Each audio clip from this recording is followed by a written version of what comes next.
Testing 1 to 3. Testing, testing. Hello, testing 1 to 3. Can everyone hear me? Let me turn down the music so I can be heard as well. I'm learning how to run a good stream.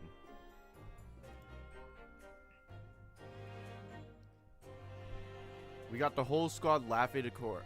I was just going through my old Discord gifs, and I just remembered, oh yeah, I made this. Gotcha. Well, hopefully, as well, let me undeafen my Discord for them. But I also have my friend here to help me through this case, because it is a one-day case, but it is a longer-ish one-day case. Everyone say hi to Gina Bro, aka K. Hello. Welcome back. Hi, everybody. How are you doing? I'm doing fine. You're doing fine? Yeah, recently played through To the Moon series, if anybody's heard of it. Yeah. Like, it is really great. Yeah. I highly recommend it to anybody who likes narrative type games. Mm-hmm. Yep, Kay was talking to me about it, so I got the whole preface, and I'll eventually check it out after I'm done going through all of, you know. Oh yeah, you are Gina, bro. So you're going to have to voice Gina when she shows Yeah, up. yeah, I have to. It's my destiny. It's your destiny. Yep. I feel like they should bring back the Edward suit because they got the Phoenix one, but who cares? Yeah. Yeah. I was looking through my old gifs. I have like 4 iterations of this laughing image in a corner. Like I've made so many like it used to be just like Gant and like Phoenix laughing at you, and then it became this monstrosity, and I love. Yeah, I think I remember like the first iterations. Yeah, wait. Let me see if I can pull like some of the old iterations up. One of my favorite works I've ever made. Oh yeah, let me just send it to you and then just download it from here. Holy lot of tabs. And then I know how to stream. Let me images.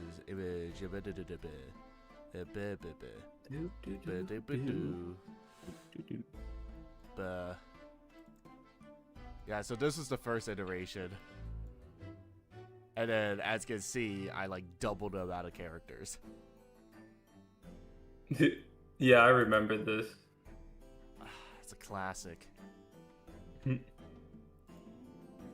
Anyway, today we got Runaway Room, which is I'm not gonna spoil it. It's a spectacular case. It is a spectacular case. Some could even call it a great case. Some could call it a great case indeed. Yep. All right, we don't need the witness taking the stand yet. Let me turn on the audio here. Don't forget to stream. Yep. Everyone can see hear the game good. Let me turn down the desktop audio because I can't really slider this game, unfortunately. Oh wow. You know what, I'm gonna keep up the laughing for a second. So yeah. I think I can just continue. Yeah, I can just continue. Alright. But yeah, this is a great case. Truly a case of all time. Yep. Kit Kat, you're playing Among Us? You know what? You do you. You do you. Oh, yeah, don't forget the Discord. Oh, right. You're like yelling at me like, share your screen. Share your screen, man. I'm sorry. Yeah, you're good. No, that's my fault. That's my fault. But yeah. Alright. I'm sorry. You know what? You're just gonna be like, they're just gonna be laughing in the corner.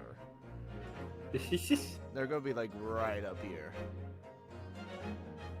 Every mistake I make, they're just gonna be laughing in the corner of the entire screen. Yeah. Alright. Without further ado, let's get started.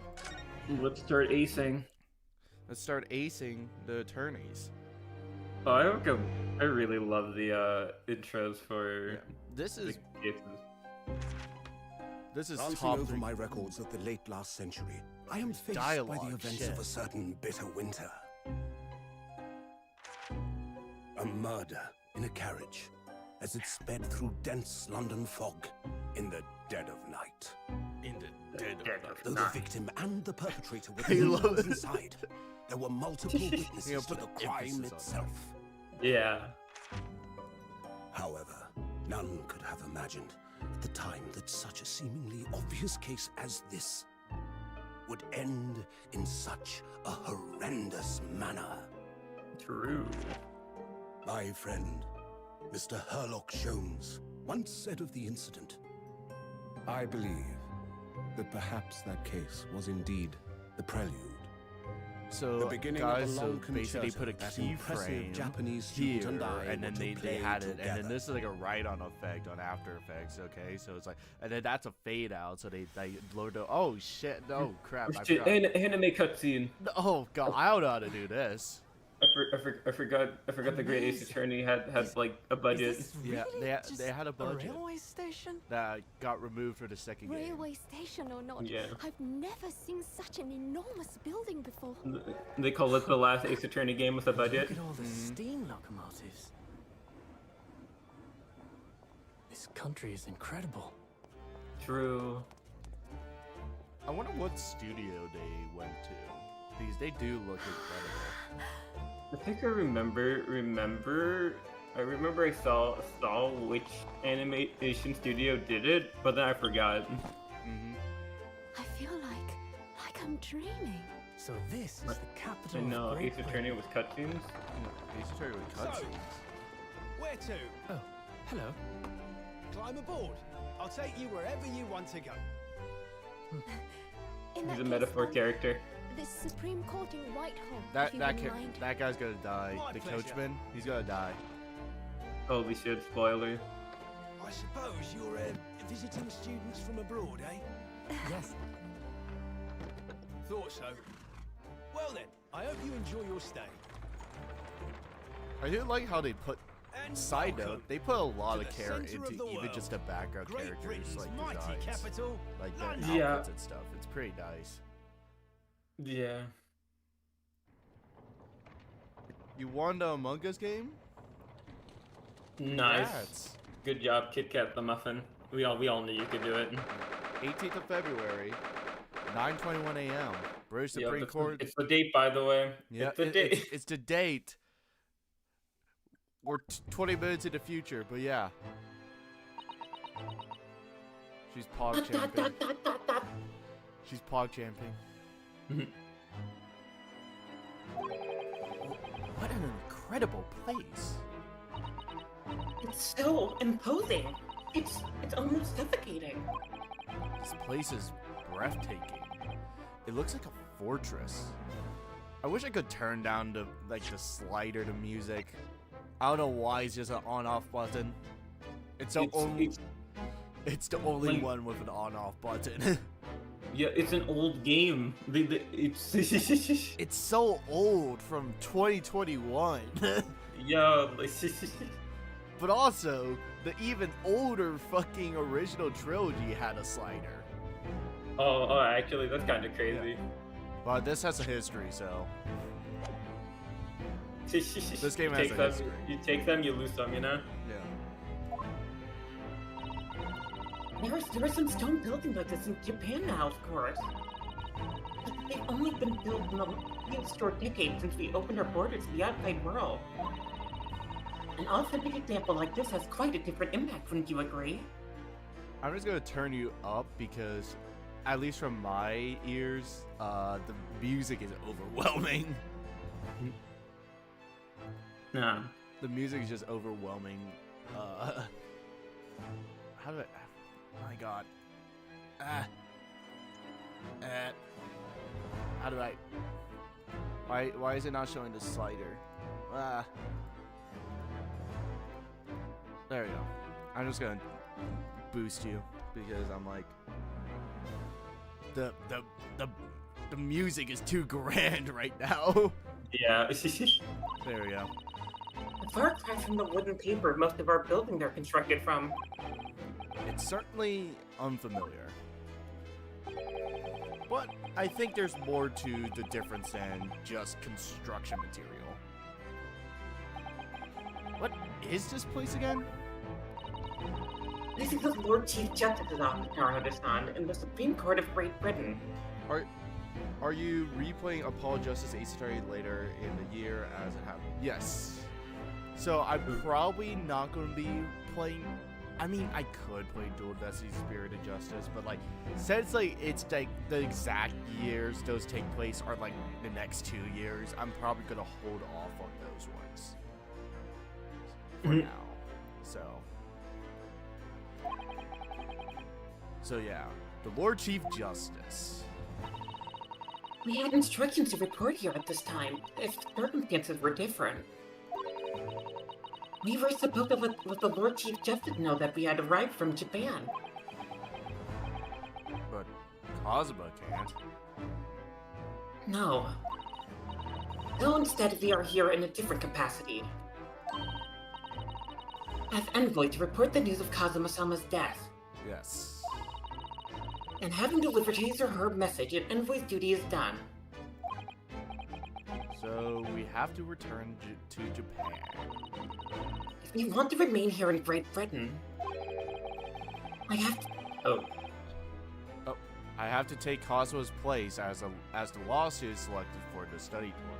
Yeah, I should be playing this in 1900. You're right. You're right. My fault. My fault.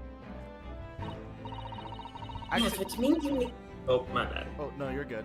Actually, how do you not know I'm streaming from 1900? What do you mean? Yeah. This I'm streaming from the past. You know. How do you not? How do you know? Huh? Yes, which means you need the requisite qualifications as a lawyer. Which is what I've been studying for. Here in Great Britain, it is the Lord Chief Justice who appoints lawyers. So that's the second reason why we're here. To have you officially recognized as a lawyer. It is the only way we'll be able to remain here in London. I hope I'm up to the scratch. I don't know anyone who says up to scratch, but good mornings. Sorry for keeping you. Oh, shit. Oh, I trust you aren't too exhausted after your long voyage from Japan. Seems like I'm 1 hour, 12 minutes, and 47 seconds late. My apologies. Bro was literally Albert Wesker. Yeah, actually, I'm only 14 minutes and 32 seconds behind. Who's doing the Susato Mikoto about? Yeah. I am K Legal. Yep. Also on YouTube, I'm Dina Brown. Yep. That is me. So that means I'm doing Gina, right? Oh, Yeah. Oh, no, don't mention it. We've never been happier to stand around and nothing much to do. How fortunate. So, introductions. I'm Mael Strongcard, Lord Chief Justice of the British Empire, aka Dang. Heart Vortex in the fan translation. he's male and he has a strong heart. Yeah, It's cinema. I'm very Mael Strongcard and a Heart Vortex. And I feel like a little mouse under an elephant's foot. A little mouse. Come on, Mr. Naruto, don't be a mouse. It's an honor to meet you, Lord Chief Justice Strongheart. I'm Rinosuke Naruhodo from Empire Japan. Well, Mr. Naruhodo, welcome to London, the capital of our glorious British Empire. That's my intern releasing some doves in the corner. Yes. Thank you. Alright. Let's converse. London. Bridge is falling down. So, what's your impressions of our great capital so far? How do you like London? Oh, hell?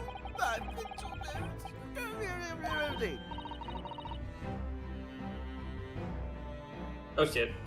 Something splendid, isn't it, Mr. Naruto? Oh? That's my favorite letter. Oh.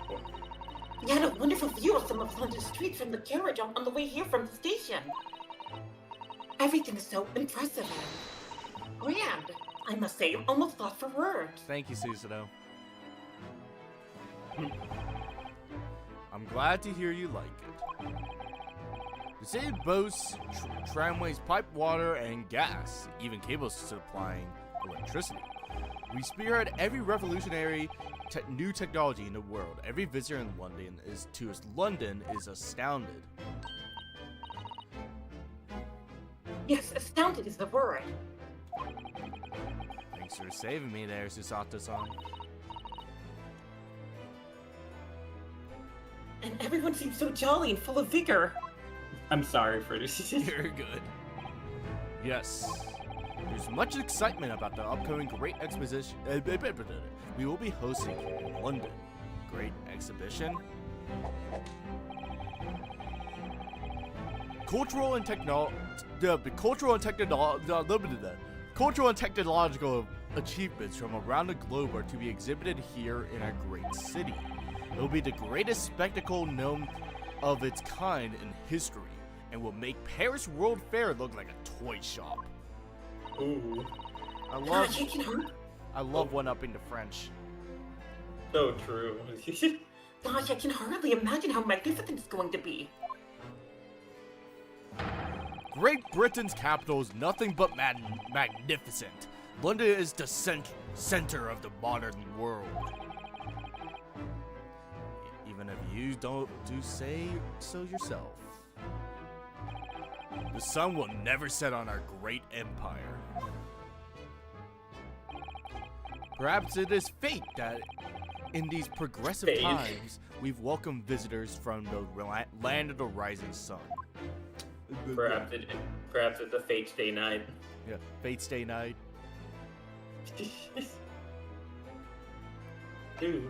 Class student. Lord Chief Justice, I think you were expecting a student law for this study tour, weren't you? Absolutely. Mr. Cosmo Sogi, my memory serves. Where is he? You don't look like a Cosmo Sogi. That's right. British government has already been telegraphed with a full report of the situation. Understand the young man lost his life abroad, the steamship bound for our shores. That's amazing. The news reached him even before we arrived. My country naturally extends its deepest condolences to yours. Oh, thank you. And you honored disappointment specifically to inform me of the news. Yes. We are here in the capacity of envoy from Japan to report the sad news in person.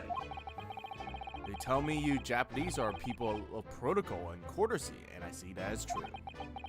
And it is with some regret that I must inform you that the death of your young lawyer means this study tour arrangement can no longer proceed. If you would just hear us out, Lord Strongheart. What do you have to say, madame? It's about the study tour.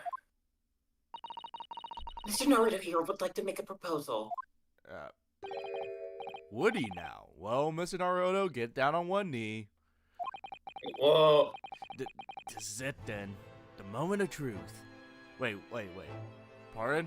What do you mean one knee?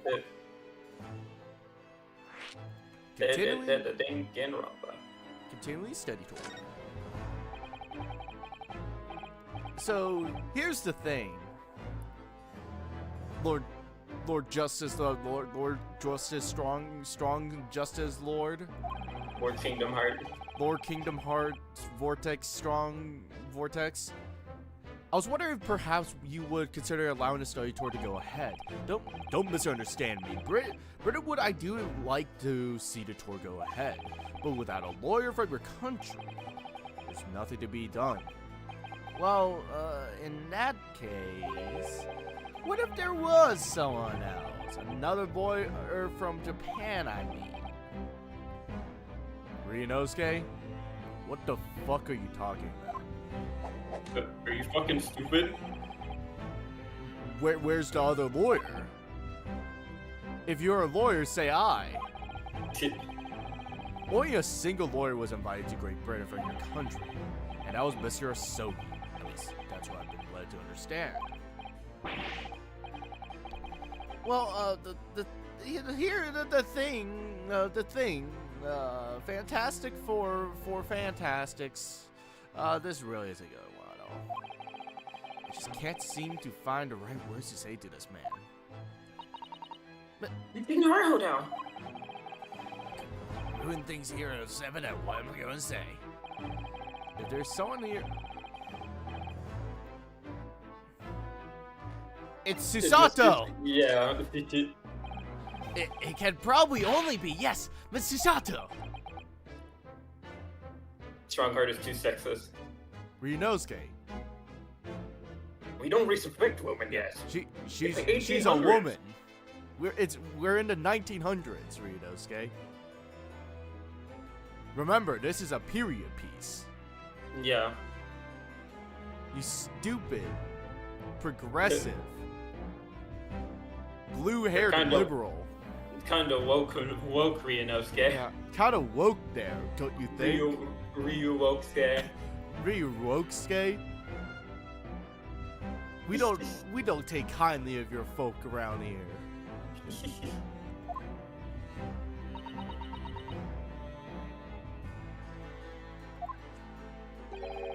An unusual introduction, but I presume you mean this charming lady beside you. You're a lawyer, aren't you? Oh wait, no. Oh, he respects it. God, what woke Strongheart? I thought he was like silent because like he didn't believe it. Yeah. No, it was woke Strongheart, indeed. And Susato's just staring into my soul. Yeah, he's like, what are you doing?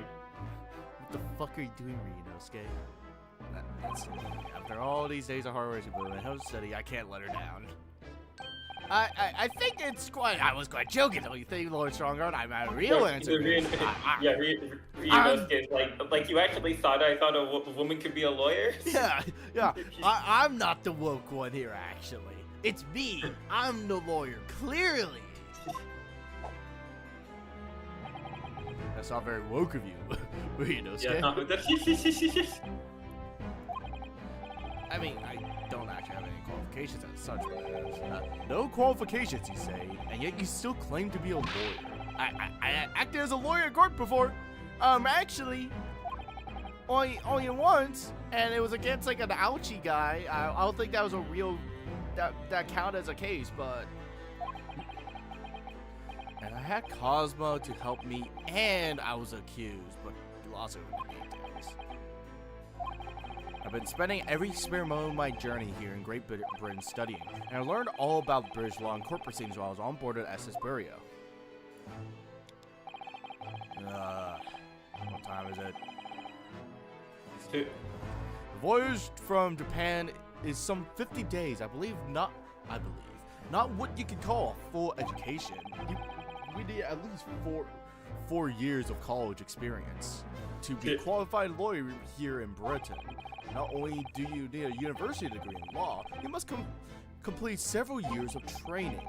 I realize it's far too short of a period of time, but I can't just go back to Japan. I did all of this, and I was in a box. Yeah, he really does have like major bad guy vibes,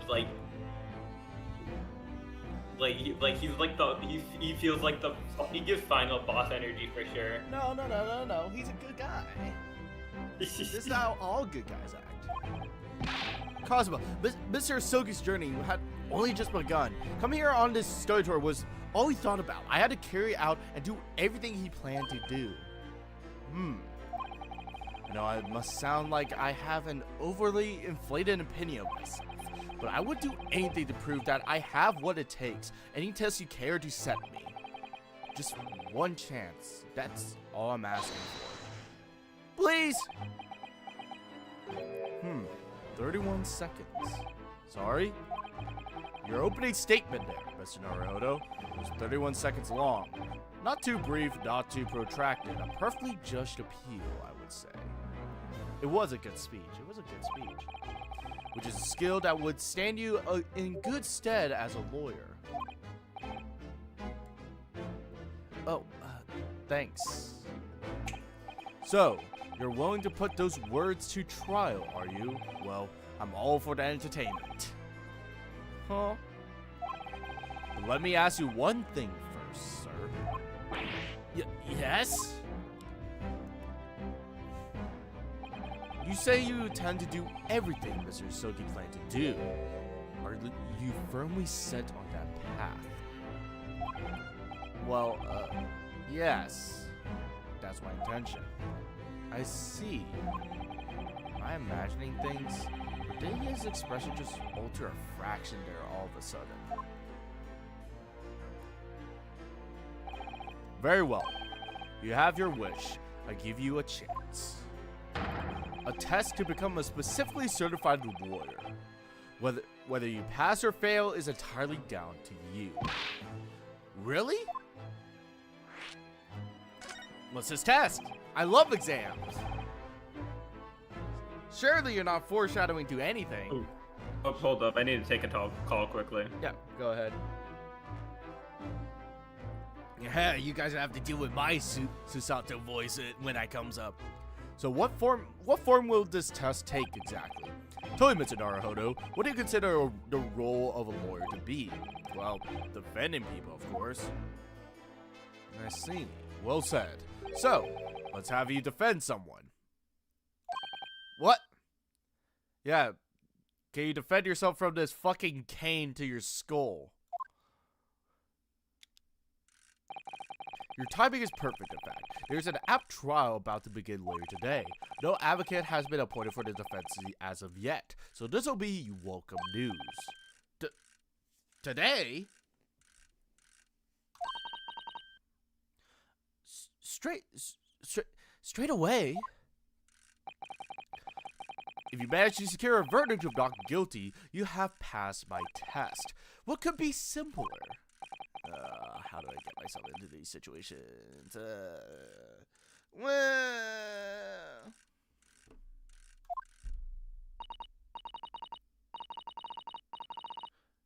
Well, could I ask what sort of trial is it, Lord Strongheart? Yes, good question. I remember. It's a murder trial. We're in an Ace Attorney game. When is it not murder? A murder? Nani? An extremely simple case, I understand. You really can't lose. That's easy for you to say. But I should mention, just in case, if the defendant is found guilty, you'll of course be sentenced to capital punishment. Capital punishment? He'll be put to death? Here in Great Britain, murderers are sent to the gallows without exception. Presumably you read that much your short C-based introduction to British law. We can't possibly agree to such a task. We'll be toying with a man's life. That is a good objection. But unfortunately, I need this, Susato. I am the Lord Chief Justice. I have decided it's acceptable. But you can't just do that, can you? No. There's no need to overcomplicate this. All you have to do is ensure that you don't lose. So, the defendant may live or die depending on how well I perform in court. If I lose, you'll be hanged.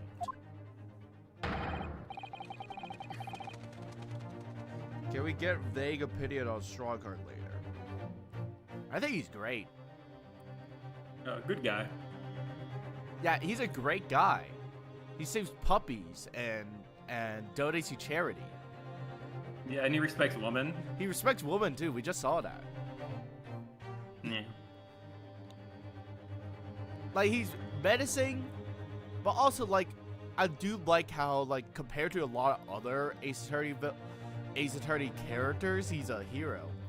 He's very much about, like, order and structure, and I really do like that. Yeah. Like, he's not very illogical. He's just very... He's not super illogical. He has a lot of structure to him. Yeah. You've come to me claiming to be a lawyer. If you want me to take you seriously, you need to prove you're willing to do a lawyer's job. And you say you intend to see through the will of your compatriot, Mr. Sir. I would like to understand just how far you're willing to go in order to make that happen. He's testing my resolve. What's the matter? You've fallen silent. I'm sorry, but time is pressing. The trial begins shortly. I already mentioned my opinion on this case. This case is spectacular. Yeah, it's one of my favorite cases from this game. Yeah. Like probably like second favorite case is the last one of this game. Yeah. Like, I see so many people like dismiss it as, oh, that's just another tutorial case. This is not a tutorial case. I can see them saying it's a tutorial case because it's like it's introducing you to the a lot of the trial systems. Yeah, the trial system, and also like it's your first like trial in Great Britain. But, like, and then afterwards, like you basically know what you're getting into. Mm-hmm.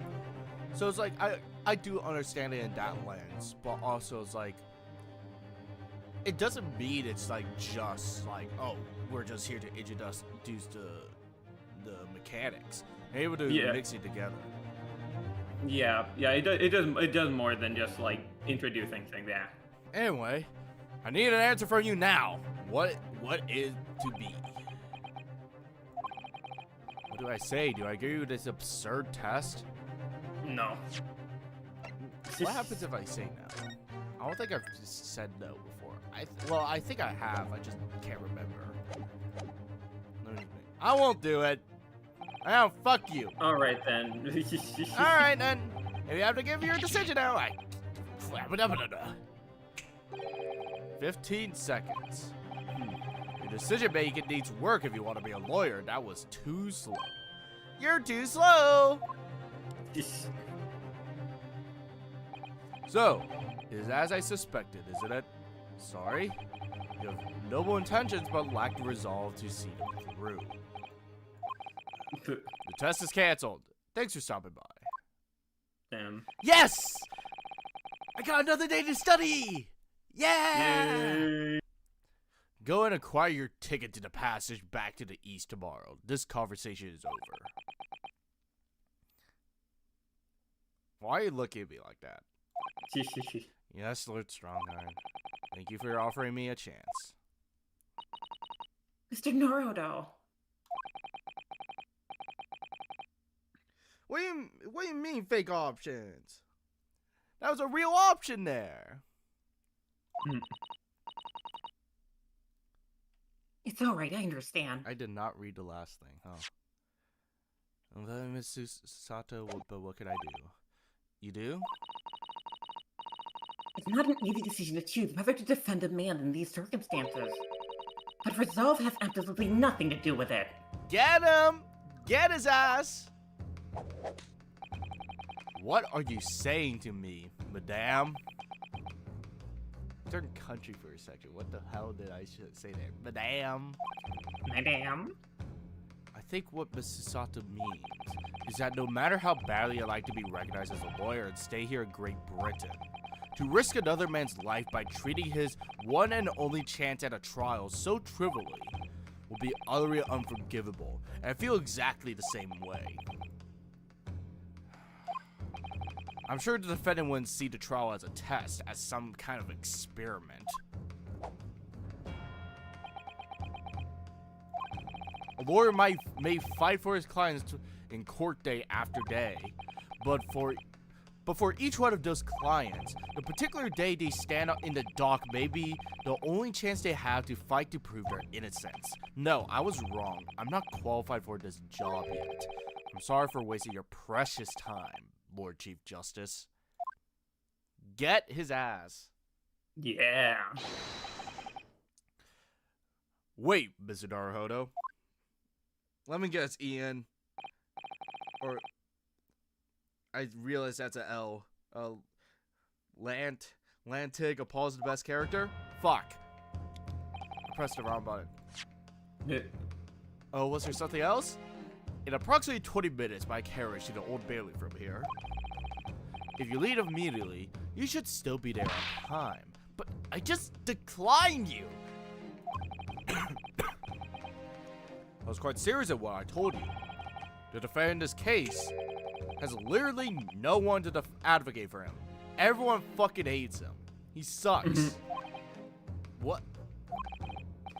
At this point, he can't hope to find someone to represent him. The trial will begin without a defense. And if that happens, there's only one possible outcome. Death. He will receive the most severe sentence the judge can pass down. But that's awful. But that's the truth.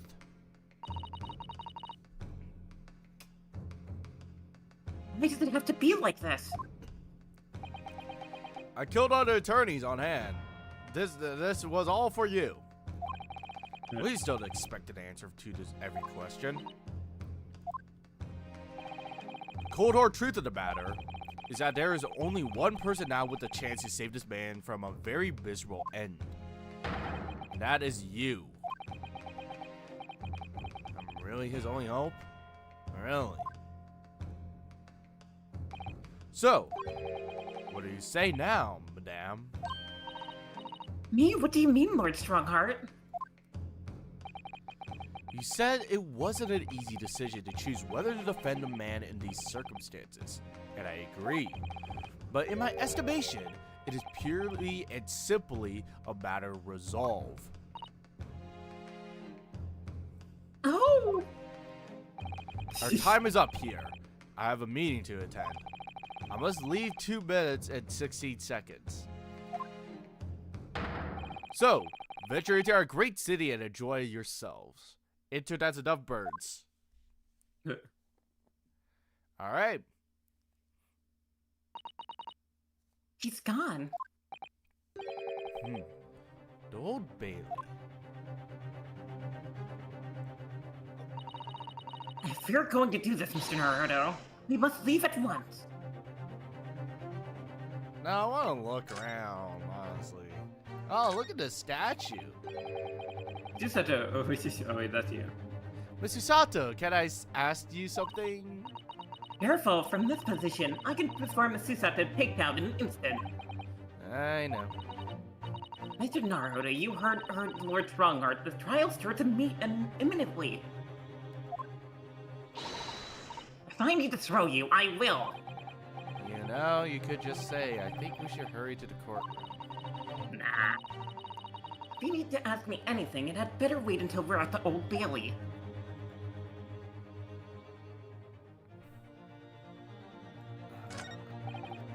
No.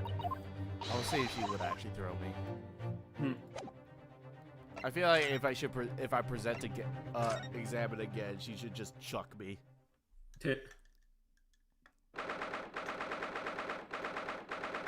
18th of February, 9:45 a.m. The Old Bailey Defendant's Antechamber. Oh, thank goodness, we're in time. There's still 15 minutes until the trial begins. I never knew horse-drawn carriages could go so fast. I thought my cheetah would run loose. Do you hear what I said to the driver when we arrived aboard? Get us to our destination in 5 minutes, driver, and there's a guinea in it for you. You shouldn't be using guinea pigs like that. It's one of my favorite lines from the Herlock Jones story, and it worked quite perfectly. I'm not sure why you're so pleased. I thought we were going to die, and we had to pay gold for the privilege. Well, at least we arrived here before the trial started. Yeah, I suppose. Anyway, I don't understand it. What don't you understand? The court clerk said the defendant should be here. But there's no sign of him at all. Yeah, where is he? Our client is a ghost. So this is the Old Bailey. Even a room for defendants to wait in is grand. Are you alright, Mr. Naruto? I'm feeling tense, that's all.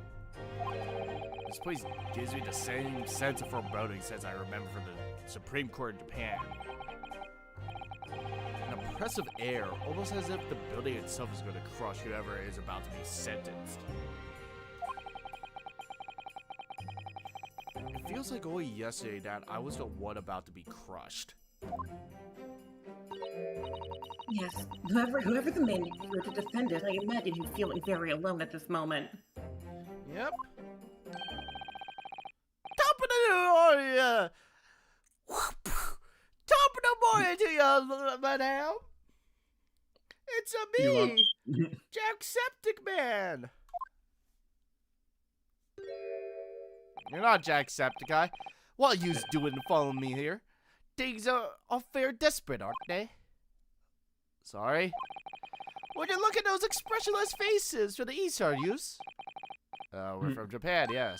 Ah, Japan, is it? Right, no, say no more. So, how much you need? No, we're just here because... No need to explain, fella. I've been here myself, so I have. No place to go, nothing to eat, barely a penny to your name. All while in a strange, faraway land. Oh, actually, I haven't found a place to stay yet, so no. Tis grand, tis grand. Let me start by giving you 1,000 guineas, saying no. 1,000 guineas? That's a lot of guinea pigs. Please, Miss Sasato, you don't have to shout. This is the courtroom. But 1,000 guineas is enough to build an entire mansion in the most prestigious area of Tokyo. What? This is none to me at all. I like to assure that I have sufficient funds for a weather on a rainy day, you see. I have enough wealth to buy the city of London 2 or 3 times over. Did that much rain even fall in one day? Well, even so, we couldn't possibly accept such a large sum of money. Ow! Fuck! Don't get me wrong, fella. I don't give it got no strings attached. I'll be wanting you to do something for me. Oh? To be honest, this is a little embarrassing. The trial's about to begin, you see, and it's for a good self here. I'll be in the dock. So now, what I want you to do is Come along with me and stand there beside me. And the butterflies. Officially, you'll be my lawyer, but this just a little detail now.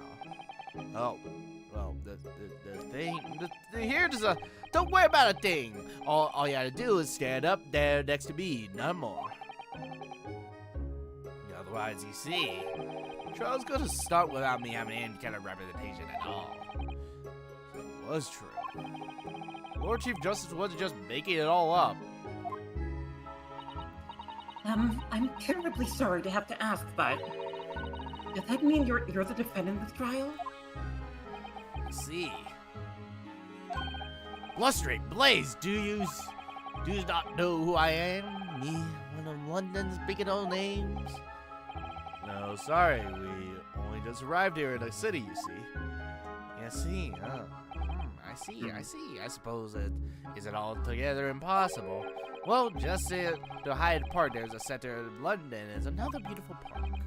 Sorry, park? What? This is called Gilded Park, full of blossoming flowers in the spring and singing birds and whatnot. I donated to the city, so I did. An entire park in central London? A city of smiles, that's my vision for London. And another Magnus McGilded would do for the city and its queer old people. That's amazing. I mean, really extraordinary. Yeah, but now they've gotten the gall to say I'm a good-for-nothing criminal. Me, Magnus McGilded. What's the matter with these London folk, eh? I ask ya?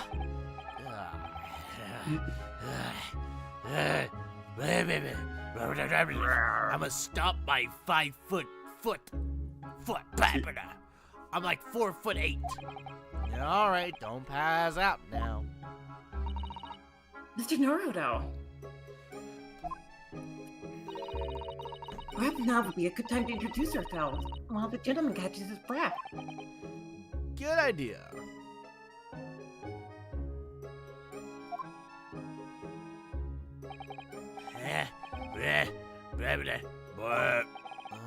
Mr. McGilded, the thing is, we're actually here to London to study British law.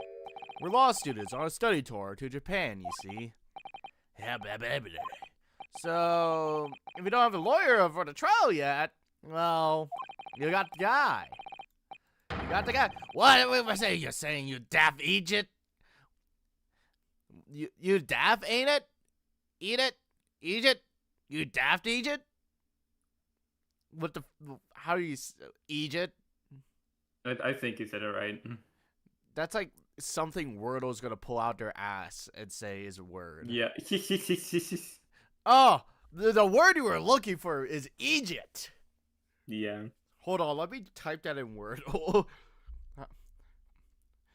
I'm gonna type it in as actually the word. The Wordle admin's like, yeah, that's a real word, guys. Trust me. Egypt.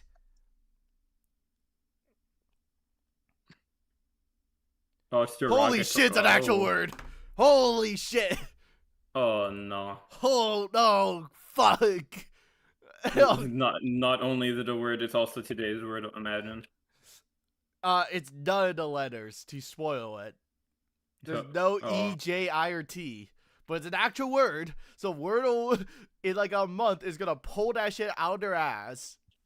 Yeah. They're gonna pull that shit out their ass and like, oh, you just suck. You just suck at this game. I give you 1,000 guineas to stand just right next to me, haven't I? Oh, yes, but I wasn't really offered to just stand up there next to you. I'm giving you the premium package, Mr. McGilded. Be grateful. Oh, I think I see what's going on here. Sorry. I know what you're thinking. There's chance of a fellow claims to have more money than the queen. Well, if that's true, why the blazes can he hire the finest lawyer in all of England? Because he did it. That's the only explanation. Well, not at all. You seem so innocent. Although it's a bit strange to be honest. Why you don't have a lawyer? I mean, you don't say the loud part out loud. Jeez. be the fault of the Reaper. Oh shit. The Reaper. Sorry? Did you say Reaper? Ugh. Yeah. Hey, the Grim Reaper to Bailey, Lord Barat Van Zeeks. He's the prosecutor. The prosecutor, the Grim Reaper? When Van Zeek stands for the prosecution, they call the accused his sacrificial lambs. And to this day, in every single trial in which he's been the prosecutor, the accused has been damned. What? So, it's reached a desperate situation. When there's no one willing to stand in defense for a fella like me, you could say he's a living legend of the Old Bailey. Goodness, Lord Barak Van Zeeks. He must be an exceptionally talented prosecutor then. Talented isn't a word you're looking for, madame.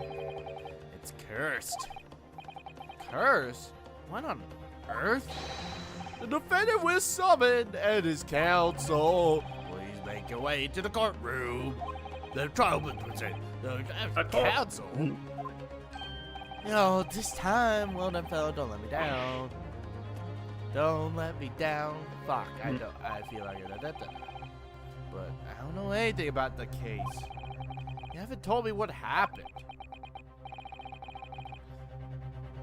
Until you showed your face here, I made up my mind, so I have. Sorry?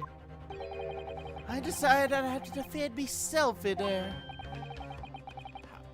How do you think that would have went? Dumb, stupid, dumb?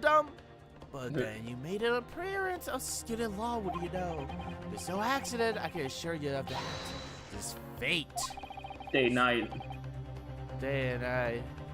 I toss her to feeling night and night. So don't get cold feet now, please.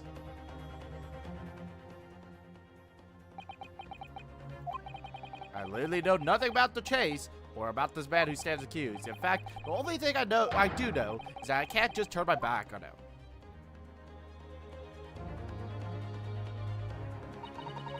Mr. Naruto.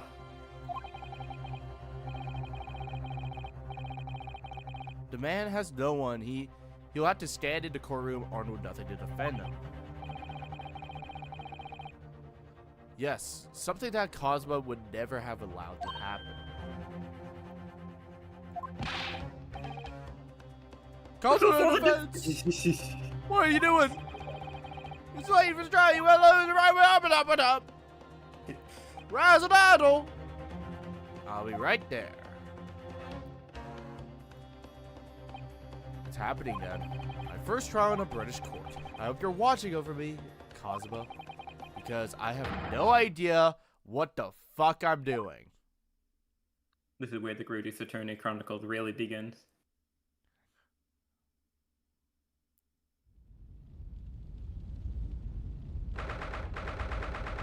Man, a little dramatic, don't you think? Mm-hmm. 18th of February, 10 a.m., the Old Bailey courtroom. Wow, there's people. So, this is the highest court in Great Britain, the Old Bailey. The centuries of history in this place is palpable, isn't it? It's so different from the Supreme Court of Japan. It feels both imposing and serene at the same time. The atmosphere almost makes word redundant.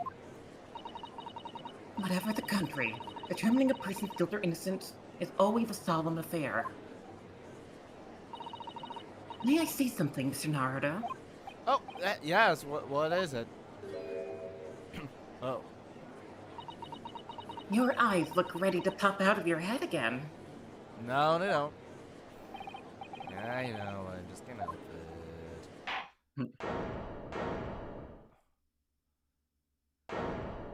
But can I voice Van Deeks? Yeah, Possibly. you can do Yes. that. In the name of Her Majesty the Queen, I hereby declare this court to be in session. We are here to determine the guilt or innocence of Mr. Magnus McGill. I now call upon the counsels of the prosecution and defense to declare their willingness to proceed. The prosecution is fully prepared. That must be the Reaper to Bailey. He really does look like a vampire. He looks prepared to dispatch his next poor victim to Dispatch? Dispatch? Dispatch? What you mean dispatch? What you dispatch? You mean the dispatch the dispatch like anyway, I need to move on. Councilman of Defense, you appear to be Eastern. Do you speak English? Huh? Oh yes, of course. Sorry. Were we gonna say something? Sorry. Oh, alright. But he asked if the defense was ready. And I could be further ready if I tried. Though thy please me, Nipponese. Damn. Already, frame 1. They shroud your fear, your doubt, your trepidation.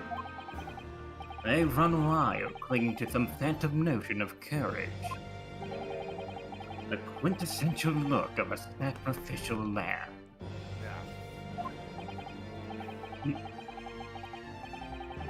What is like the most menacing like introduction that a prosecutor has had to us? I do not know. I think maybe Van Leek, possibly. Van Zeus is up there. Godot was just like returning from hell to do battle with you is a hard line, and also like they say the chain is as strong as its weakest link, and so let's see how soon you'll break it too. Is like Jesus, damn. But also, Yeah. Van Zeke's just outright just out the gate just being racist is. Oh yeah, also Blackwell. Oh, yeah, yeah, Blackwell was Blackwell. pretty.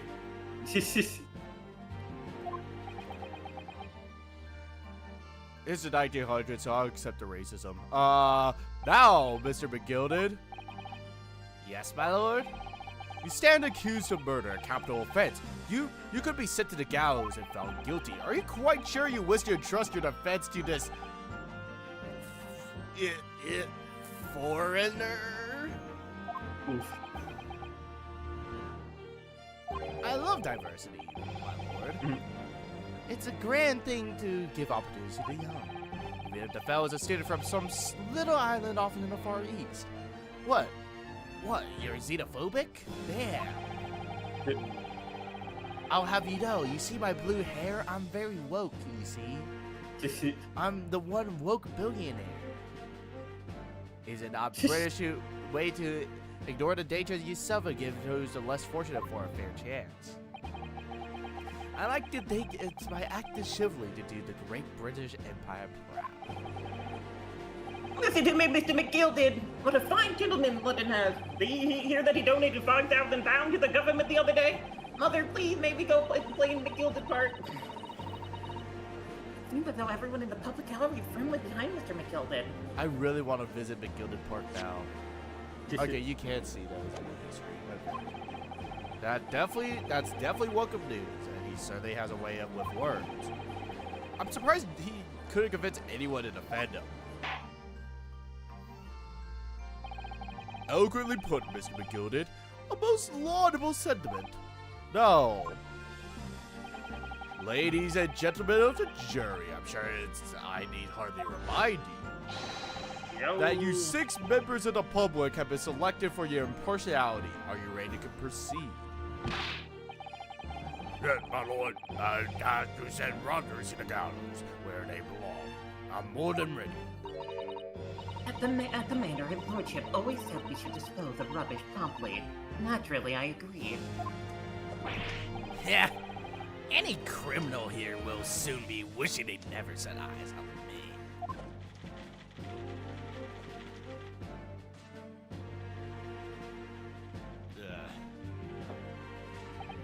I feel a chill.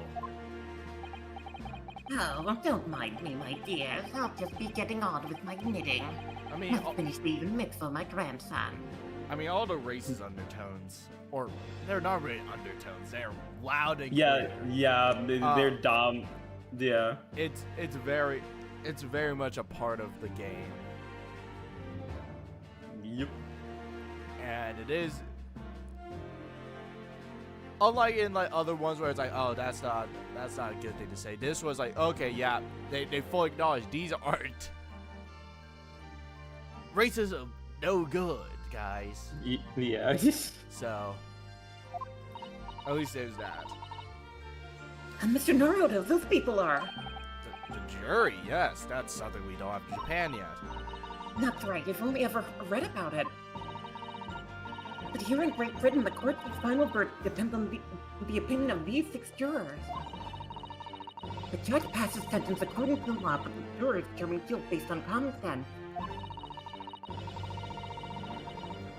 So the defendant is ultimately judged from 2 completely different points of view. How exactly do the jurors give the verdicts? That I don't know, bud. I'm sure it will become clear as the trial progresses. I mean, these aren't microaggressions, though. They're just outright saying. They're outright saying all these things. It's not even a microaggression. They're just, damn, what is this foreigner doing here? Which, like, 1900s Britain. What can you say? Yeah. Prosecutor Van Zeeks. My lord. It's been a number of years since you've been. We've seen you here in this courtroom. I thought you renounced your faith. I'm known as the Reaper of the Baby, my lord. Infamy rather than fame, I would say. But yet 5 years have passed since I last spread my wings in this capacity. So, what brings you back? Is there some change of circumstance in which the court should be aware?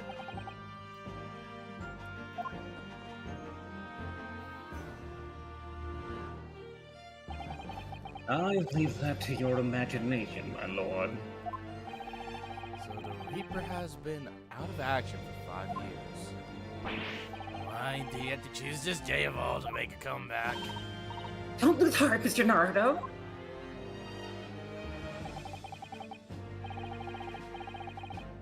As you wish, sir. The court nevertheless welcomes your return.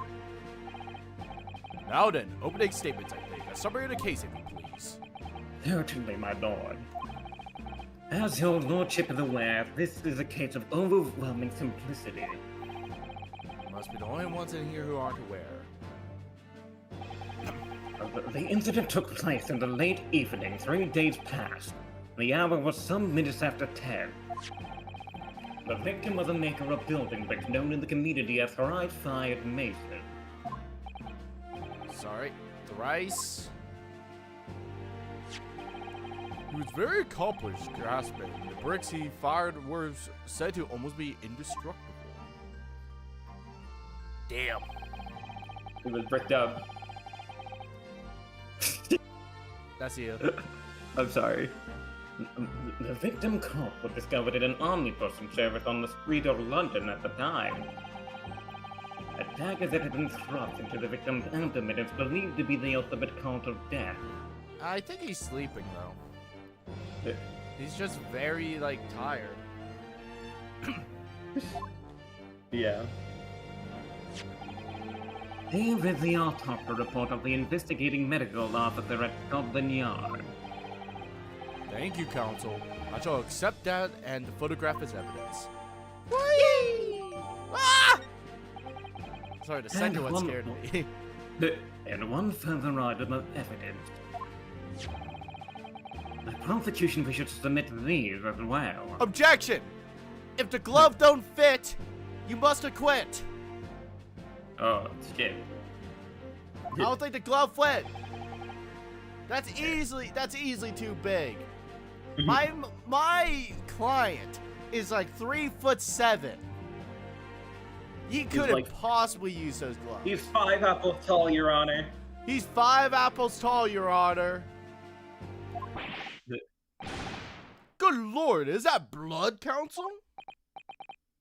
Yes, my lord, seized by policemen who arrived at the scene. Yeah, I couldn't imagine someone being stabbed through the abdomen. Like, Like, ah. Yeah, thank you, Godot. Yeah. I couldn't imagine anyone being stabbed in the abdomen. That must hurt. Yeah. Those gore soaked gloves were taken from the hand of the accused when he was arrested. What? Mr. McGilda's gloves had blood on them. Oh shit.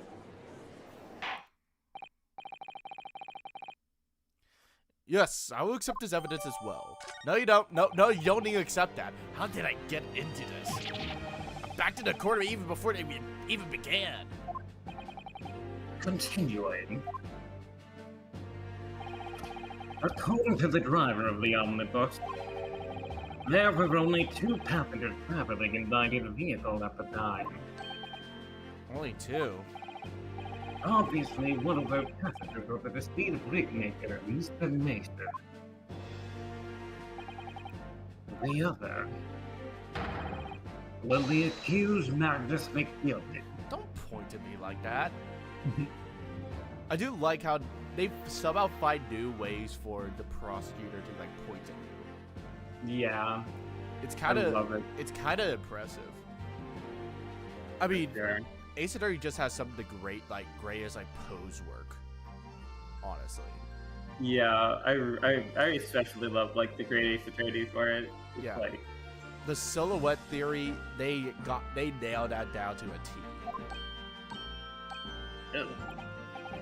Well, rather damning circumstances, to say the least.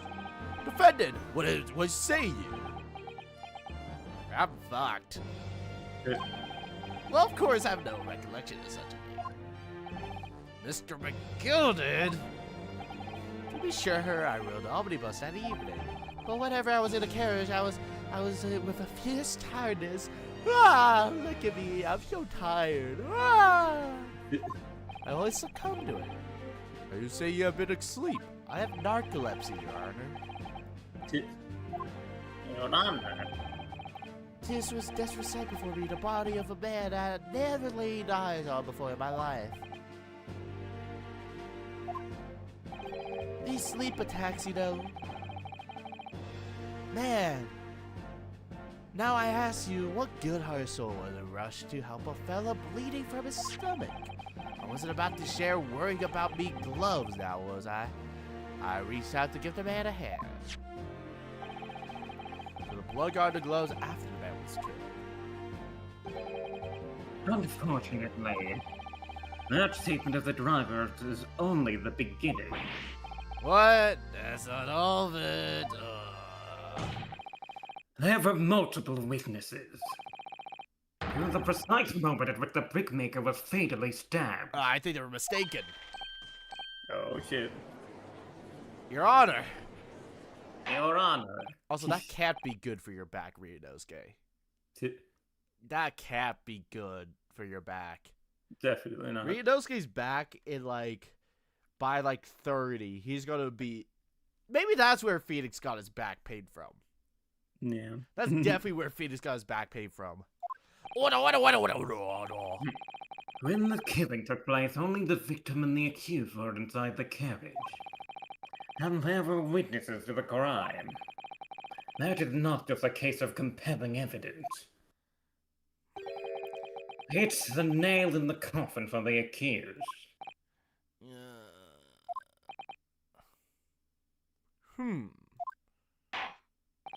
Thank you, counsel. The circumstances of the crime have been made quite clear. I think we will hear the testimonies of these witnesses first of all. Your wish is my command. Hey, let's bring the witnesses in at once! Damn. Be extra. Witnesses, your name and occupation. Wait, you can take that, Bo. Okay. My name is, well, everyone calls me Beppo. I drive an omnibus in the East End. Rose Fairplay. I'm a banker in the city. My name is Fast, my D-Fast. I'll make hats for gents. Lady first. Let's begin by confirming the facts. 3 days ago, at a short time after 10 o'clock in the evening, all of you present in the stand were in an omnibus and witnessed to the aforementioned incident. Is that correct? Yes, sir. Quite right. Yes, sir, that's right, sir. Very well then, please proceed to your formal testimonies. Each one of you will tell the court precisely what you saw. Oh shit. Ah, Oh shit. what the witnesses saw. It was the last part of the evening, so I had a few customers. I remember it well. The victim and a man accused of killing him were sat next to each other inside the bus. Out of the blue, the accused just reached over and plunged a knife right in his guts. That's right. They stabbed him. I screamed or did. Couldn't help it. As soon as I heard the screams, I stopped my bus, and then I saw it too.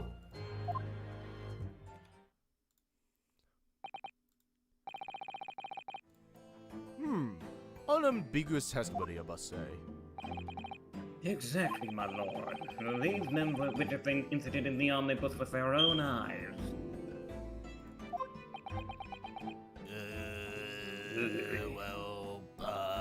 Well, objection?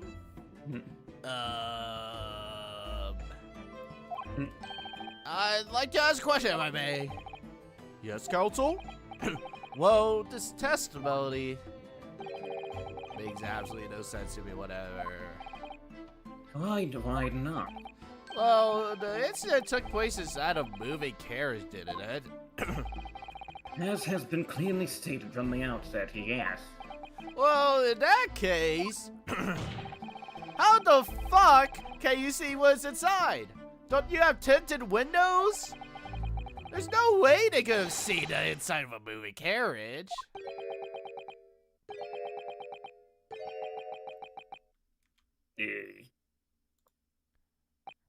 How How quaint. not my bad. I'd read that civilization in the Eastern Island nations with a good century behind our own. But you're here in London yourself. Are you really so ignorant about our omnibuses? Huh? And tell me, my Nephanese friend, have you even traveled in an omnibus? Yeah! Well, I mean, no. We've only around in London this morning. The omnibusy goes what? Jesus. No matter. That caught me so off guard. I've arranged for us all to see for ourselves the actual scene of the crime, that is. What do you mean? The actual scene? How? A carriage is designed to be moved, after all, presumably understand that much. Yeah, but how the fuck do we put a bus in here? The omnibus in which this bloody crime took place is here today in this very building. What? The entire carriage? Davis. Bring forth the stricken omnibus!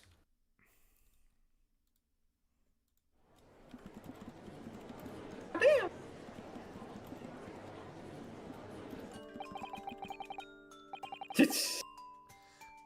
How the fuck do we drag that in here?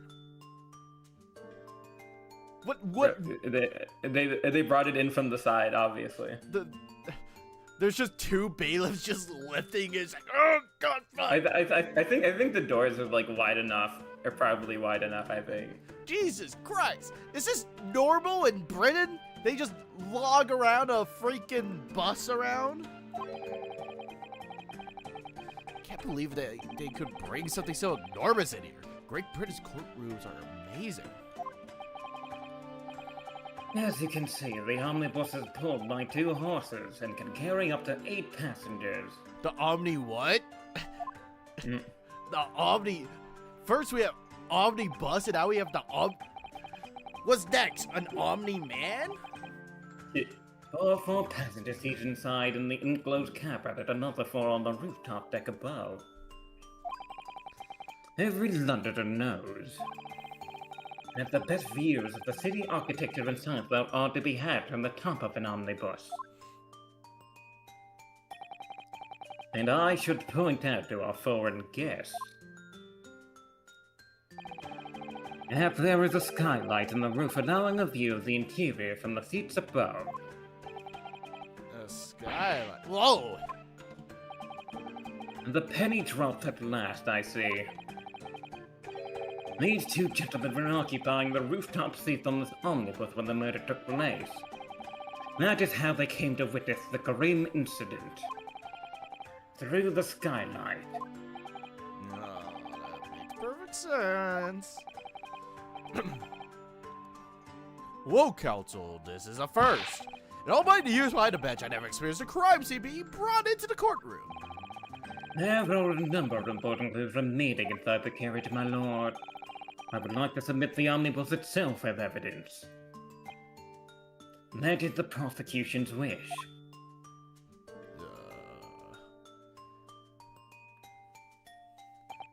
Very well, I see no reason why not. This omnibus is hereby formally accepted as evidence. And that's like another thing with this omnibus. Because, hold on, I can't believe it. The entire court, see, it enters evidence.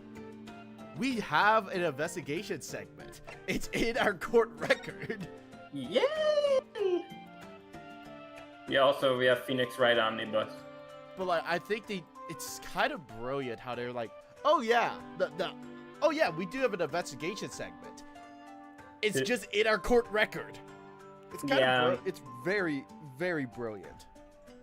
Yeah, just like having the crime scene be mobile, so we don't actually have to do like our whole actual investigation segment. Yeah. Now look, let's open the door and go inside, shall we? Yeah. The scene of the murder, it's horrible. And like, the omnibus is just well modeled too. Yep. That blood that soaked into the seat, the victim obviously. Yes, Now and that thief would be clearly visible from the roof deck. Would you really stab someone in full view of other passengers like that? Well, it was after dark. No, I was asking if you would stab someone, Susato. Oh, no. And there was a lamp on in here, so but perhaps the culprit couldn't see anything outside the skylight. Whichever way you look at it, it doesn't seem like it was a planned attack.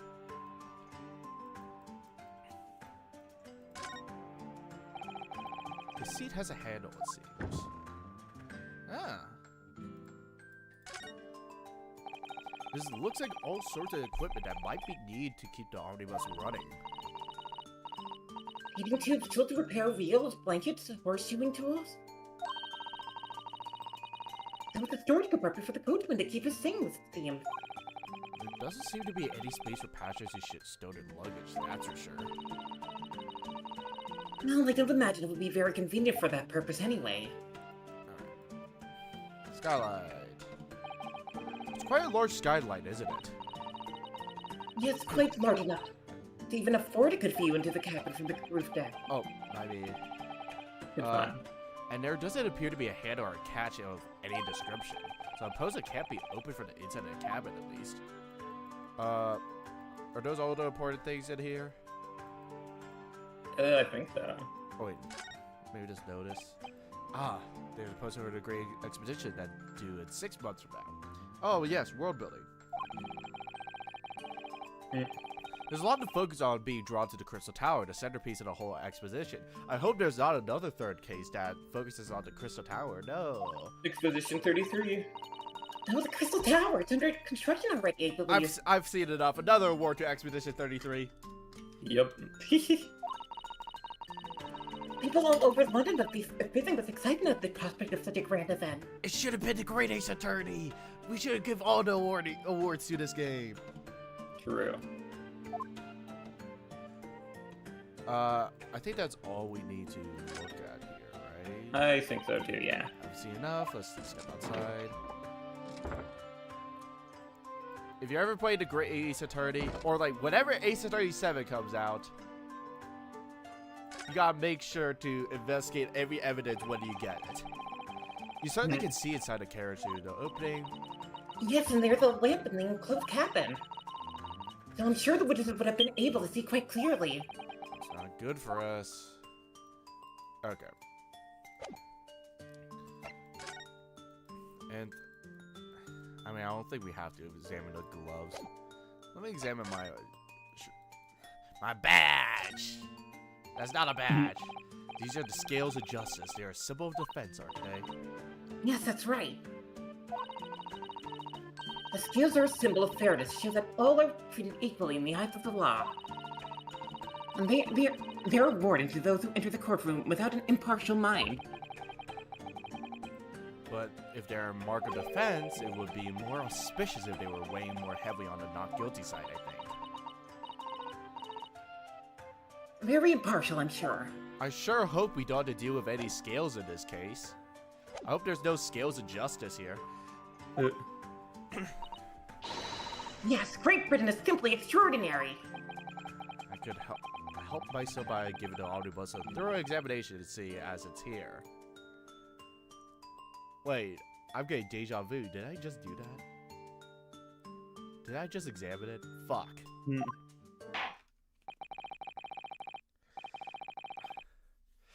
Let us continue with the proceedings, then. Your cross-examination, counsel. Ray don't expect this Nipponese Ray to understand the intricacies of a British court's cross-examination rights. I remember I still have the laughing at the top left. Oof. Okay. Oh yeah, I wanted to show you this. I thought of this art that somebody made in a community I'm in. That I thought it was really funny. Hold up. Hold up. No, not to interrupt like this stream pacing. Ooh.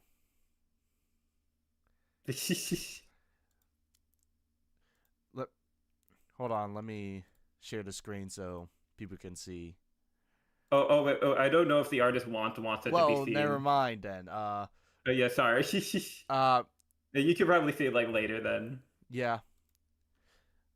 Whatever. I was going to give it a shout out. Really sorry about that. Yeah. All right. I believe we need to just press through a bunch of the statements. All right, my first cross-examination in the British court. Focus, Ryunosuke. Focus. Focus. All right. What the witnesses saw, I believe we need to press 3, 4, 5, and then the first one. Not 6 or 7? Fuck. Alright, so when it happened, there was only 2 people in the enclosed cabin area with a victim and defendant, so help me. 3 old people were at this man trying to dead. I don't like to be pessimistic, but we do seem to be in a rather difficult situation here. What am I supposed to do? Is Mr. McGilly really innocent? Or could it be that he's guilty? What? This is the Ace Attorney case. No one's ever guilty. But before we jump to conclusion, our first task should be to gather information. We need to understand the case much better than we do at the moment. Yes, you're absolutely right. Let's listen to witnesses' statements a little more carefully this time. Alright, let's kind of speed through this. Okay, so D. Alright. Hold it! Hold it! You actually saw the exact moment it happened? Did I already testify to that? Or are you fair dinkum working city makers not considered trustworthy these days? No, I didn't mean that. It's no good, I really got him backed up. Perhaps you could go to... My lord! Jury number 3, what's the meaning of this? My mind's made up, my lord. Completely and utterly made up. Made up about what? I don't like the stinking rich. Never have. Grace!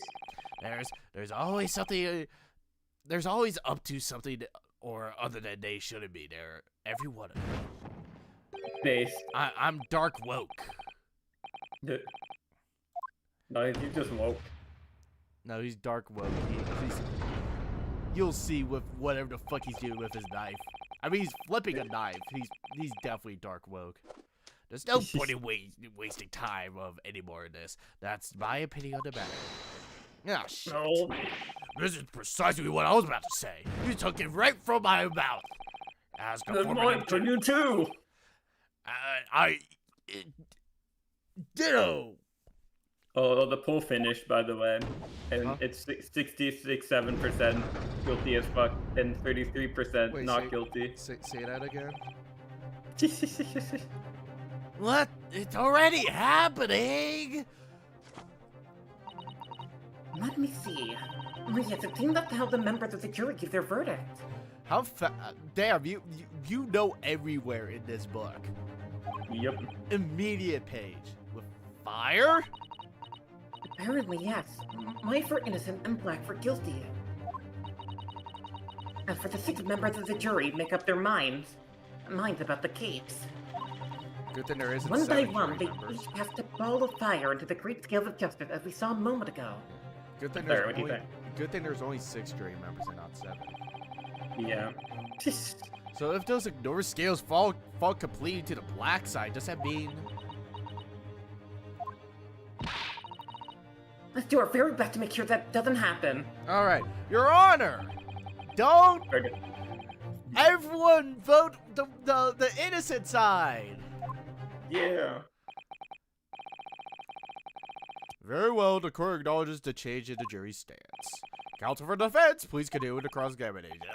Evidence of a nightmare. That's right, he stabbed him. I screamed, I did. What happened? You stabbed him, you say? Are you sure he was stabbing? Yes, that's right, sir. I was up on the roof seat. I remember seeing the little gent sitting next to the fellow that was stabbed. Yeah. I've been thinking about a new hat design, you see. Just giving absent-mindedly around.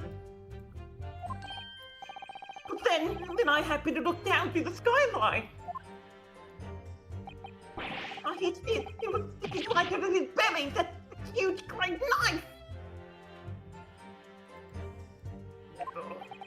A grim sight indeed. I didn't help me at all. It looks like they're even more convincing than I did before. It appears to have made everyone even more dubious that Mr. McGill is telling the truth. If only we had some evidence to counter their suspicions. Mr. First. Oh, yes, sir. Yep. Is this a knife you saw? Oh, good grief. Yes, that's it. The very one, sir. Is that? Yes, Counsel. This is the blade that was driven into the victim's belly like a stake through the heart. There's a blade of considerable size, Counsel. It is, and furthermore, the scabbard is emblazoned prominently with a certain initial. The letter M, which seems oddly familiar. Yeah, it's a letter in the alphabet. M for Magnus, perhaps, or McGilded, possibly. Take your pick. I mean, I don't know about that. I don't know about that. It could mean... It seems this particular big name in London made a magnificent mistake. Objection! Don't go alliteration on me! But there's M's everywhere! Like yes! Like Mason! Objection! The This stylized blade of- objection is awesome. Yeah. This blade is far too extravagant for a poor brickmaker to have owned. No, this weapon of murder almost certainly belongs to the accused. Oh no. Not too conclusively, but certainly compelling. Give it the counsel. My lord, if you'll forgive the interruption. Excuse me, I want to look at a knife. I don't think there's anything we need to look at. An Orient M, undeniably McGilda's initials. It is beautifully gilded too, and must be very valuable, I should think. Ah, What is it? look at this M.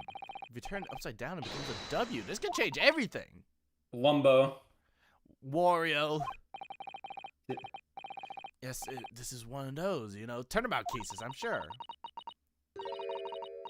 I'm afraid I don't know it all, but what I'm sure of is that this is an M. Oh, well, that deal's good and quashed. Fuck. Open the knife. That part is the sheath, isn't it?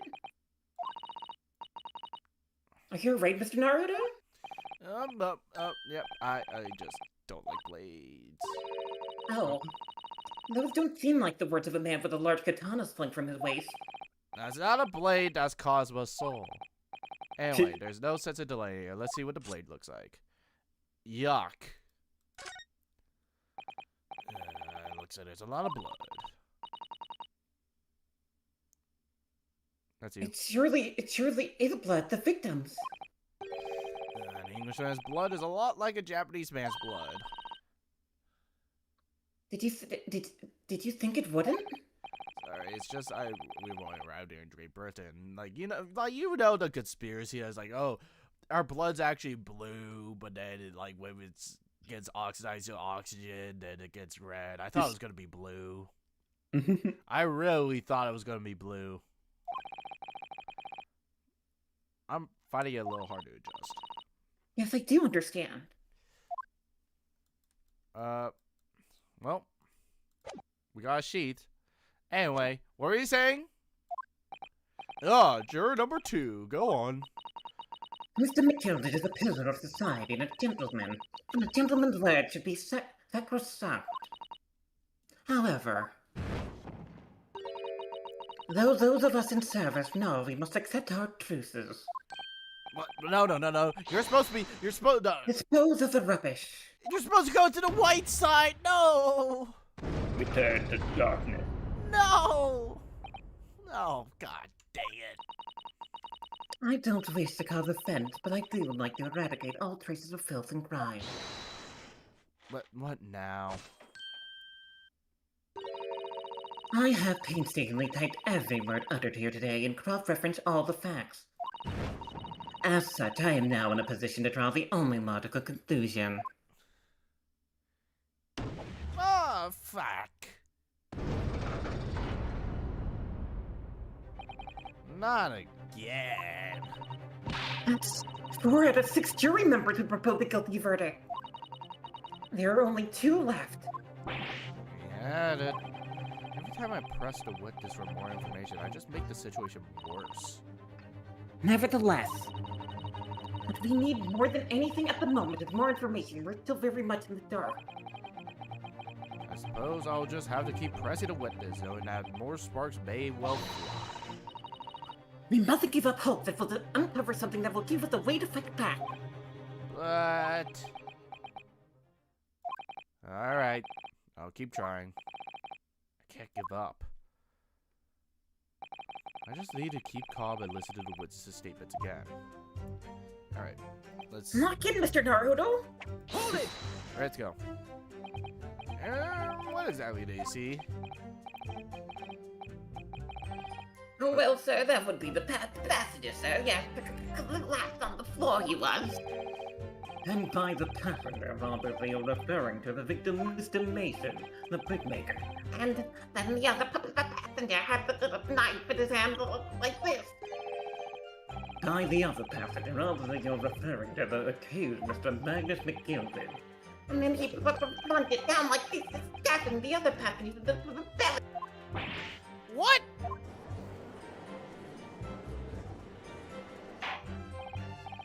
Order! It's hard to believe that one of London's greatest philanthropists, but this is the damning deed. The law knows no philanthropist, my lord, only the innocent and the guilty. Good deeds mean nothing when overshadowed by evil. The truth is everything. Couldn't agree more. Martha, the truth! Alright, we heard all this. Did you present the third statement? Yeah, we pressed the third. Did you? I think we need to press the first now. The lady first. Lady first. Yes, it was some time after 10, wasn't it? Oh, yes, sir, that's right, sir. Yes, the so cold it was, sir, freezing, in fact. And you had 4 passengers on board at the time, is that correct? Yes, that's right, sir. Not all traveling in the same part of the bus, of course, so no. And there were no other passengers when the incident took place, not one on line, for example. You're quite right with that, sir. No other passengers like that, no, sir. No. So nobody fled the scene of the crime then? I have to say the boss insists on his running. He does it every evening, that last bus on the day. I do understand how this is altogether worthwhile. Yes, I'm sorry to say. What do you mean by that? Well, with it being so cold and everything, it only been making 20 pence on the run, you see. Yes, I'd spend that much of the pub on the way home, just trying to warm up again. I just can't believe it, Zach. Believe it. I'm a murder on my own bus. It's too awful to think about. I haven't even been able to shake the cold ever since it happened. My lord, I wish to speak.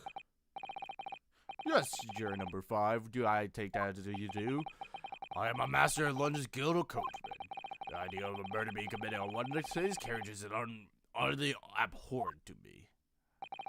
It wouldn't be right to make a decision before hearing all the facts, though, I said to myself.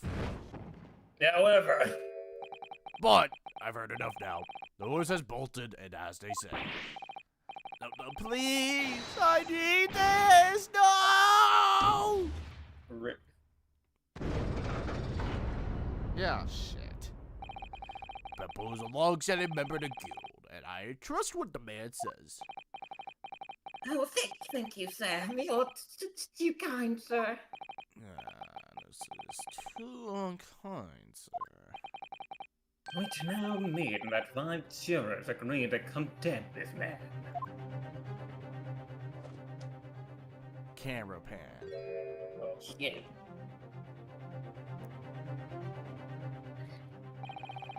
Madam Juror number 6. Yes, dear. What can I do for you? You have heard the testimony of the witnesses in the stand. No, you haven't. No, you haven't. No, no. Objection. Oh, yes, I certainly have. You've got my hearing, you know. No, they said, you heard what they said. They said so much good things. Like, oh, Yeah. the blade was just in there itself. It just... Yeah. It just Mr. Mason just came in like that. Yeah, he just came in like that. It's like, oh. Then pray tell, why are you yet to pronounce your leaning? Well, dear, I'm a bit of a centrist. Fuck. At least, I always go to the park at around this time of day and sit on a nice bench and get on with my knitting. Bruh.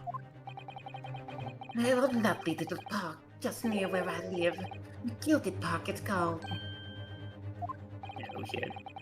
The gentleman donated to the city, you know, to put a smile on London's face, he said. Let's go. Let's go. I can't imagine such a fine young gentleman would have it in him to take another man's life. Let's go. That's my goal. Yeah. He's always doing the wonderful thing for the city. After all, a man like that wouldn't stab someone, surely. Mother, may we go to the Gilded Public Library later? Borrow some books. 2 kids are saying it at once. Yeah. How many Londoners live with their head in the clouds? Do you people not know? What kind of man Magnus Gilded really is? He's an upstanding gentleman. The philanthropist Magnus McGilded has enough wealth to purchase the entire city he claimed to value so highly. Yeah, but he uses are good. But where did all that wealth come from? The Oak Side is a Shylock, sir, and one with the very darkest of souls. Dark souls, in fact. No, there's no dark circles. Only very light ones. Only Oh, my crowds! very, very bright circles. McGilded lends money at an extortionate rate of interest so the victim have no hope of repaying him. When they default, he takes possession of everything they own. He's a vulture that preys on the weak. I've never heard of any mention of that before. But, Your Honor, the park! You'll thankfully that haven't deserted you out here, madam. Though has this thought not crossed your mind? Would a man wealthy enough to buy London of entirety not have a carriage of his own? Well, because he likes carpooling. You love the community. Yeah, he loves What? the community. He's saving on gas, you know? What possible reason could this man have had to make use of public omnibus service? Why are we condemning that? Hmm. We talk shit like, oh, Taylor Swift has a private jet and wastes so much gas. Why are we now condemning when they're now using public transportation, Van Zeeks? Objection. You're not saying that. The victim, a Paul Brickmaker, had next to nothing to his name.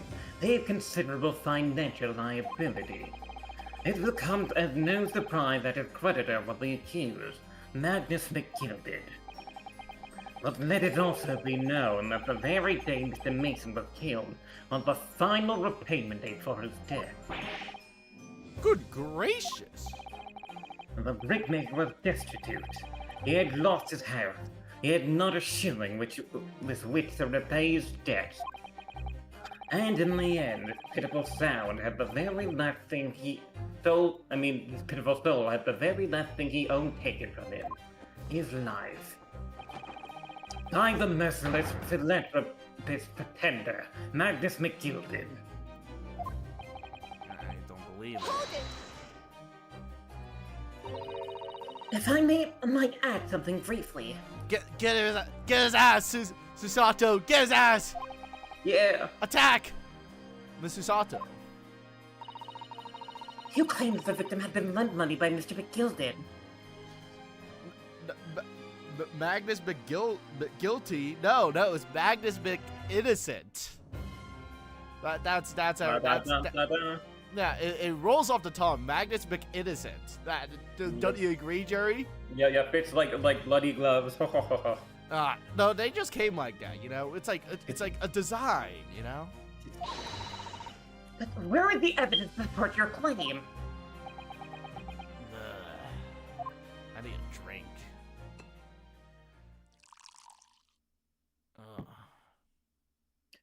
Where the fuck did I get this?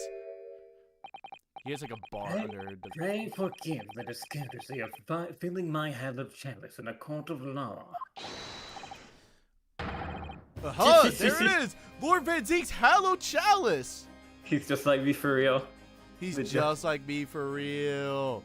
Hold on. How many hallowed chalices?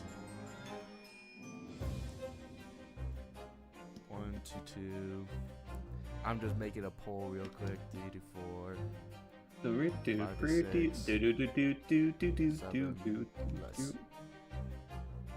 Alright, we're doing a bet. How many hallowed chalices? How could this be considerable acceptable? But I find myself in unexpectedly good humor. I had heard ladies from the Far East could show great courage, but I didn't expect to experience it myself. As a judicial assistant to the defense, I'm simply doing my job.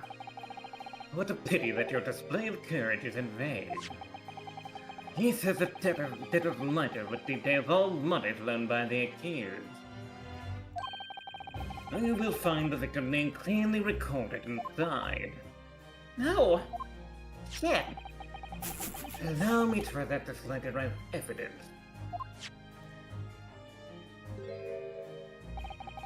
And pray forgive the discourtesy of raising my chalice and toast to the enigmatic East at the same time. Is that like respect or is that racist still? I think it's both. Damn. Passive aggressive? Damn. A marvelous toast, Counsel. I'll gladly accept this into evidence. Can you pour me a glass as well? I want a toast. The Deborah's ledger has been entered to the court record. Oh yes, 20 guineas. The victim owed a considerable sum.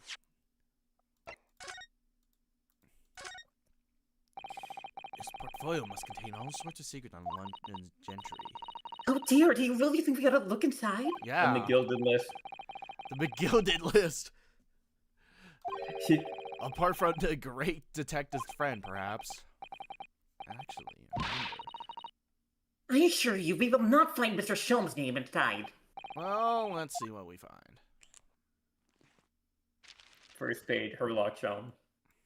Shit. It's just crammed full of gentlemen's names, isn't it? Well, I suppose they're probably not all gentlemen at all, are they? After all, not everyone in this country is so well off. Oh, goodness! What is it?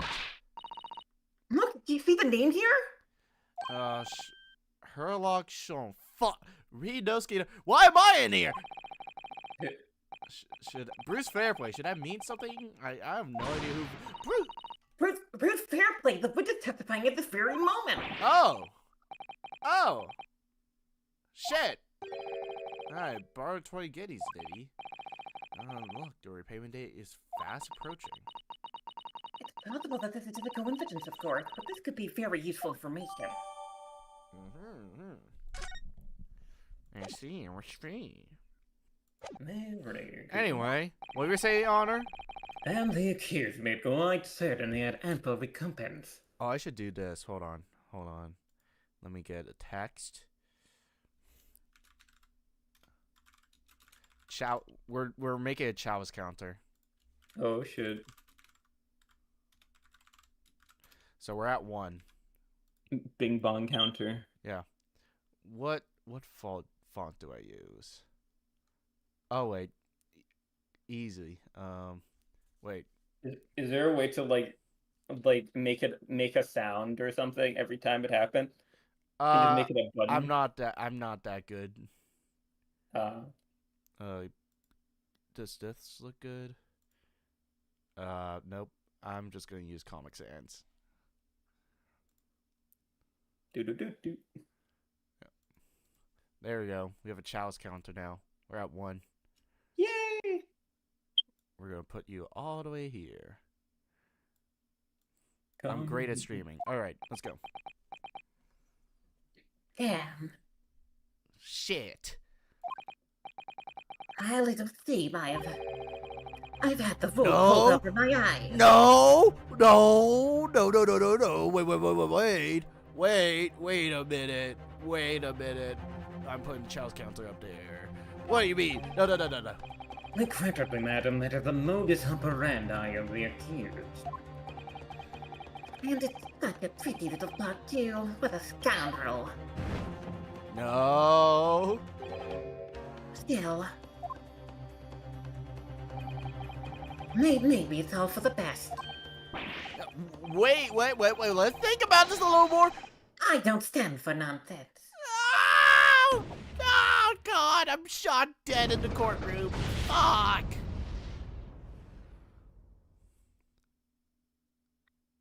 Damn, I'm actually dead. That was it. The last juror's decision.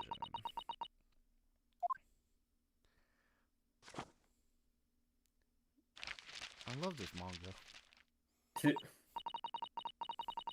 According to this Encyclopedia of British Law, when all members of the jury have concluded that the defendant is guilty, court proceedings are suspended, and the presiding judge will deliver the final verdict and sentence. Oh, fuck. What a first day. That's what it says here. And the final verdict, it's over then, isn't it? Isn't it over? Isn't it over? It's over, isn't it? No! There's a footnote, though. A footnote? However, the defense... All 6 members of the jury have now in agreement with this case. Yo! I won, bitches! Allow me to convey my respect for your sweet and righteous decision. According to the laws of this country, I will now conclude the trial. I deliver my final verdict. I trust there's no objections. You know, this pose was it like Farewell My Turnabout. I don't really like any other uses they have, just because like I just love how like the existential dread from that one case when this sprite first appeared. I don't know, I would always associate it with that case. So whenever this pose reappears, I'm like, it's not as bad as my fucking dying. Chill out. Damn. But I get it, but also it's just like it's so effectively done in that other case that every other time I'm like, chillax. Yeah, it doesn't have the same aura. Yeah. Miss Susato, just tell me one thing. Oh, yes? Have you already booked the tickets? No! Am I gonna be arrested now for trespassing? No, you're gonna get deported. Ah, shit. God damn it. You're in the middle of saying something before the footnote to your encyclopedia British law. However, to no offense, you said so. Now what did you say? Oh, yes, of course. One moment. When all members of the jury have concluded that the defendant is guilty, court proceedings may be suspended, and then the presiding judge will deliver the final verdict in sentence. And the footnote says, however, the defense has the right to demand a summation examination of the jurors at this point.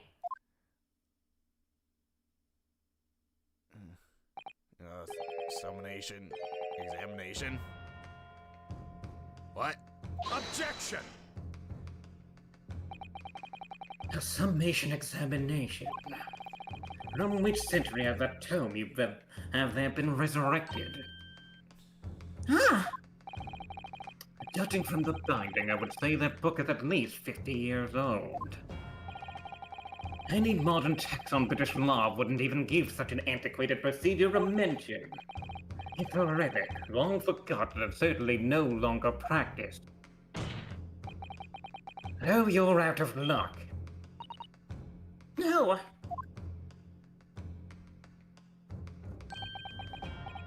What even is a summonation examination?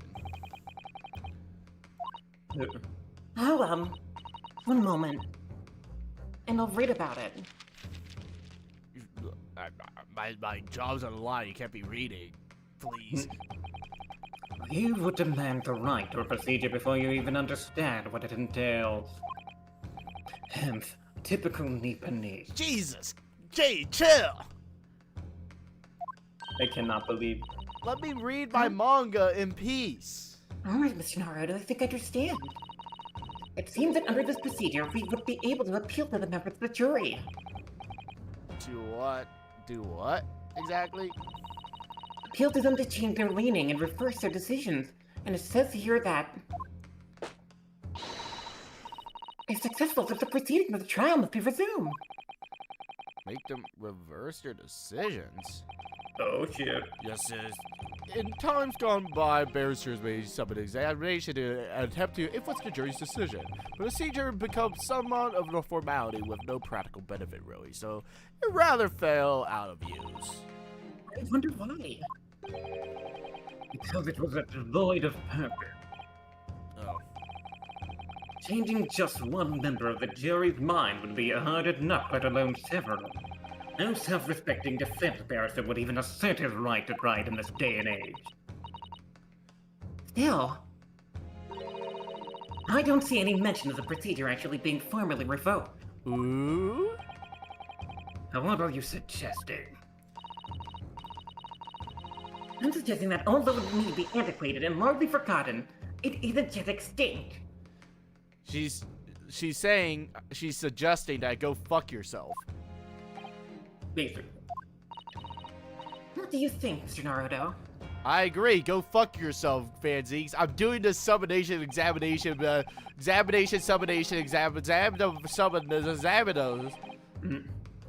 Yeah, screw you. The defense wishes to assert their right to examinations, my lord. Objection! London is the capital city of the most powerful nation on earth. We have a duty to the world to exemplify the very highest standard of judicial procedure. Summation examinations are an embarrassment that should remain buried. But I'm saying it's in the rule book, and like I'm honoring your history. Isn't that commendable? Objection. Yeah, objection. But it's our right. It's our right. I believe I could prove vital in this trial. The defense petition is perfectly valid. The court will proceed with the summation examination. I like this judge. I do like this judge. Yeah, even if he's racist. Even if he's a little racist. Who is it in 20th century London? This is madness. Madness? Madness McGilded. This is Sparta. Super password. Yeah, the password. Foreman, are you and the remainder of the jury ready? Oh, what? Well, this wasn't a job description. All members of the jury will be asked to explain on what grounds they reached their decision. What? Damn, I need to explain. You must all testify to your decisions. Explain why you believe the defendant to be guilty. Well, my lord, your brother really was on the spot. This is most irregular. No mention was made of this before. I don't really hold to this justifying mark. Type. This seems to have thrown the jurors off. It seems none of them have experienced this before. What do you mean I have to do my job? Alright then, summation examination, the examination of summations. Just procedure no practice a lawyer has attempted for years, is it? Well, it's gonna be the first. We're gonna turn about the turnabouts. We're gonna venture this runaway room. Ladies and gentlemen of the jury, the court hereby calls upon to state the grounds on which you find the defendant Magnus McGilty gilded of this serious crime. Why is he McGilded? Why is he gilded? Yeah, time for my... I love this. I don't know, it just felt like it. I trust the driver. He is an excellent member, it seems. Well, nothing is the spare. Totally 2010. He stuck that chap next to him just like this. Brazen, I must say. Absolute brazen. I have simply typed and collated all the statements made thus far, and drawn a logical conclusion. Due to trust to gold, fair is our motto. We ever raise our prices for 4 pence. You hear that? 4 pence for years.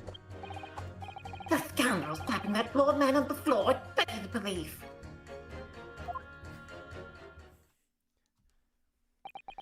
I'm starting to wish I hadn't pushed for this now. Some of the jurors don't seem to have a wonderfully formed argument, though, do they?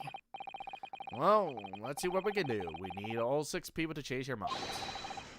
Throw everything I can at them, and use some very persuasive language. Just a moment, Mr. Naruto. According to my books, that's not quite how it works. What? I was gonna have to thaw their icy minds with some heartwarming rhetoric. Unfortunately, once the jurors have decided the defendant is guilty, they're unlikely to heed anything the defense says. What? They've reached their conclusion by their own reasoning, you see. Your plea will sound like excuses. In fact, it could recoil on you the more you try to persuade them. The more interest... Fuck. Fuck! I was clicking a history. And what on earth is supposed to do? Oh dear, I'm deciding what I've read about British law, Mr. Naruto. Man, I'm forgetting what I just said. Hold on, let me pull up my history real quick. Just like, hold on. What did I just say? Oh, yeah. What on earth do you mean?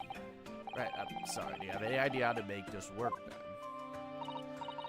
Well, from what I can understand. I think you should just keep that book out. I need all the help. You all need to keep putting it back in and out, you know? Like, you could just keep it out, you know? The key to the procedure is using the jury's own words to make your argument. What do you mean? Well, the 6 members of the jury are randomly selected members of the public. They may appear to present a united front, but the truth is, they are complete strangers who just happen to find themselves here in the courtroom together. I see. And that's the way to break them down, you mean? Yes, exactly. We must listen very carefully to what each member of the jury says. Man, we are 2 hours in already, and Yep. we just got here. Alright, we may need to pick up the pace a little. Yeah. And see if we can identify any contradictory statements. Gotcha. If we can, we then contrast the statements and pit the corresponding jurors against each other. I love this case. We need to pick up the pace. Shit. I don't want to be here forever. I see, so it's contradicting to 2 of the board juries. That is what we're looking for. In a way, then, this is similar to a regular cross-examination. Oh yes, I guess you're right. We're talking at 1.5 times speed. All right. Find a contradiction. Oh God, who just subscribed? Norina, congrats. Welcome. Find contradictions in a statement and pit the juries against one another and break them down. All right. I might be able to pull this one off. No, that's all right. I have to pull this off. What do you say? I have to get me guilted off. I have to get the gilded off. Can we start the proceedings already? I'll ask you to take trial as to clear your conscience in the bundle. Yes, my lord. Alright. Speed run! Speed run! Defense is rebuttal. There was no one else inside the carriage at the time. I don't care. I trust the driver. Yeah, we're pitting you. Objection! Boom. Too bad we don't get to hear those screams I play out know. full. But we have to pick up the pace. I'm Yeah. sorry. No, that's fine. I'm just, you know. Those 2 statements clearly contradict each other. They do. How the fuck are you so quick at this? Me, oh dear, what have I said? Well, I swear Slim Pigs may have had the first idea what it is. Holy shit, he's walking! Holy shit. Holy shit, there's legs. This is where all the budget went into. Yeah. Oh, the budget. According to the group testimony we've heard so far, there are 4 passengers on the omnibus on the night in question. And according to the coachman, Mr. Beppo, he took 20 pence of fares. Right, I have the precise detail typed neatly here in front of me. And juror number 5 also told us the following. The fare of the omnibus is also 4 pence. Let's do the math. Yeah. All right, let's math it up. Math may be difficult for you Englishers, but that doesn't add up at all. 4 times 4 is 16. What? 4 times 4 is 16 if you do it. Ah, it would be 16 pence. Yeah, I just said that. Exactly. As I said, it doesn't add up. The figures are different. By 4 pence, in fact, or precisely 1 person's fare. Oh. Bam. Yes. In other words, on the omnibus, and another question, it's distinctly possible that there was another pastor we have not heard about. Shit. Good gracious! Yours. Oh my God, the camera's moving. This can't be right. The coachman of the guild are good honest men, and one is all trustworthy and watch word. The figure your coachman claims most certainly do not add up. Your watchword, good sir, is a fallacy. I beg your pardon. Mr. Gilman, I think you ought to consider that if this trial were to end now, news would surely spread all over London. The news that we're coachmen trying to hide the fact of the nefarious characters that ride his omnibus. What? Beppo would never.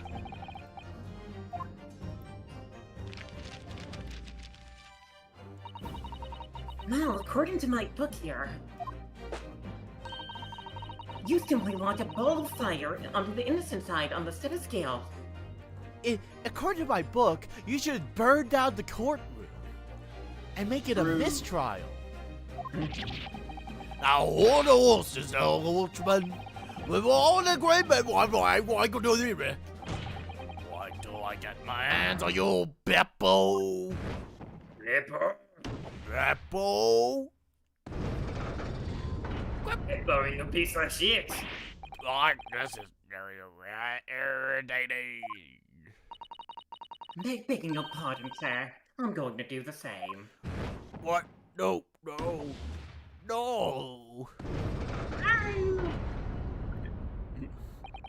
For the love of Mike, not you as well. Michael. Penny, it can be the difference between a smile and a tail, after all. I certainly can't put my trust in someone who doesn't follow my acting standard in financial matters. Oh, really? I, for one, think it's only proper that we hear from the witnesses again. I'll say this with the real quick about the summonation examination. I really do love this just because it's incredible world building. Great world building with just involving all of these like unique characters and like all these like different professions. It just makes it like, oh, we actually are grabbing some random people and like hearing about their lives and shit. Yeah. Oh, well done, Mr. Naruto, you did it! If we can manage to change 2 more George minds. What do you mean? The scale is never gonna break. The scale is here forever. Yeah. We can force the trial to continue. 2 more. Actually, there is something else that's bothering me about a couple of their assertions. And what are you... Then that's where you must strike next. I need to pit 2 more jurors against each other to show there's another contradiction in their assertions. Exactly, you can do it. Well, the scales of justice have shifted, but they still weigh heavy on the side of guilt. Counsel, you have the floor again. Continue with your summonation examination. Counsel, you have the floor again. Alright. And then you and you. Speedrun! Speedrun, these statements are contradictory. What? Again? We have contradictions in my courtroom, I swear to goodness. Oh, dear me, I was only needing a jumper for my other hat. What in the claptrap? What does contradictory even mean, I ask you? I've heard from more than one witness that they allegedly saw the actual moment when the defendant stabbed the victim. Now, out of curiosity, jury number 3, what? I can't you see I'm busy here? How would you say the defendant stabbed the victim? What sort of motion was it? Ha! Wanna test me, do ya? I love knives. It's like this. Stick the fellow next to it without even get it up. Just a prim break banker said. Yes, that's what Mr. Fairplay's testimony. Quite true. Now then, jury number 6. Oh, is that me, is it? Oh, what can I do for you, young man? How would you say the defendant stabbed the victim, madame? Oh, well, dear, as far as I understand it. It was like this. He stabbed the poor man after he collapsed on the floor. The coachman said so. Now don't move! Freeze! We're doing the Black Beatles challenge. That girl in the river now freeze. See, I'm frozen too. I can't move. Take a look at these 2 jurors. He stuck the fellow next to him without even getting up. I think we killed him. Yeah.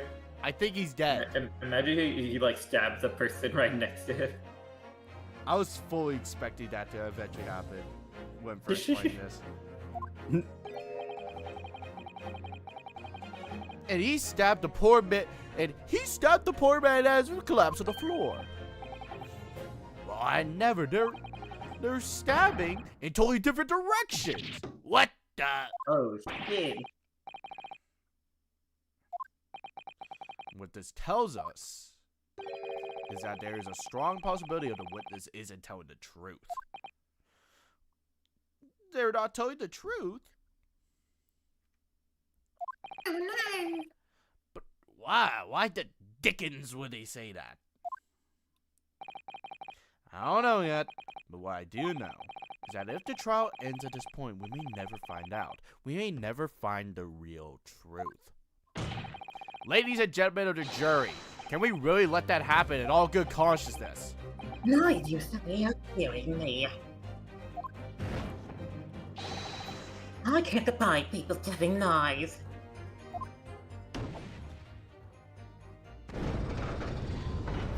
Let's go. The scales. I don't believe it.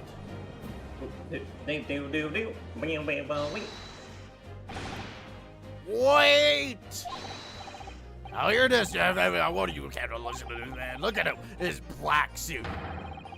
He's clearly some devious Eastern sorcerer using magic on all of us. Jesus Christ, my guy. What was that for? What was that for? He's a little racist. I could use magic. Do I really think I would be putting myself through this? I'd just like, I'd close up shop. Answer me this dark jinx. Ooh. What the fuck did you just call me? What exactly is the problem? One of these two witnesses has cited different recollection of events. What of it?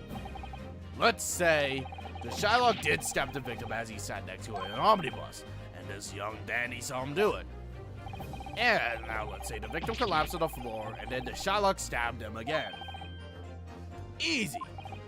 Well, what do you say? It didn't happen like that, huh? Who are you calling dandy, sir? Why, I should take this knife to you. That's you. Who are you calling old? Why, I should take the needle to you. They're ready to kill each other right now. And then I'll have another murder case to defend. But could the foreman of jury be right? Because two witnesses see two different modes of the same crime. It's out of the fucking question. Yeah. Objection. I'ma shake my head to ya. Unfortunately for you, you're stupid. Unfortunately for you, you're a Jesus! Why you call me that again? What you suggested is impossible. It's out of the question. What are you talking about, man? How can it possibly say that? You do realize I'm only doing my job. Now you're backtracking now. I'm only doing my job. What? Oh, I have to be racist. Shit. That come to my head. Under me hat. No, I mean, why are you so aggressive to me? Foreman of the jury over responsibility to steer everyone in the right direction. Why are you so mean to me? Yeah, so where's the evidence, man? That's what I want to see. That's what I want to see. Yeah. I'm such a big, cold-blooded man. I said the two witnesses are different with the same crime. If you ask a question, there should be some proof. What the fuck is this guy? It looks like the only way I'm going to convince him is to present something in his stupid little face. Something irrefutable hard evidence. As you wish, foreman. I'll give you the proof. It's out of question that the two witnesses saw the different modes of the crime because there was a single stab wound to the abdomen. This is the victim's autopsy report. According to what is written here, Mr. Mason was stabbed in the abdomen. I love this sprite. Yeah. This sprite really is so much fun. Only once.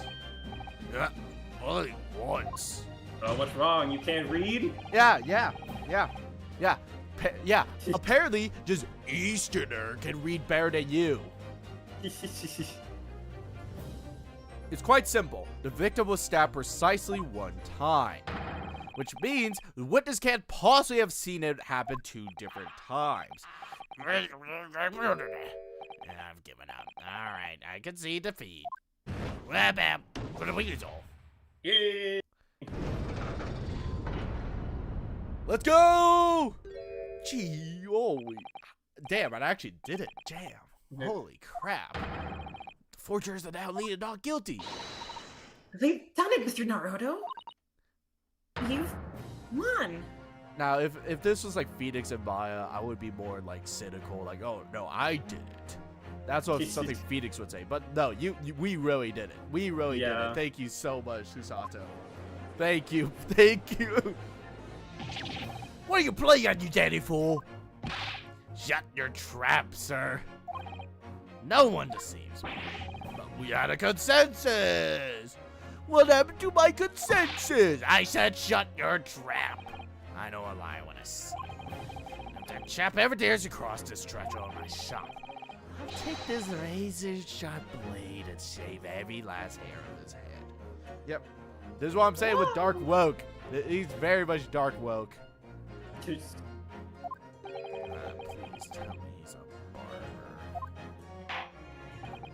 Whoa! In the quite remarkable turn of events, the defense summoned agent examiner to flip the balance of the scales of justice. The jurors now stand as 2 for guilty and 4 for not guilty. Accordingly, there's no longer a large enough majority among the jury for me to adjudicate. And the trial must continue. Yeah. We did it! I hereby ask the defense, prosecution, and witness to return to their places. I call upon all you to continue to pursue the truth. Bruce. So, Lord Van Zeeks, continue to substantiate the case for the prosecution, if you please. We're at 2. Holy shit, we're at 2. Who? We're at 2. Oh. Shit. Oh. Having savored the rich aroma of the calming contents of the hand of chalice. Damn. That shit hurts. That shit must hurt. It may seem crass to crush it to dust. Pray forgive the discourtesy. Lord Van Zeeks. Ow!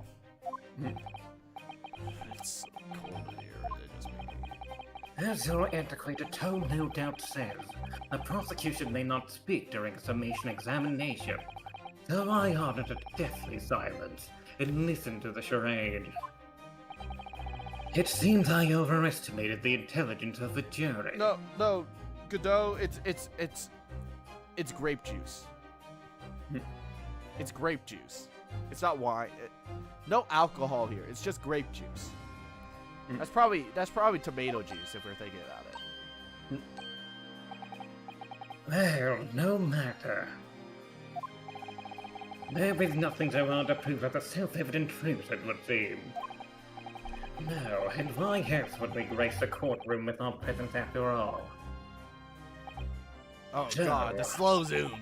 Let us proceed to the next round of battle. How far does it zoom?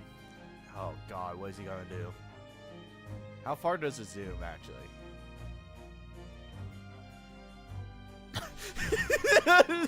Oh, okay. I was like, how far does it zoom? Does it keep going? Does it keep going? Oh fuck! Oh! Ah! He's stripping! Bring forth the witnesses once more! But the aura.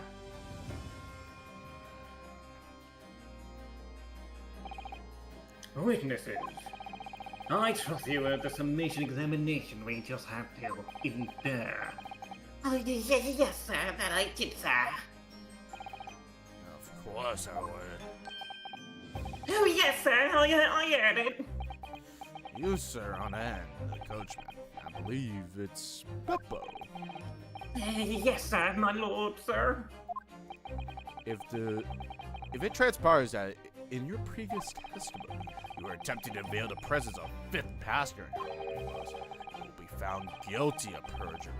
You be advised to bear that in mind. Has perjury ever stopped anyone? I don't think perjury has ever stopped anyone. Oh, meu Deus. Why you turned Spanish? Now then, witnesses, I hereby call you to testify before the court again. You will explain the various misgivings brought to our attention by the defense's summation examination. Let's go. All right.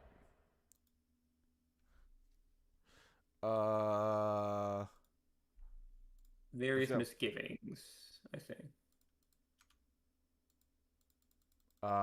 The game's frozen. Oh. Shit.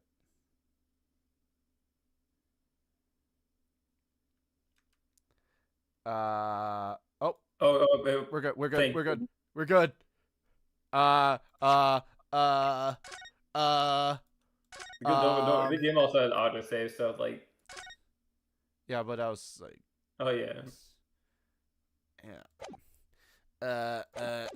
Okay, we're back. Various misgivings. I only carried 4 passengers that night, I swear. Well, for one, I had to pay 5 pence for the bus. They fiddled us on the ferry, did? As in I saw that blood-curdling sight in the Harry thought he were. He fiddled us! I tell you, I saw Miss Gilda stabbing that man. Everything I said before stands. Oh, yes, he stabbed him. Yes, he did. Oh, yeah, I think so, yes. Hey, Marco. What's up? Marco Polo. Marco Polo. Council, make sense of this for me, please. The Phantom Fifth Pamphlet conjured existed by my learned Eastern friend never existed. The confusion has arisen from the coachman's sly little cozenage. Cozenage? Ah, Beppo, explain yourself. I'm terribly sorry, you blaster. Oh, you're not shivering now, huh? The Gilman's fare is 4 pence across the board. You know that. Inflation? Am I going to understand that you've been overcharging our passengers by a penny a fare? Don't call it the lack of brother. The day is always empty. You have been dishonest, coachman. I'm so sorry. You're a disgrace. A disgrace, Beppo! And your selfish actions has brought dishonor to the entire guild. Go, get yourself a sandwich. If I may, sir. Get yourself a sandwich, Beppo, and get out of my face. I had to pay 10 pence on the bus just last week. What? 4 passengers at 5 pence each is. That's 20 pounds. I've done the arithmetic 10 times already, but I just can't make the results come out differently. No, that figures. Have you played Baldi's Basics in Education and Learning before? And have you played the game called Dis? I'm familiar with both. I'm well familiar with both. If I was more used to the streaming thing before that, I'd absolutely stream Dispatch, but I just watched like 5 playthroughs of it, so yeah. Well, it appears that the one affirmation misgiven has already been explained. So, counsel for the defense, your cross-examination, if you please. We've already had the pleasure of a protracted summation examination today. I see you intend to continue the parlor games. Oh, absolutely. Yeah. My shivery little eyes. Alright, let me make sure what I need to do here real quick.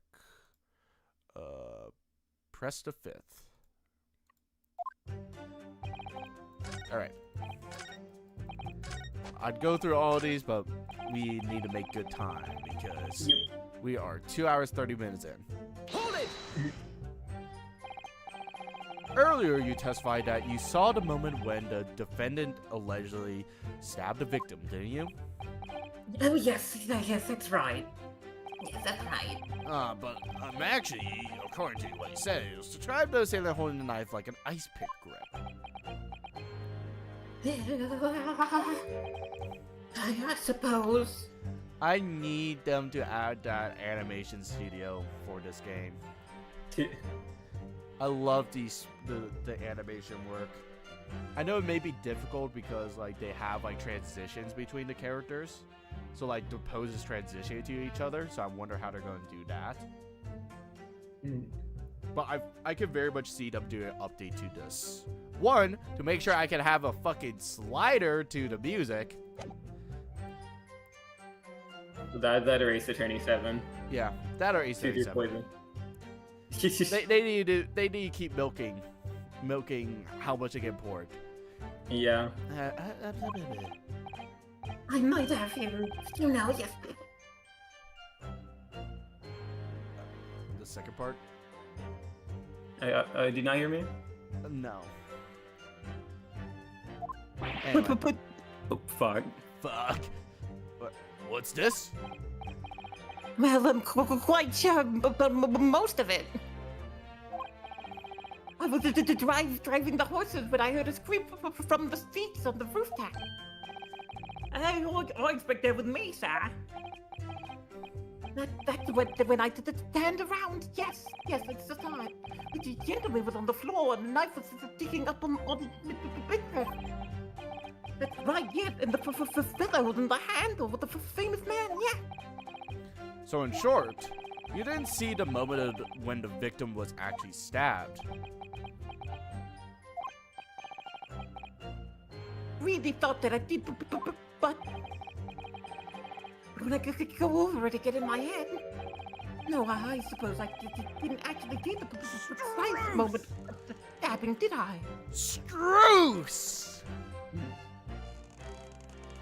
What does that mean? Struce! What do you Excuse me. mean? Excuse me. Do you have something to say about that, Mr. Fairplay? No. Now, listen to me. I know what you're thinking. He didn't really see the exact moment the fellow was stabbed. What are the chances of death? Eh? No. He's getting flustered. You might be able to extract some new information from him if I asked him cleverly. Could he have just happened to see the exact moment the crime was committed? Some days are like that. Some days are like that, yeah. Well, I suppose some days are like that. Sooner or later you'll be able to vision it. And you're always beeping through the sky on top of the home. Beeping! I'm a respectable city baker, you know. I know what I saw. I remember it clear as ballot day. It was a grim scene, I don't mind telling you. Thank you, Mr. Fairplay. Oh, excuse me. I want to ask you to supplement your testimony with a clear statement about what exactly you saw. Oh, I can do that, alright. I can tell you just how grim it was. Man, I didn't expect that to actually go to. Because you always pick the other option, right? In these types of things. Oh, yeah. I think it's both, maybe. Yeah. Blood-soaked hands, you sure about that? Objection! Only a little bit of blood, let's be honest. You're over-exaggerating a bit. Blood-soaked hands. Well, I admit they soaked maybe like a little thick, but anyway, there were definitely blood on them. Both of them were covered in it. Well, I'm terribly sorry to disagree, but that's more than a little peculiar. What? Here are the gloves worn by the defendant, Mr. McGilda, on the night in question. Oh, yes, right. And there certainly does appear to be a sizable dark color stain there. But, as I'm sure you can clearly see, it's only on the right-hand glove. Nom nom nom nom nom. Nom nom nom nom nom. Nom nom nom nom nom. Nom nom nom nom nom. In short, Mr. Fairplay, your testimony is inconsistent. But no, that can't be right. No, you're the liar here, then.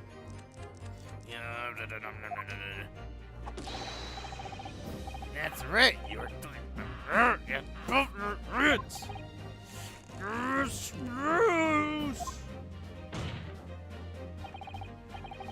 I love the cross-examined image with the defense attorney and the prosecutor. I love that image. It's a shame that the image is not the original show. Yeah, I think they just didn't figure out a good way to do it somehow.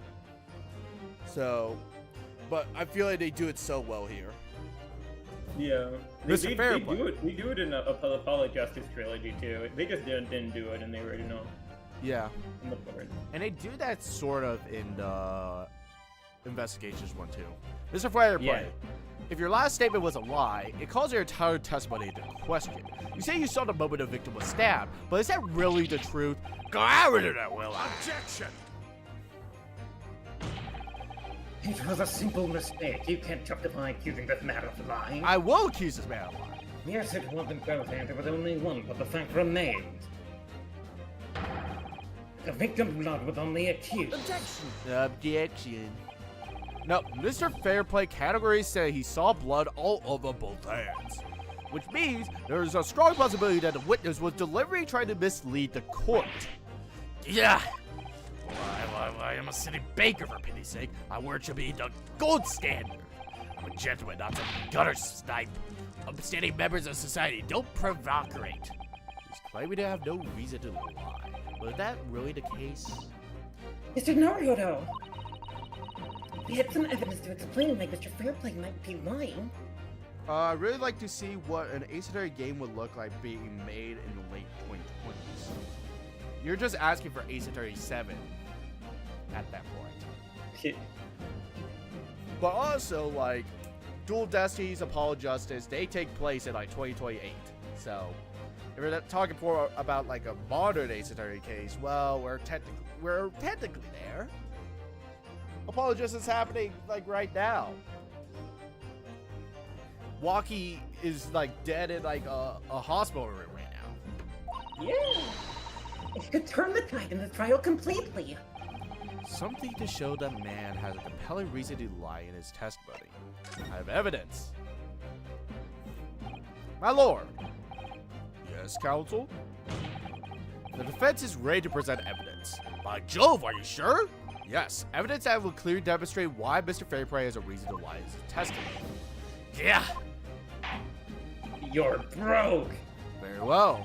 I hereby declare the offense to present evidence, Yeah, your ledger. This is a list of debtors who owe money to Mr. McGilded. Yes, at least if it isn't victims, crippled by the accused extortion. The point is, among the names of those debtors is your name. Mr. Bruce Fairplay.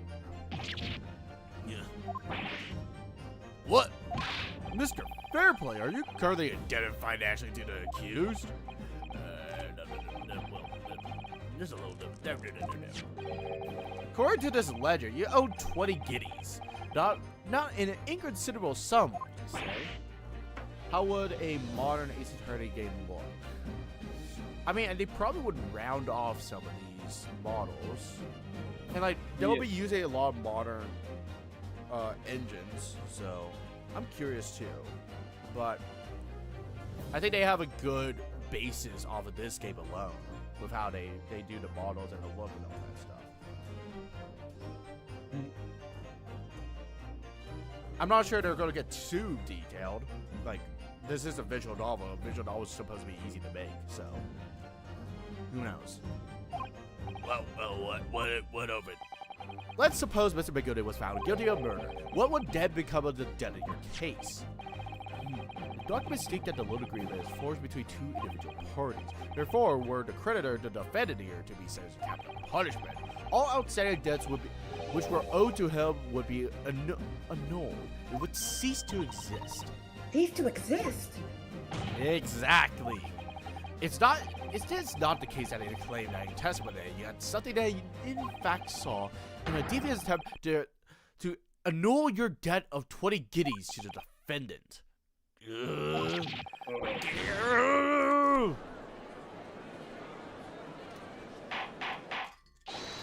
Order. Mr. Bruce Fairplay. Yeah. My lord. No. Let me ask you again. And be aware that your answer may be the most serious implications upon your future, sir. Did you or did you not see the precise moment in time at which the defendant is alleged to have thrust a knife into the victim?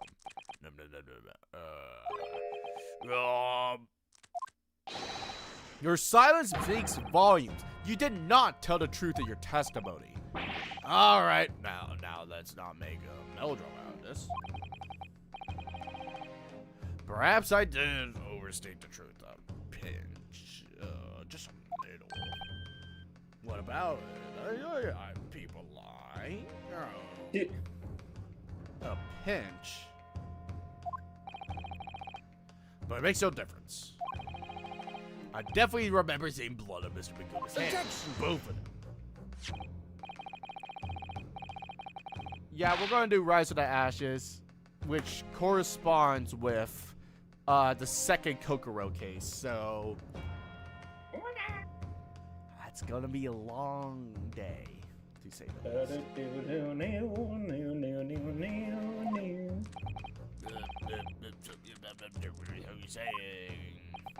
He loves nomming on that cane. I like his Wario beard. Yeah. I wonder if I might be allowed to speak, sir. Go ahead. You're first. Well, the thing is, I think I remember seeing it myself as it happened. Seeing what? The blood, sir, on the assailant's hand. I think, yes. No, I'm almost sure that it was on both of his hands, not just one. What? What? Oh shit. No shit.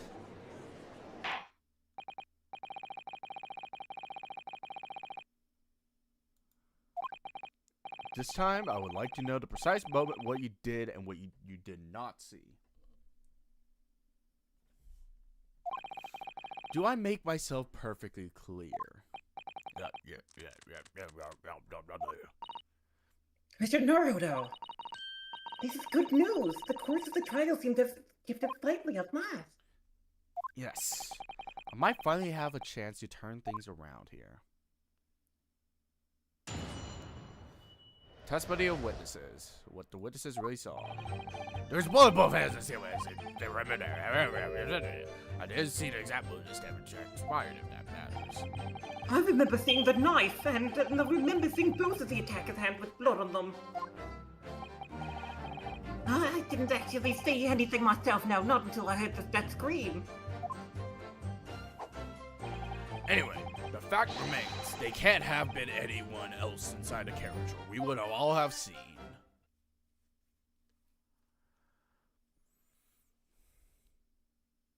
Well, lo and behold, in truth of the fact, not one of you witnesses witnessed a crucial moment of crime was perpetuated. I apologize, my lord, but honestly, you expect us to see every single crime at that very instance?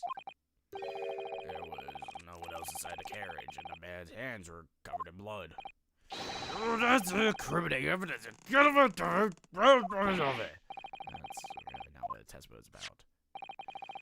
Let us examine the interior of the omnibus once more.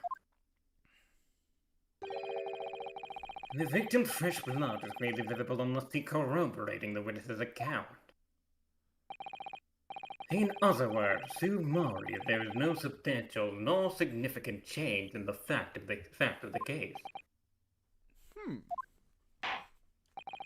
Very well. Your cross-examination, please, counsel. Yes, my lord. All right, let's do this. I think I need to press statement 5. What do I Witness do? 1, 2, 3, 4, 5. Anyway, the fact remains that there can't have been anyone else inside the carriage, or that we know of. Hold it! And everything you saw of the incident was through the sky roof on the roof of the omnibus. That's right, it was freezing cold that night, but the glass was frosted over. Oh yes, I remember I was shivering. It was so bitter. Which rather begs the question of why did the parents sit on the roof in the first place? Well, I don't know about the young fellow, but could have entered the cabin. No? Why not? It was locked from the inside. I was trying to knock it, but no one opened the door. It was locked?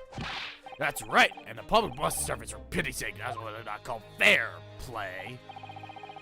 Yes, I had exactly the same experience. I tried knocking, but the gent inside just gestured at me to clear off.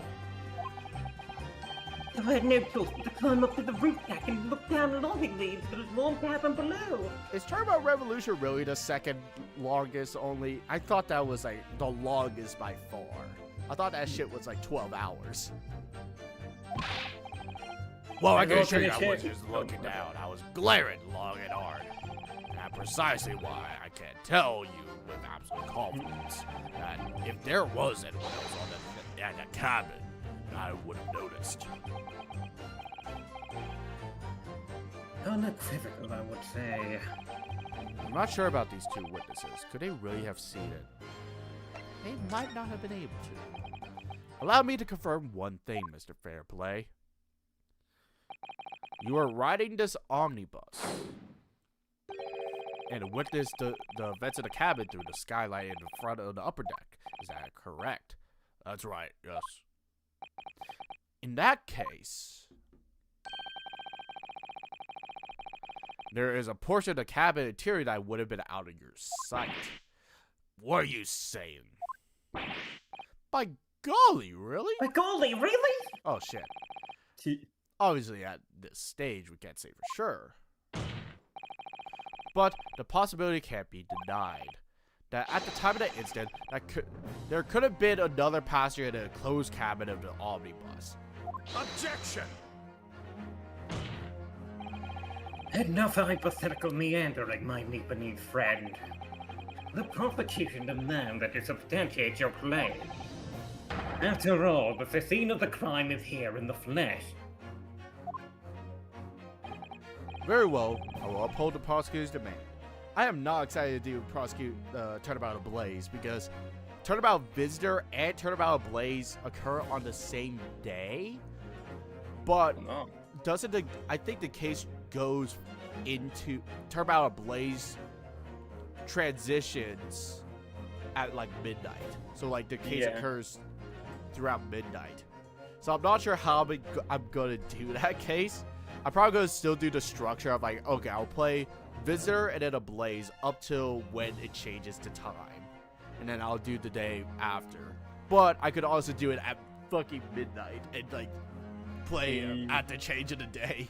But also Turnabout Ablaze is a long ass case. So if I can splice that into two, unlike their other investigation cases, I will very gladly do that. So very well, I'll uphold the prosecutor's demand.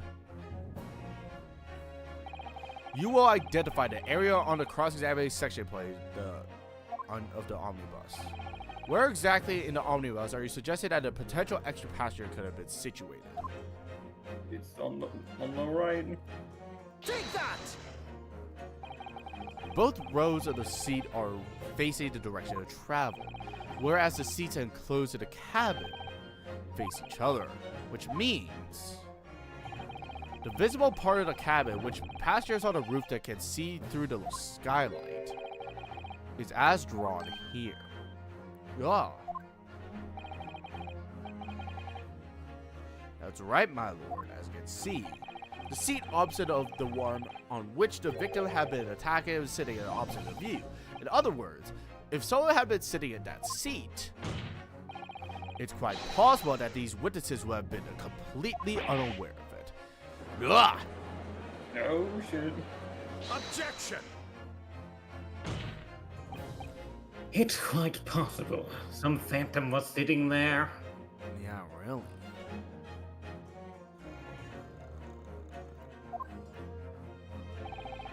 You Nipponese have a forbidding habit of obscuring the truth with ambiguity. What does this have to do with me? What are you doing? I concur with the prosecution's rejoinder.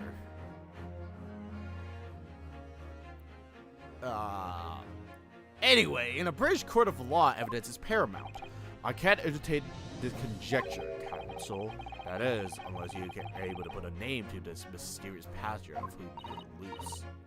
Can you, Mr. Naruto? Fuck. I honestly don't know. Who could have been? Who could have been on the other seat, which was outside from the witnesses? I have an inkling. I understand, my lord. The defense would like to put forward a name.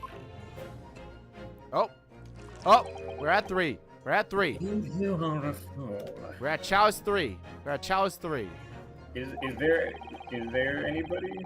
That responsible with desperate attempt by a man who has no notion of his own limitation. What were you saying? Like, I thought like we don't have an idea.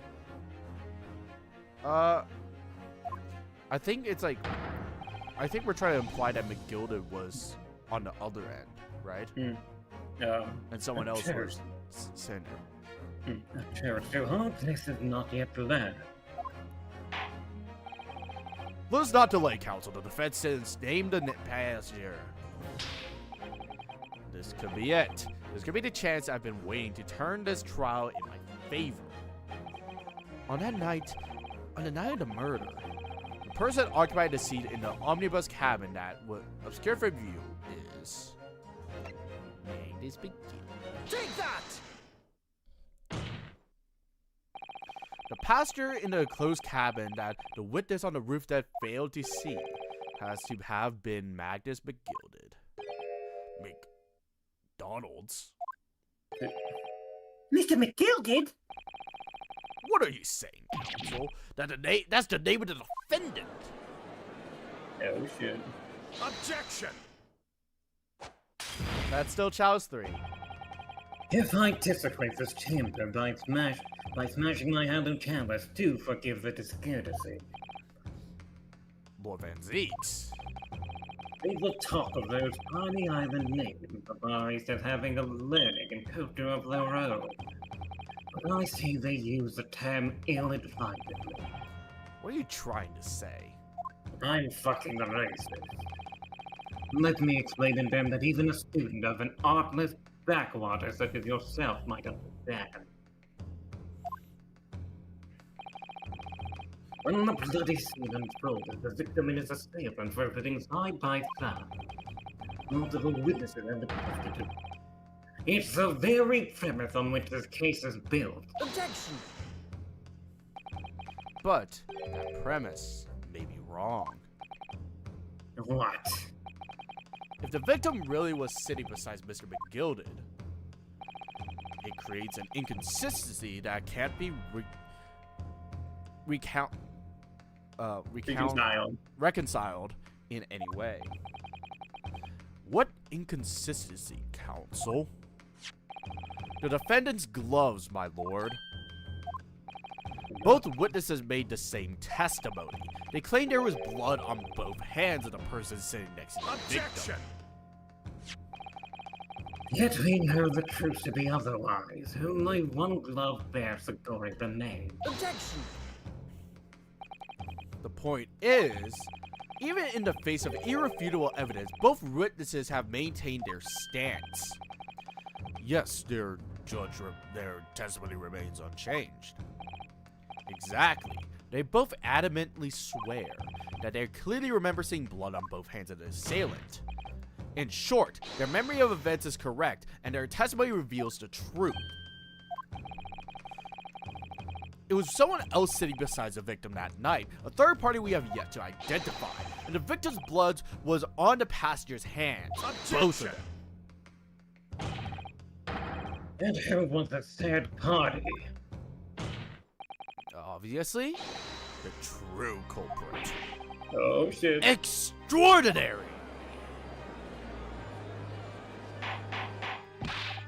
Order! What exactly are you postulating? Objection! The defense's postulation is just that. Nothing more than conjecture. The witnesses have clearly stated that they saw the accused. Objection! No. But when they elaborate on his testimony, Mr. Fairplay said the two of them were wearing hats and couldn't exactly make out their faces. Yes.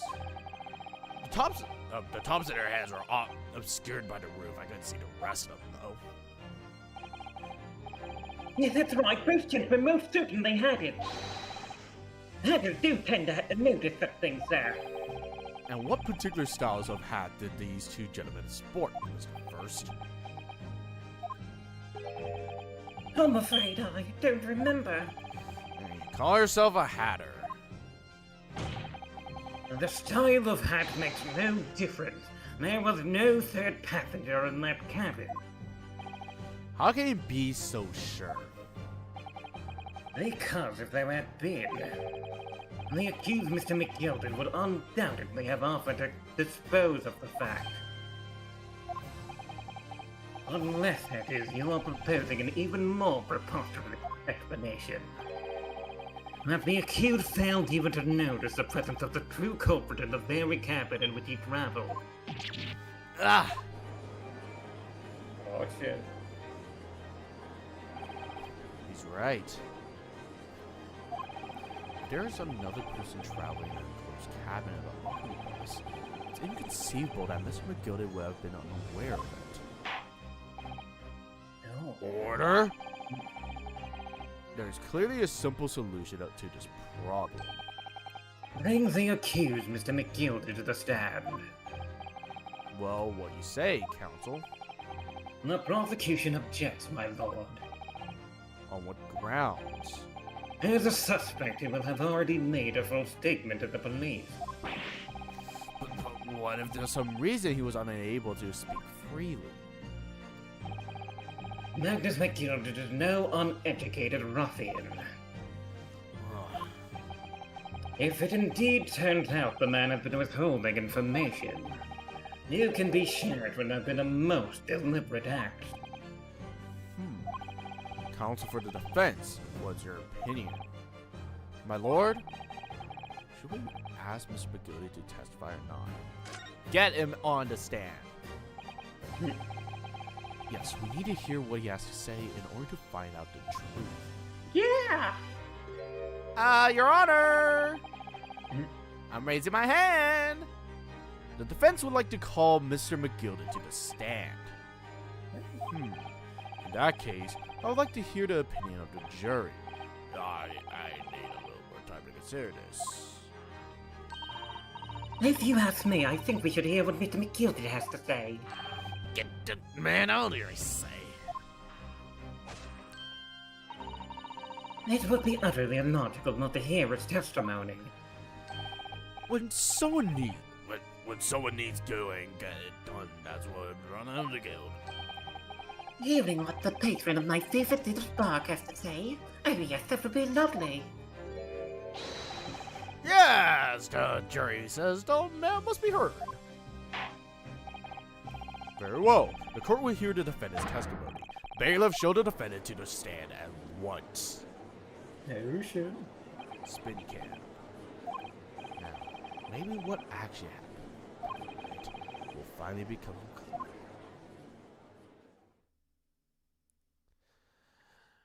Let's proceedings be resumed.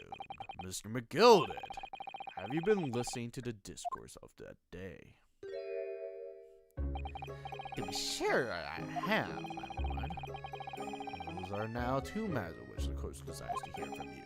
The first is whether or not there was a third party with you in the omnibus cabin, as proposed by the defense. The second is that if such a person was indeed present, why didn't you conceal that fact from the police? But God, no, this is not in my nature to hide anything at all. Just answer the questions, please. The truth of the matter is, I've been desperate about this all along. Do I tell you all, or keep my mouth shut? Tell us what, Mr. McGilded. The fine fellow representing me is absolutely right. In the carriage of the night with myself and the other man, there was another passenger. It's true? Hey, and this was what... Twas me who helped that little urchin get away after it all happened. You aided and abetted a criminal?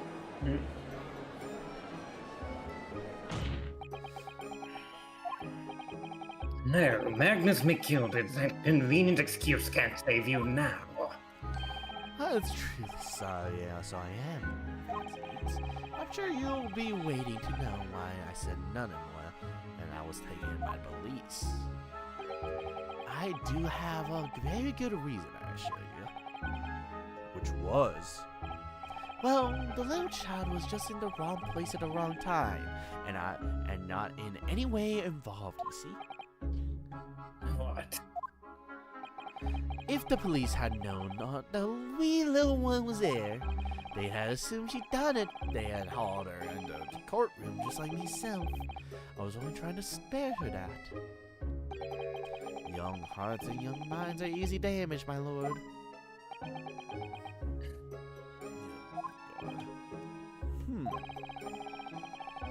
And who was this young child of whom you speak? That, I don't know. You don't know. Hey, well, we think this happened to be in the carriage. I never saw her before or since. Objection! We have absolutely no reason to believe this man. The prosecution called for the witness' statement to be disregarded by the court. You know, I wouldn't be so surprised if the urchin isn't here in the courtroom as you speak, listening to the proceedings. Why the fuck would they do that? Oh. Oh, it's Silent Hill now. Fuck, gee, I'm fire! There's someone trying to get away! What is going on? Be careful, Mr. Naruto. Cover your face. Bailiff, don't let the accused escape. Secure the omnibus. I hereby call sure to the finish and cause me a clear to court. If only we had fire alarms. Oh, wait. Hurriedly removed from the smoke-filled courtroom by the bailiff. Man, having actual fires in the courtroom is not a good idea. Amid the scene of chaos and people stumbling over their desks ready to flee the chamber, we had no idea what was happening. All we knew was that something was totally not being tampered in right at this moment. To be continued. Oh, I'll be right back quickly. Yeah, all good.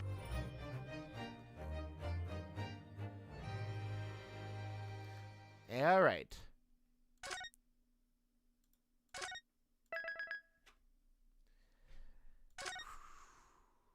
Part 3. Yeah. Let's do this. Oh, God.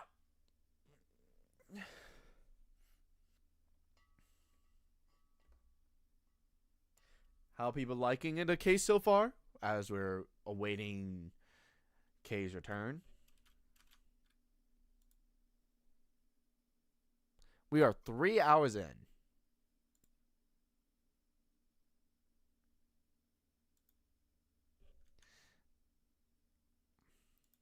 So far, we're at a challenge counter of 3.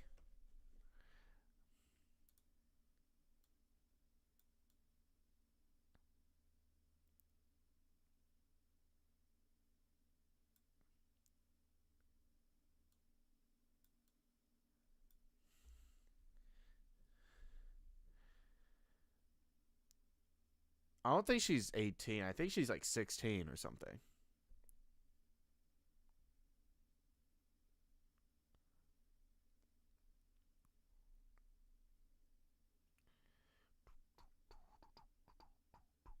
I am hungry as fuck, so we need to get this finished. Jesus, it's 12:30 for me. Holy crap. Alright. Let's get through this. So I can eat some food. I think we have another hour left, basically.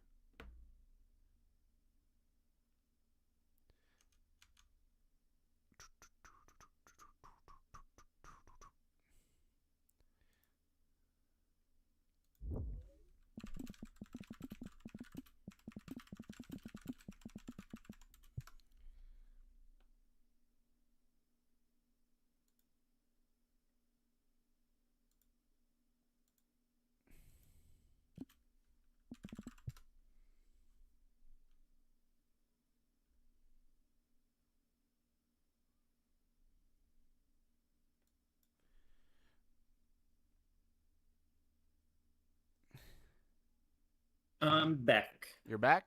All right. Let's get this show on the road then. Yay! All right. Let's do this. I think we have an hour left, so. Yeah. 12:52 p.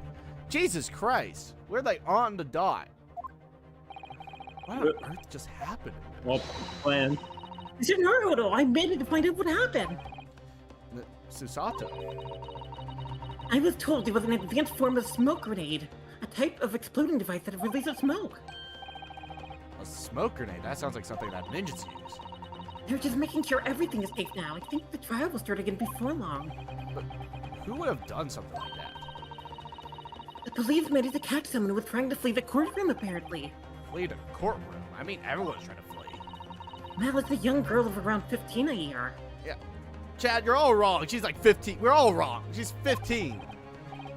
A young girl, then could it be? The other passenger that Mr. McGilly was just talking about. I thought exactly. So he wasn't lying. Oh, and what about Mr. McGilded? There are so many things to talk to him about, but he's not here. I think he was summoned to the prosecutor's antechamber to answer questions, along with the young girl. Van Z's just grown now. Who is she, I wonder? And what wasn't she even doing here at the trial? She's taking a huge risk, and for what possible benefit to yourself? Here's another matter that's troubling me. What's that? The 20 pence.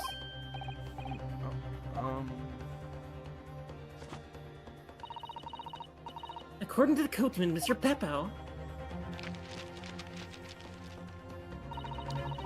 he took 4 passengers that night at a fare of 5 pence each. That comes to a total of 20 pence exactly. And now it seems there were in fact 5 passengers. Well, that's me. Oh, my bad. Put down is you. Which means the figures don't seem to add up again. Sorry. She's right. That's true. Counsel for the defense coin may proceed into the courtroom. The trial will reconvene in 5 minutes. Man, you have 2 different voices, officer. Well, whoever she is, I imagine this young girl will be asked to take the stand and testify now. I really can't imagine what she's going to say, but it could alter the direction of the trial. I wonder who's going to voice her. Wonder. We'll know soon enough, Miss Susato. Yes. 18th of February, 1 p.m. Oh, here she is. She's ore farming. There's the young girl next to Mr. McGildy. Look. Is she in the... No, she's not. No, not yet. I need to prove I'm right. She must have been the one who caused the disturbance before. Whoa, after a rather eventful recess, the court will now resume the trial of Mr. Magnus McGilder. Now then, more Van Zeeks. My lord. I believe you have established the cause of the smoke which veiled proceedings earlier.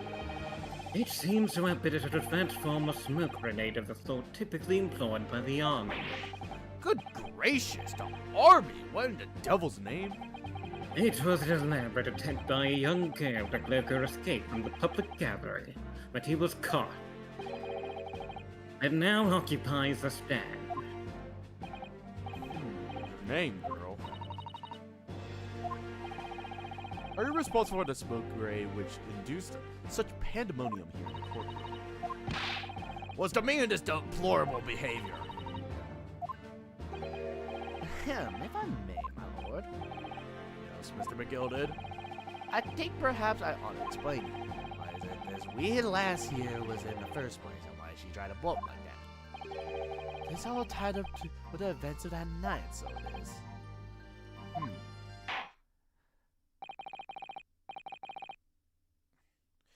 Very well, Mr. McGilded. Give your testimony. You'll explain to the court how exactly this young woman is involved in this case. Not gonna ask for her name. Just what happened that night? It's not like a defense lawyer needs that information or anything. Witness testimony. The young girl. On the night in question, I took the back seat in the omnibus and probably nodded off. But bagra!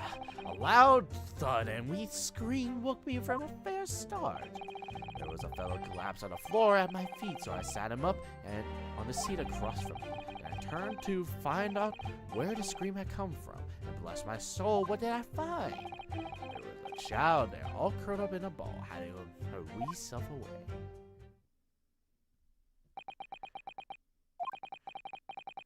I remember somehow baffled, I confess, but from what I gather on the matter in question, this young girl was indeed riding in an omnibus. This is correct. It is exactly as the defense counsel said. This last was the 5th passenger, my lord.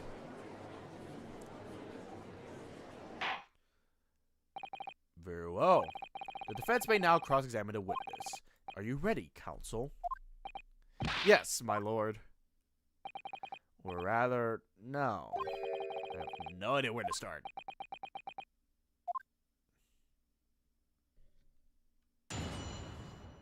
Is this one I press everything? I think I press everything. Yeah. 9 question. Let me just double check.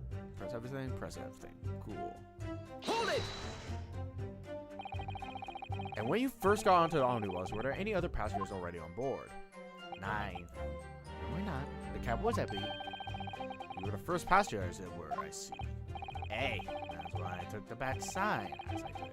This was most comfortable for my tushy, so it is. So, could you explain exactly what you mean by the back seat? By all means, this is how you described us earlier. I'm talking about the seat opposite of the poor gentleman who was stabbed with sitting. Like I said, this was the most comfortable where I feel most at ease. Of course, I enjoy gazing through the skylight from time to time as well. Damn burger, I love it. Shit. Hold it! A loud thud, you said, and a scream. Aye, that's right. How do you explain this? This was something that fell on the ground, some sort of noise. So this was the sound of Mr. Mason falling to the floor, having been stabbed. Well, now, you'll remember I was asleep for the time, so I wouldn't like to say. And when the sound woke me up, I opened my eyes, and there wasn't a soul to be seen in the carriage but a fellow on the floor. You didn't see anyone, but at the same moment you did hear the scream. I presume from the roof deck, I presume. Not above me, no, my lord. It was from inside the cabin. But I wasn't altogether thinking it was a scream. No, I was too stunned by the dexterous sight before my eyes. Alright, let's beat this.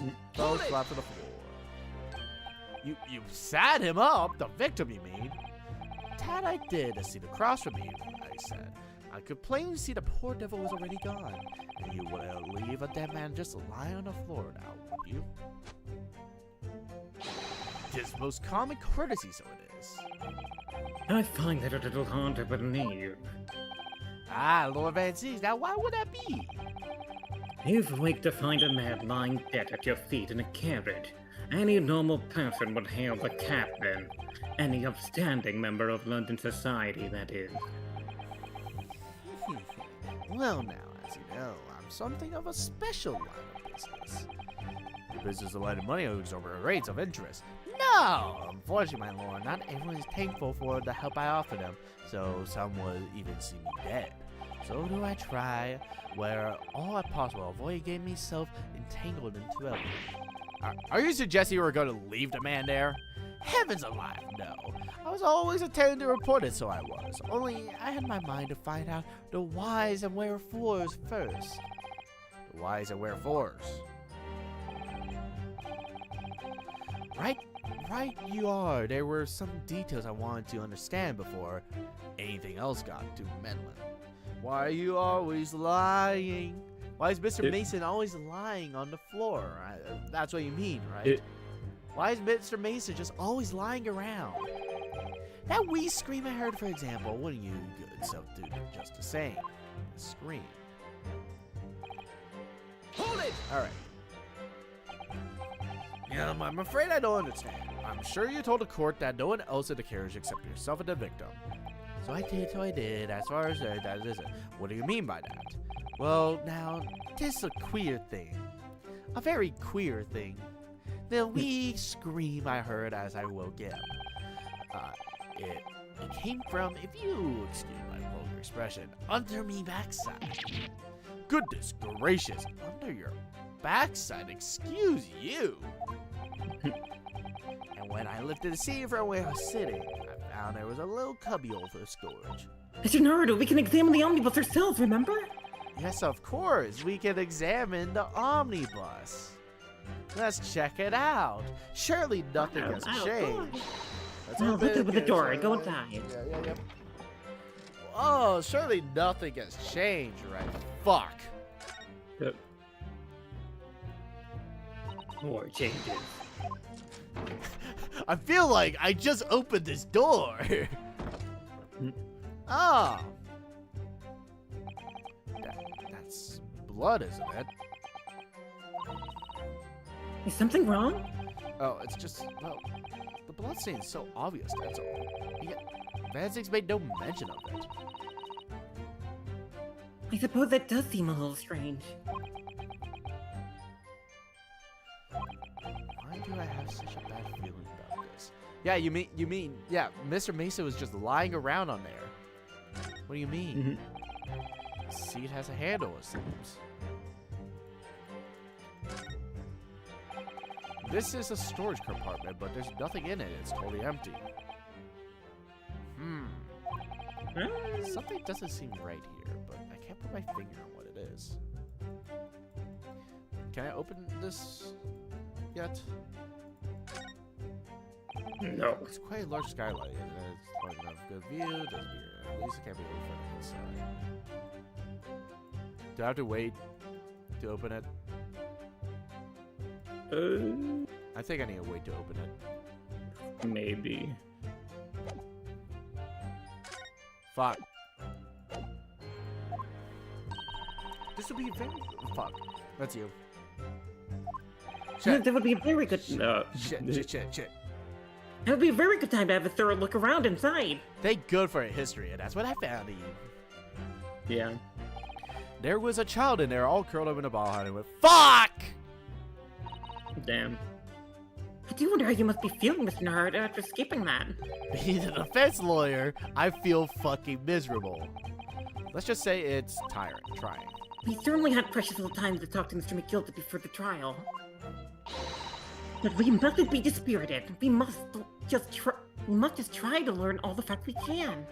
When we arrived in London this morning, I didn't see the day panning out like that. Mr. Naruto, no grumbling, even in your head. How do you know? Alright. Hold it! You said she was hiding herself. Hey, No. that's right. It was hard to see the dim lamplight, but it's curled on the ball, and I see. My heart nearly started beating in my chest. You're really overreacting this. So I pulled her out from under there and sat her up on the seat opposite and weanching myself. The seat opposite? That's right, just next to the dead gentleman there. You sat the young girl next to a corpse? Jesus! Oh, that's you. Well, am I sure I mentioned? A gentleman in my position can all too often find himself in mortal danger. So, I need to find out just who this urchin was, you see? And while I was in the middle talking to her, I heard another scream, a fella's voice this time. Presumably, the scream that was Mr. First, who was sitting on the roof deck seats. Rise you are again, I would say, sir. Looking down through the skylight, you must have seen the young girl and the gentleman with a knife in his belly. In other words, the previous witness did not in fact see you at all, Mr. McGilded.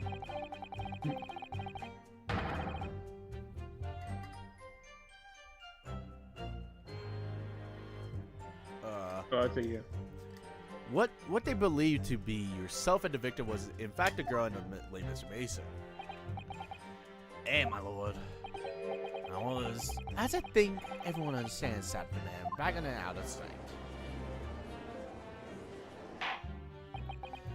It's certainly plausible. The defendant is somehow diminutive in stature and readily confused perhaps this young girl. After that, of course, with a scream from the gentleman over us, the driver realized something was wrong and pulled over the horses. Thank you, I've heard enough. That was a long fucking testimony. Yep. The events as explained are clear in my mind. However, at least one conundrum remains. Who is this girl? Stop aura farming and say your name. Her name is Gina Lestrade, my lord. Are you filing in the court record? Yes, you are. 17. Oh, she is 17. Well, shit. Whoa. She's a chancer. Earns her crust among large crowds while leaving people in their purses. What's commonly called a pickpocket. What? This girl, you're a petty thief. Oh shit. We're fucking bad. What? Is this true, Mr. Strahd? Mr. Strahd, you will answer the question. Ah! I'm dead. Rare. How dare you? What is the meaning of this? The girl, she's gone. Open your eyes. Oh wait, hold up.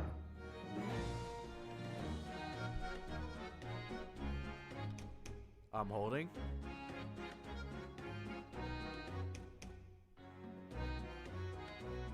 I'm holding.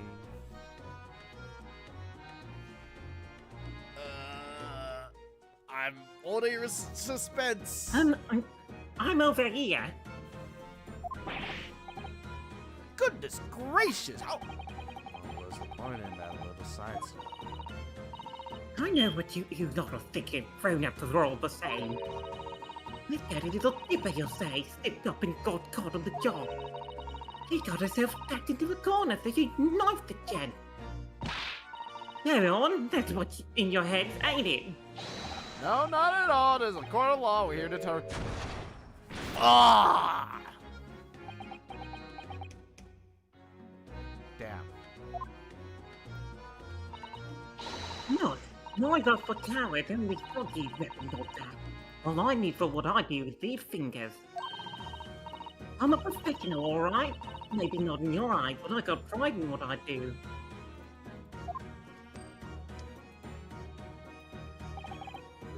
Let me guess. You don't count smoke guns among weapons for thugs. Oh, this? Yeah, this was in a bag I lifted the other day. And where they keep the four-wheel tracks. It's nice, isn't it? I love the pink bag.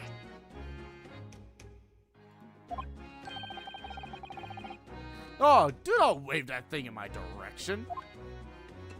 Oh, we're on Chow's 4. Oh. Chow is number 4. They would admit that you were riding behind the bus of the night in question.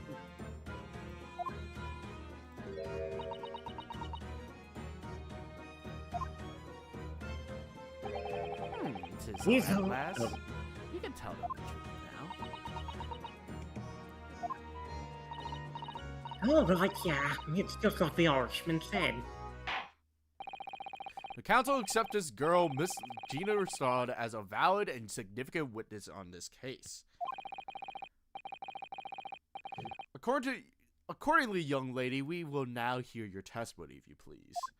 Why you hate McGilded? What do you mean? McGilded is such a good, innocent little guy. You will tell the court exactly what happened on the omnibus in the night in question. Alright, if I have to. Alright, if I have to.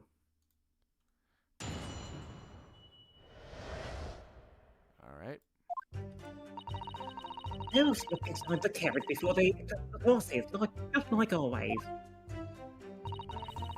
But it was right all like the time. I got nothing to show for me trouble that night. I'll tell you can't see a blind thing in that iron place.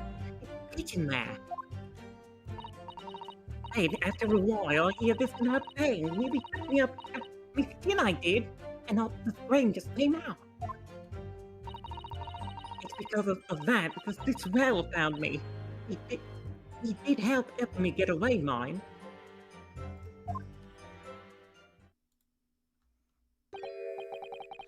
Yes, he let you go. I fail to understand why you would let this street urchin go, Mr. McGilded. Oh, 'tis simply himself, my lord. You see, she couldn't possibly have killed the other passenger. I knew that for a fact. How? As a I'm sure I said before, sir. I was sitting right on top of the place where she was hiding herself. I think a demonstration is called for. This is where I sat that night. And the cubbyhole which you spoke about underneath it. As you can see, a nice little compartment. Yes, it does appear to be large enough to accommodate someone of the girl's stature. Hey, but of course, this wee lass snuck in there because I parked myself in the seat for the duration.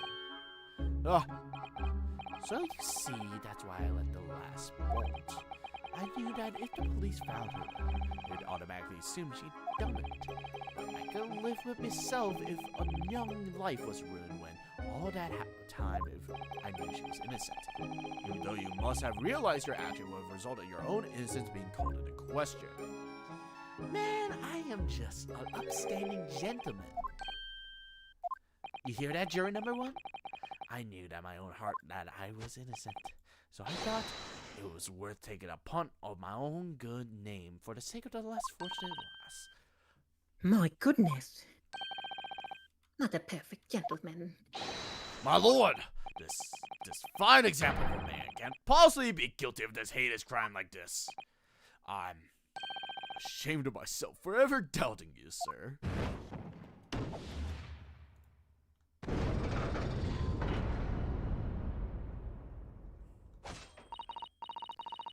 Calm, calculated reasoning will arrive clearly at the truth every time. Whoa! Wait. That means... Saints alive! All 6 members of the jury consensually in their leaning to a verdict of not guilty? Holy goodness gracious!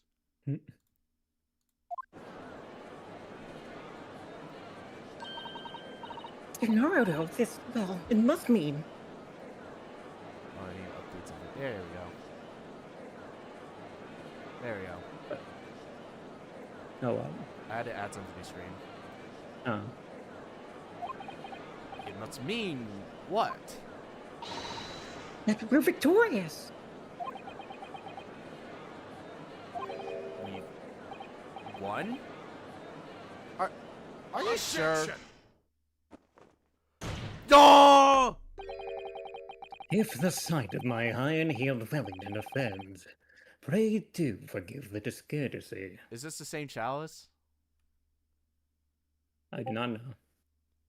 I'm gonna say this is the same chalice. Everyone's so shocked.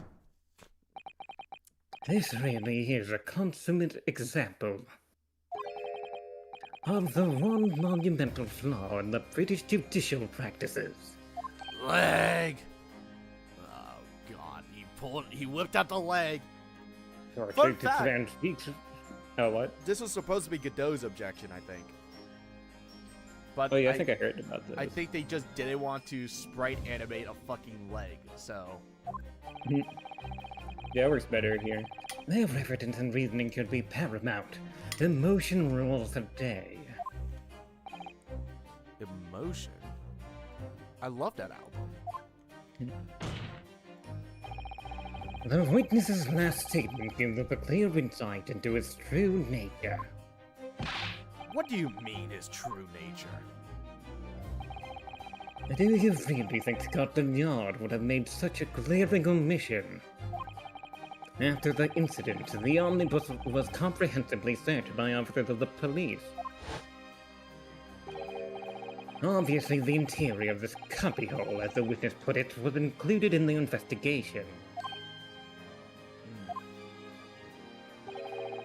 The compartment of the posterior seat was full of the coachman's belongings. I'm adjusting to Gina placement. There we go. It's noted in black and white here in the police report. Why not red on white? Huh? Hmm? Why not red on white? Good lord! The evidence has been tampered with. In order to corroborate Mr. McGilden's story, someone has unlawfully removed everything from under the sea. When could they possibly do that, though? What? Hmm. That's not good for your back, Inosuke. Order, order. How could such a devious contrivance possibly have been effective, Council? That's you. Naturally, they must acknowledge the deficiencies of the constabulary in allowing this to have happened. I miss Ace Attorney 2. Don't worry, Ace 37 is gonna come. Trust. Tokyo Game Show, or whatever, the TGS. That's when it's gonna show up. However, I assure you, when the omnibus was wheeled into the courtroom this morning, the compartment of the seat was not empty. Well, my Nipponese friend, Me? when the carpet was submitted as evidence, doubtless you examined it in fine detail as would any self-respecting practitioner of the law. Nah, I didn't look. I don't know what you're talking about. Clay, what did you find the condition of the undersea compartment to be?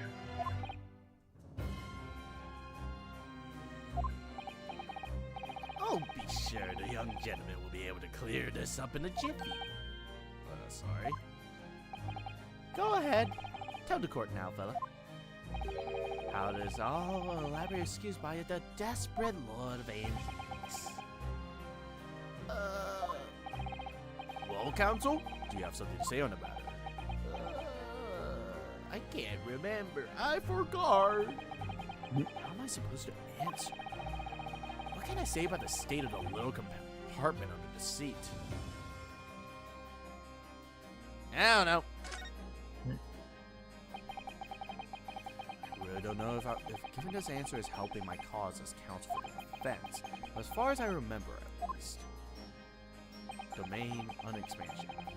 When I first examined the compartment, I'm fairly certain there was a number of articles inside of it. Yes.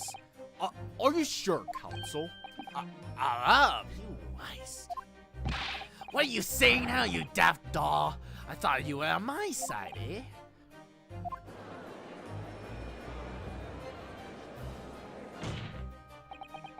What game are you playing? Your task is to defend the man in the stand. Why would you say something to compromise his position? Oh, well, that's just me.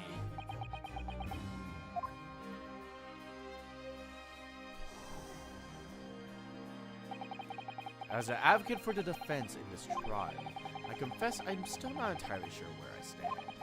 But it seems to me that I should state what facts I do know as clearly and honestly as possible. Interesting. It's not altogether pleasing, fella. I'm simply telling the truth, Mr.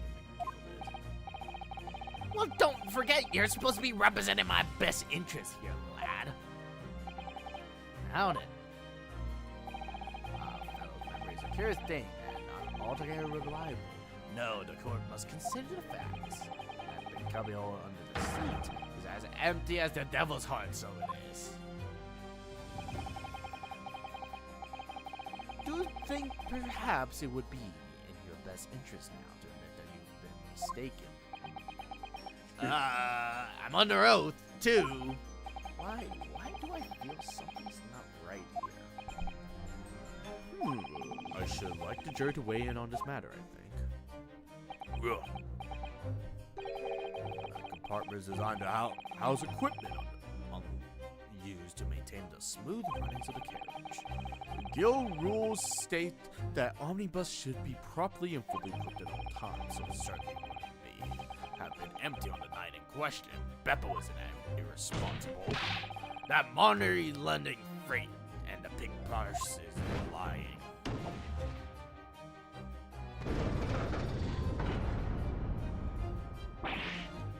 Ugh! I can't believe I was taken in. Stinking rich is always stinkers. Nothing but cowards, all the lot of them. God damn it. Um, Your Honor, my client sucks. Can I get a new one? It's a trick, of course. A trick.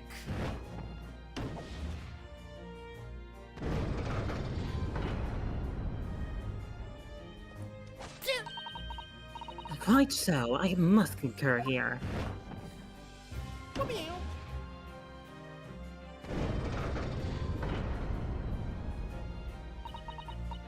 With calm, calculated reasoning, one arrives clearly at the truth every time. Yes, but every time a different truth, it seems.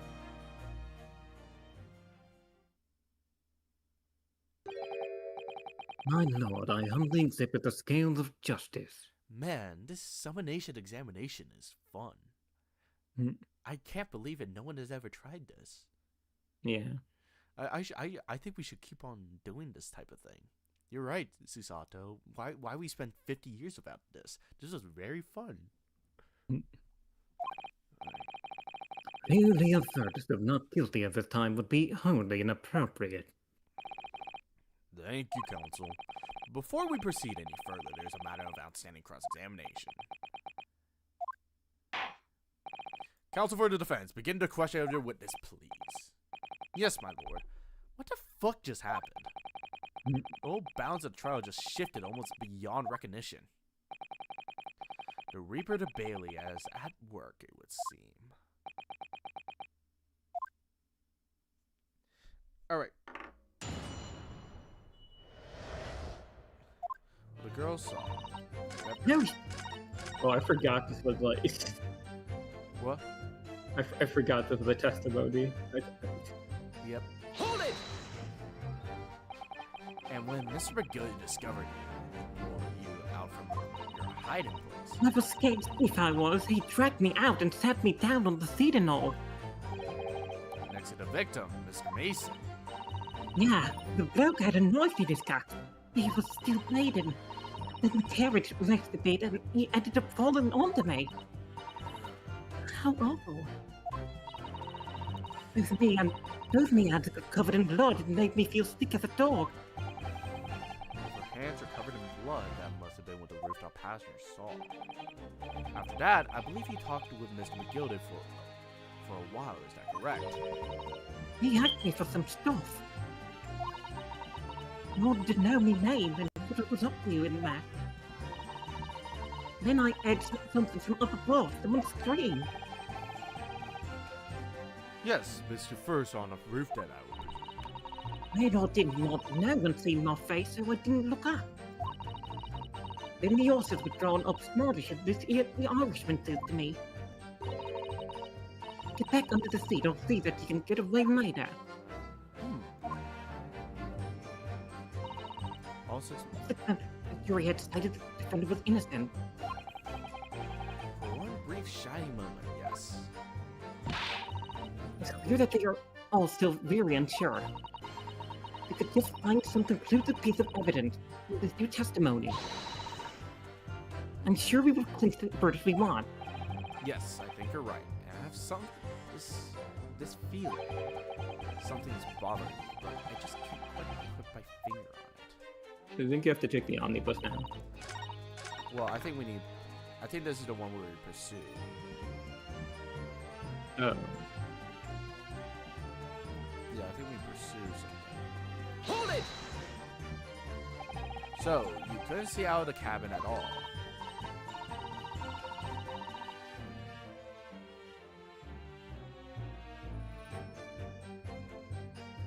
That's you.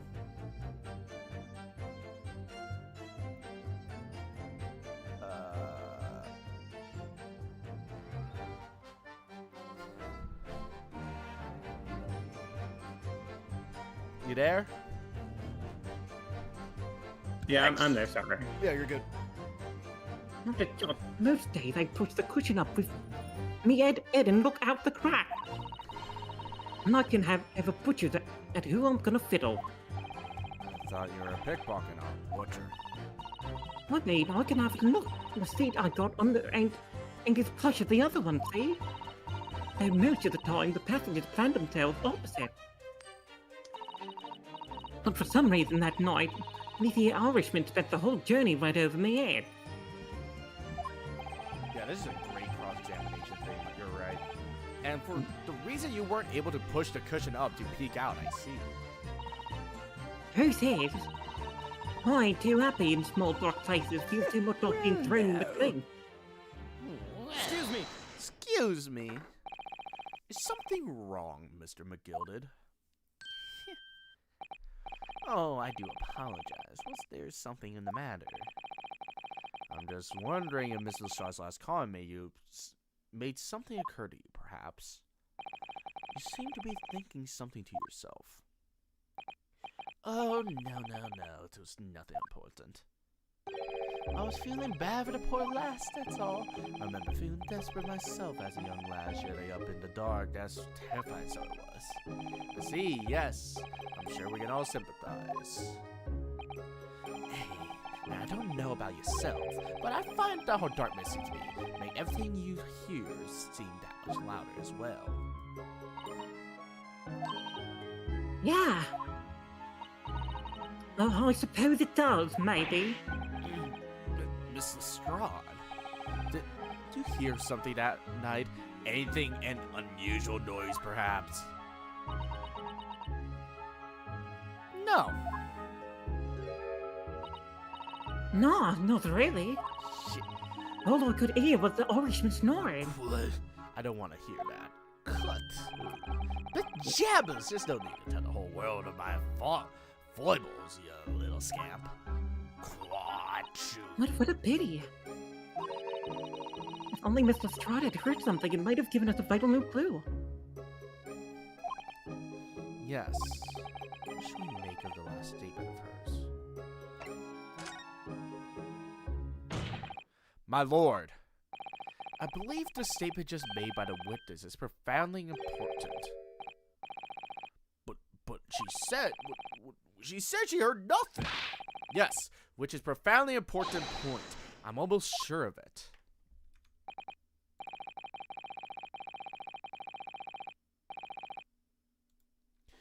I'm almost sure that I don't understand the inner workings of your Eastern Mind, Council. Miss Lestrade, you will supplement your former testimony by repeating the last statement, please. What? Superman? What are you on about?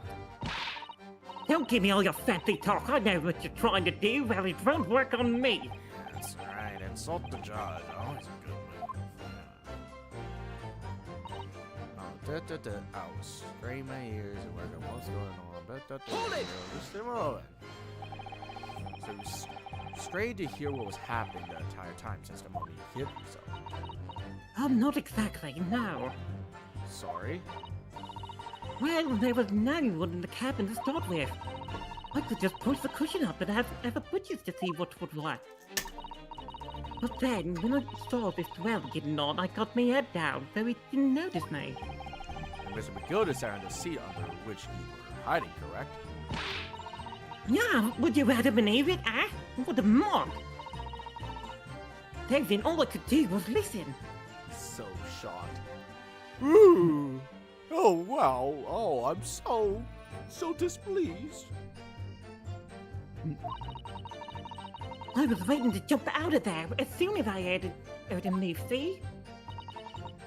But would he? Not likely. Even though we stopped here and there, I never heard the door open.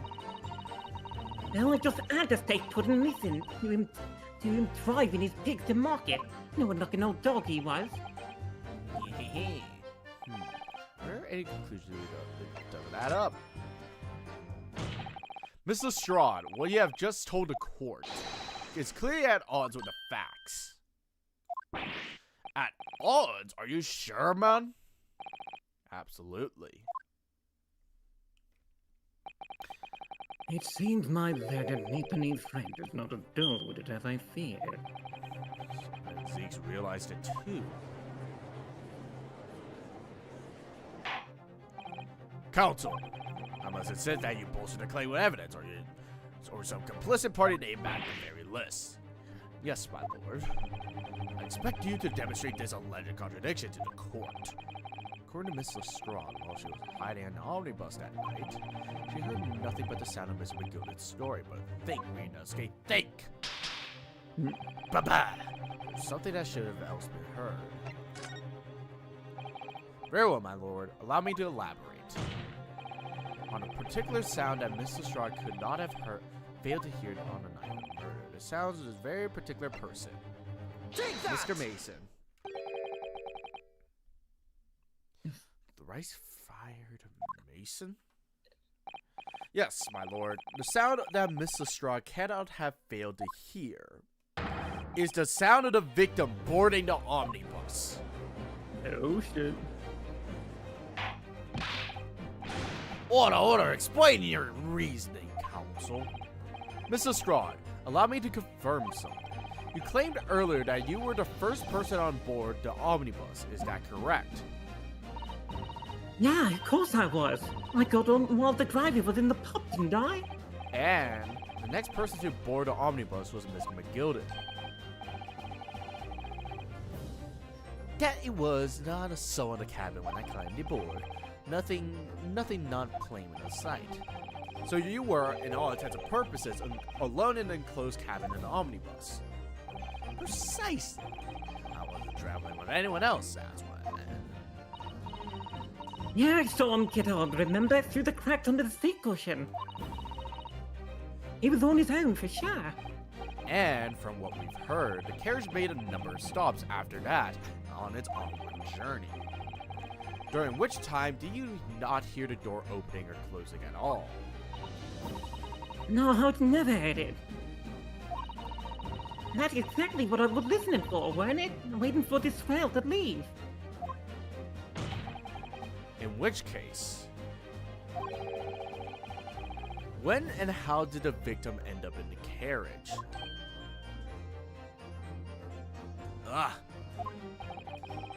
We know that the victim collapsed inside an enclosed cabin on the omnibus.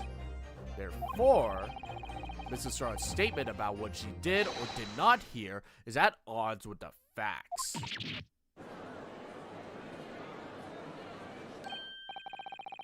Yes, his petty thief statement was clearly flawed. Lord Van Zeeks. Yes, he knew. He knew all too well there was an inconsistency with Miss Lestrade's statement. Don't giggle like that. Don't giggle like that. What are you? Oh, hee-ha-ha! Hee-ha-ha! Right. It would seem words of thanks were in order for my learned friend. What are you talking about? You have demonstrated matters impeccably. This witness and her colorful statements are entirely unreliable. Her words are convenient and truthful and nothing more. I love that shocked sprite. They did Gina's sprites so well. They did all their characters' sprites so well. What am I talking about? She's always doing like JoJo poses. How can you pop it up? And you boarded all of us. That makes no sense. Whatsoever. And now this girl is a pickpocket. That's not forget. No! No! No! No! No! Ah! Fuck! She didn't even say anything. How cold. I didn't want to judge the dear little mite just because she had some rather naughty ways. But I must say, I can't abide liars. And neither can I. Mr. Foreman didn't want to judge the girl just because she had some less than some birchless ways. But I must say, I cannot abide liars.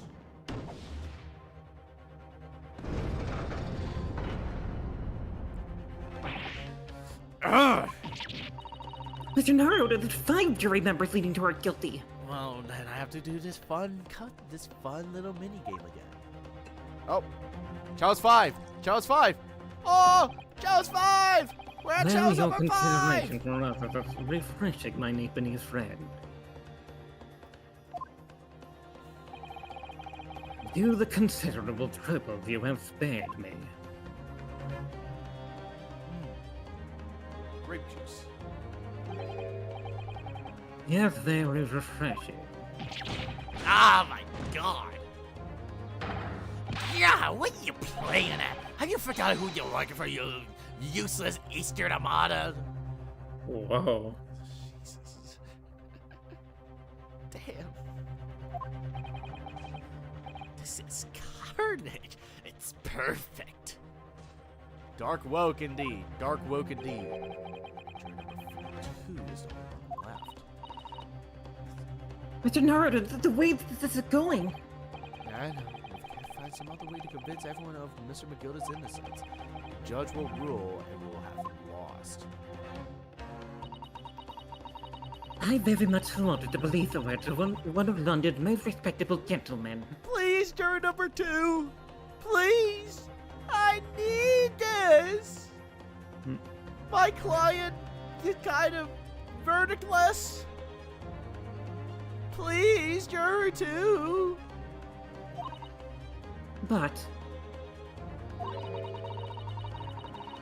those of us in Sanford know we must accept our truth as Fuck! Hold it! Yeah, hold it. Hold it right there.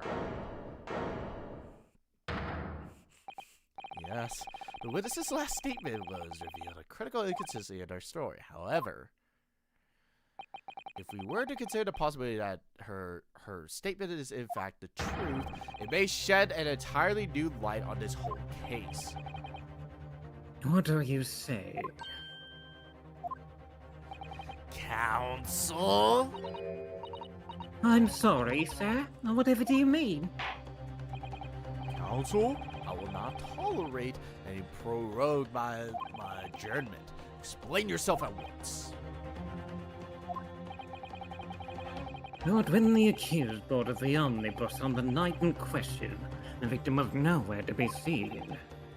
Subsequently, a carriage door was not heard opening a single time as testified by the witness in the stand. And yet the victim's body was found inside the carriage. If this petty thief's words are to be believed, I just love that if. How do you explain the victim's miraculous appearance inside the cabin of the omnibus?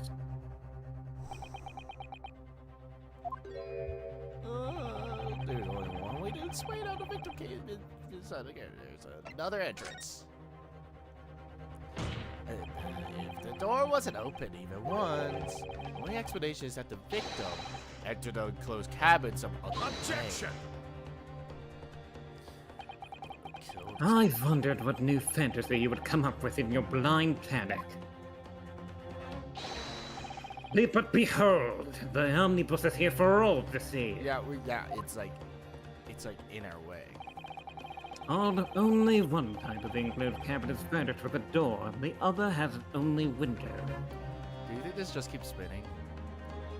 Yeah. It's actually good. Oh, it doesn't. Oh shit.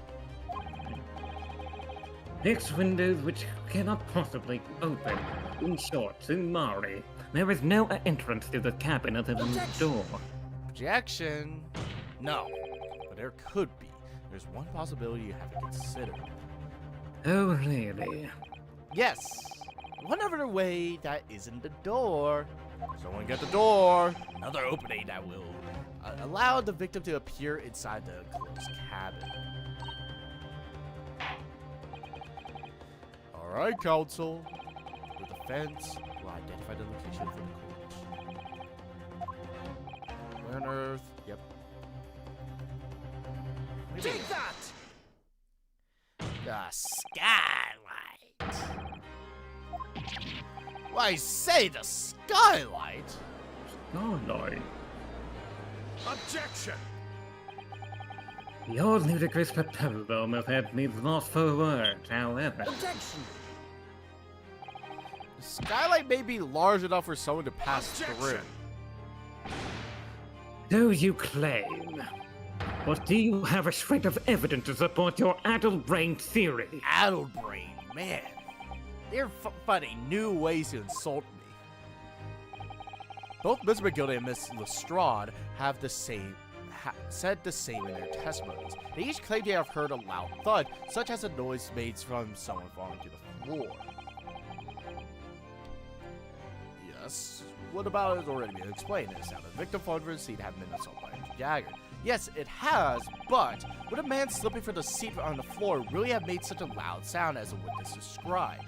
A noise loud enough to cause Miss Lestrade to let out an involuntary cry, in fact. Good gracious! Perhaps, in fact, there was a moment that the victim made his entrance into the cabin. No, let me rephrase that. The victim didn't enter the cabin as such. He fell into it. Objection! You're now suggesting that the victim fell from the skylight into the cabin. Something so incredible about this case is just like, for a case as simple as this should have been, you find so many new ways to kind of like flip the script. Yeah. How the fuck would you imagine, like, oh, they would fall through the skylight? That's insane. They find so many ways to flip the script with just this small location. Oh. But the internet was being weird. That's simply impossible. How can he be so sure? Because if the victim had fallen inside, inside through... Oh, the lumber downstream. It's been weird. Okay, now it's... Because if the victim had fallen inside through the skylight, as you say, the passenger on the roof deck would have seen it happen.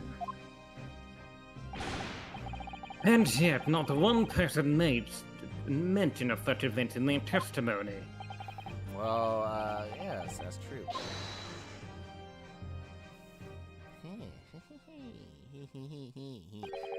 Might a humble fellow make a wee comment here? Mr. McGilded? To be sure now, the two fellows who were sat on the roof had testified afore. Said nothing about the victim falling through the skylight, but it seems to me, my lord, that 'tis not much of a case that of them not saying, but... Hey. This is a case of being unable to say. What the I think perhaps the two fellas to be having something of a compelling reason not to mention what happened. Would you not agree, fine ladies and gentlemen of the jury? Oh my goodness, surely not. Those two chaps on the roof. You mean the one stuck the knife where the man were? Ah!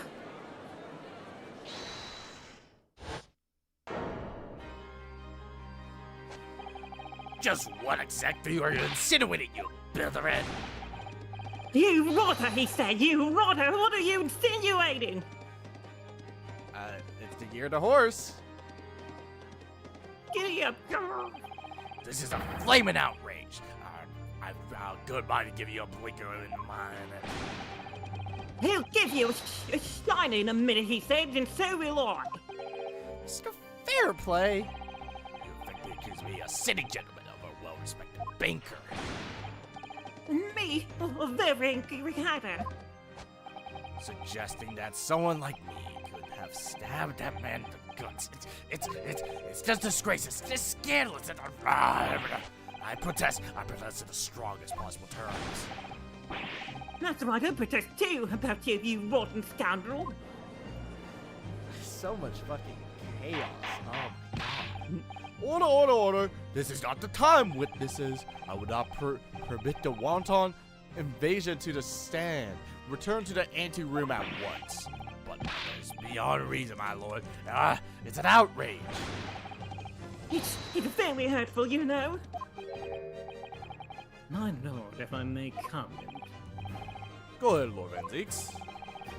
It was the defense that incited this outburst from the witnesses.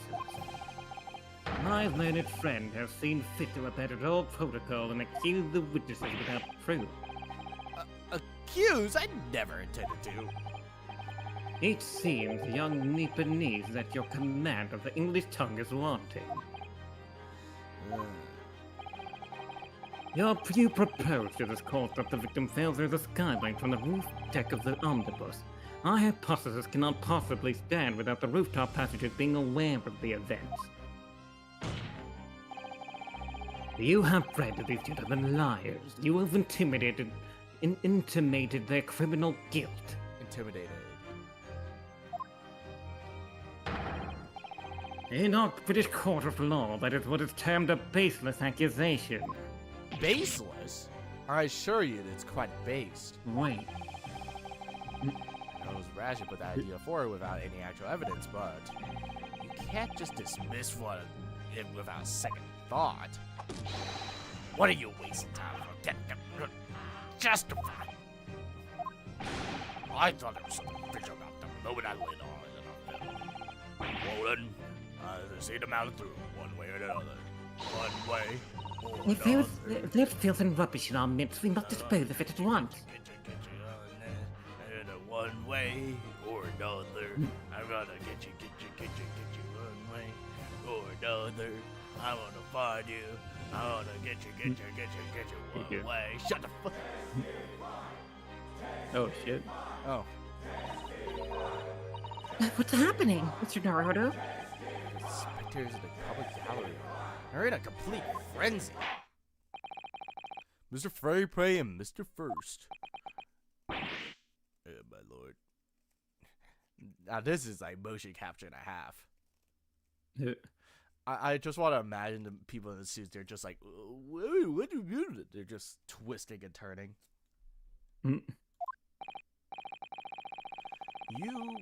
You will take the stand again and make another formal testimony in reference to the indictment brought by the defense. Yeah, this is like normally how you have to defend people in real life. You have to make up some bullshit and like put a reasonable doubt and shit. So like Rinosuke, for the first official trial, being a lawyer kinda technically, he's killing it. Yes, my lord. Oh, I didn't come here for this. Yeah, I got nothing to say. There's no time to think about this through. All we can do is keep pushing forward. Alright.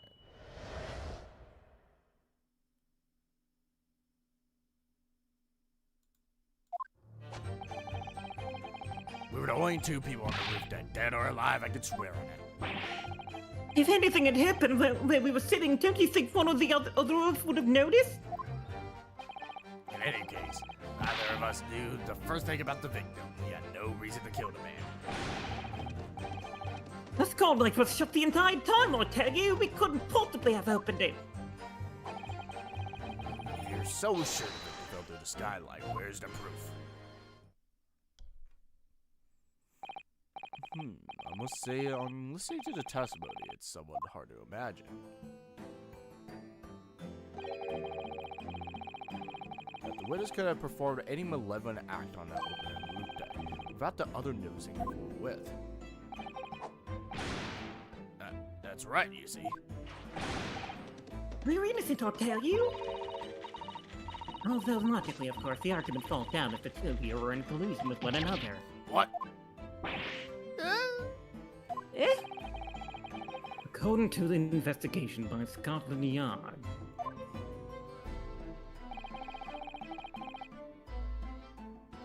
the two witnesses share no common dealings.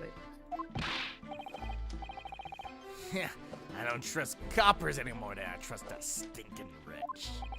Based. Something doesn't feel right here. The trial's going in our favor, so why do I feel so uneasy? Counsel for the defense, over to you. Your cross-examination, please. Yes, my lord. I believe it's something about opening the skylight. Press. Hold it! I think this is when like G is like, oh, you can open it. Are you quite certain that the sky was shut the entire time? I'm going to lose my block review in a minute. He's going to lose his rug with you in a minute, that's what he said. Take a look for yourself. Go on. See? It's shut fast now. It's just like that on night. So it was, of course, a fellow man. Besides, Mr. Mason could likely break through it still. What? Just look at the size of the thing, you understand? Now, hold on there. The size of the thing means nothing. On its own, let's consider the bigger picture here, shall we? Let's stop by the arcade, shall we?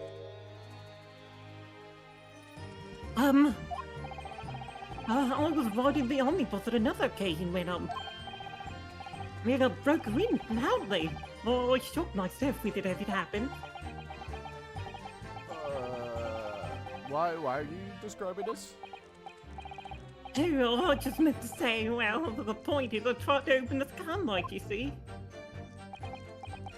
But just my luck, I couldn't make it budge. The stench was terrible. Everyone was looking daggers at me there. I went into the radio route, I did. You expected me to send it to you? Who knows that? The point is, the skylight can't be open. I tried and tried, but I was inside the cabin of shame. Yep, there we go. Excuse me.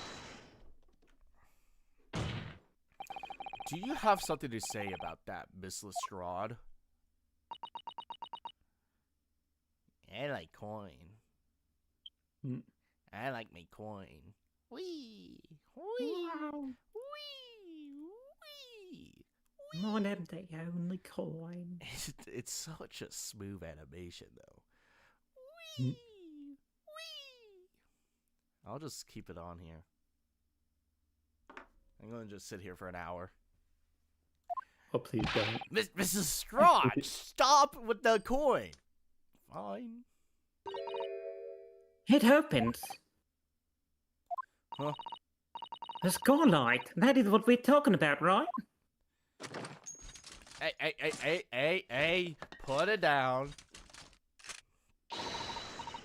Hold them skylights open, dead easy. Load that weapon. Good night, you're the one when I broke wind, oi. Can't do You can't do it from the inside, you mug. Oh. Look, a few weeks ago I was up on the roof deck of one of them tracks. And I had a great haul. I mean, I had purses coming out of my ears. Miss Lestrade is not the far to me if you look at subject to criminal activities. And anyway, I had a bit of a scare. I think this is the final testimony, yeah. That's you. And I lifted the last black's purse, he got wise to me. All four of them surrounded me, so I couldn't hop off the bus and lick it. Now what I did was I used the skylight, opened the catch, and jumped right through. What? Yeah, the catch for them skylight is on the top side. That's why you can't open them from the cabin. The skylight opens from the roof deck? Bailiff, climb up to the roof of the omnibus at once and verify the witness's claim.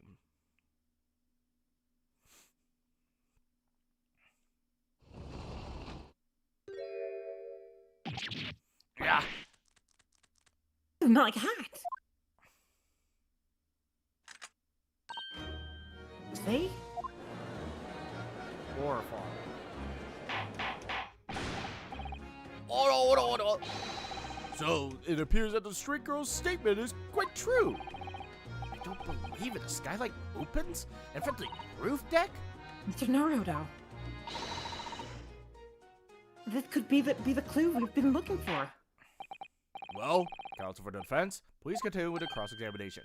Yes, my lord. So, the skylight opens. Perhaps I should investigate for myself. There we go. So, I think we open it from here. Alright, so the skylight is fast shut. But now the catch has been undone, we should be able to open it. Then we go inside. Now let's open it. Let me speed through this real quick. There we go. Boop, boop, boop. Beep, beep, boop, boop. you? Oh, yes, it does open very wide, doesn't it? Wide enough to kick someone like you through, certainly, Mr. Naruto. Why someone like me? Ah! Ah! What is it? Look, just here! Look at this! That's without question. It's blood! Why would there be a blood stain? Surely. It can't be unrelated to the case, can it? I love the idea, like the oxidation of the two are completely different. That is like red, and the other one is not so much. So that I think we present this to statement 5. The one's like, oh, there's nothing to do to it. Where's the proof? Yeah, where's the proof? Well, there's no fucking proof.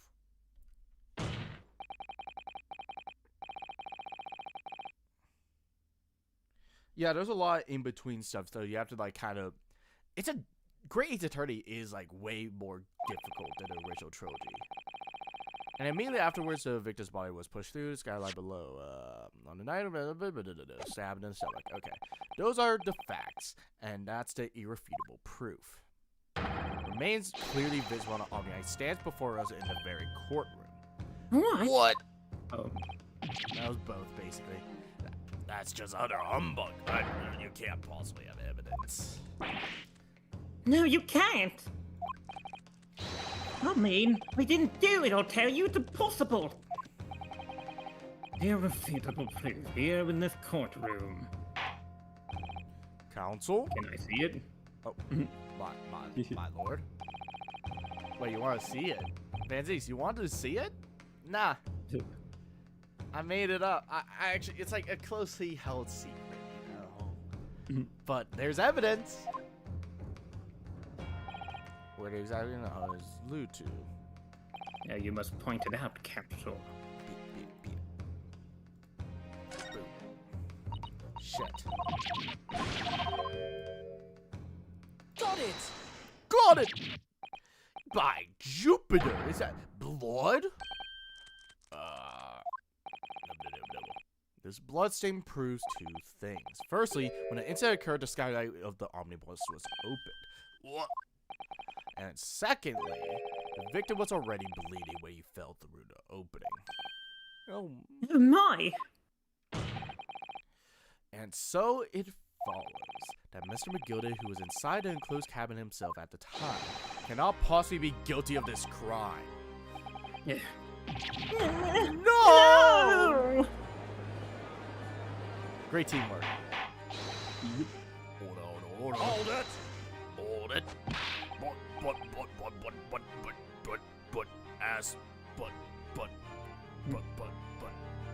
Lydius Maximus, but the blood could have sprayed there and the fellow stabbed into the cabin. And oh, Really? Really? And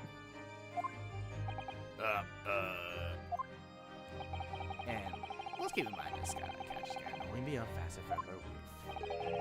I me myself wouldn't be able to open it now.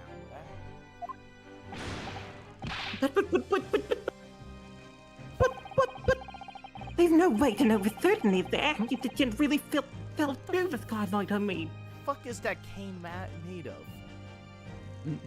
Jesus Christ! Very strong plastic.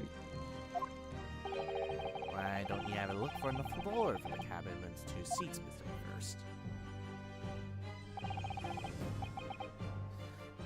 This as too plain to see. There's an aftermath that shows a poor fellow drop for a fair height right there, so it is. What? No. But it can't be, it's just all noise!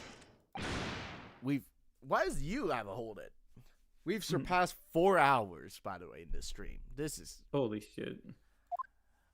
Okay, I think we can all agree that this is clear proof of the defendant's innocence, can't we? I believe we can, yes, sir. It's clear to me now where the filthy rubbish can be found in this courtroom. So, they thought they could pull the wool over my eyes, did they?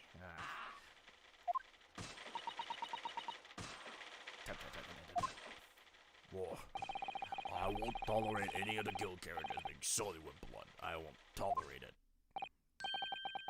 Oh, I always knew that nice gentleman who gave us that delightful park couldn't have done such a thing. On 3 then, everyone. 1, 2, 3. Objection!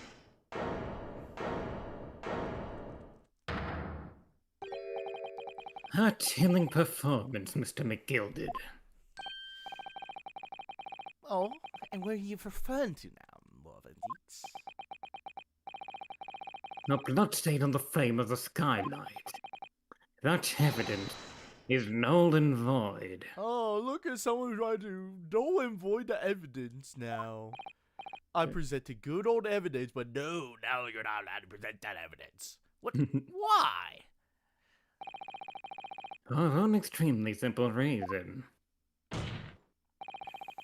That smear of blood never existed. What? Objection! It's clearly right there, Van Zeeks. What are you talking about? It's right there! It's right there, come on. So be a sore loser. Boo-hoo! Objection! I personally attended Scotland Yard's investigation of the omnibus. The officers involved went over the carriage with a fine-tooth comb. Oh, really? Let me see that fine-tooth comb, then. I want to see that fine-tooth comb. Come on, Van Zeeks. Oh, I can state with absolute surety. No such smear of blood existed in the carriage. At least not until this trial began. What? What do you mean? The blood's been there all the time. Fabricated, my lord, yes, and while this court has been in session. No, fabricate is your job, prosecution. Ah!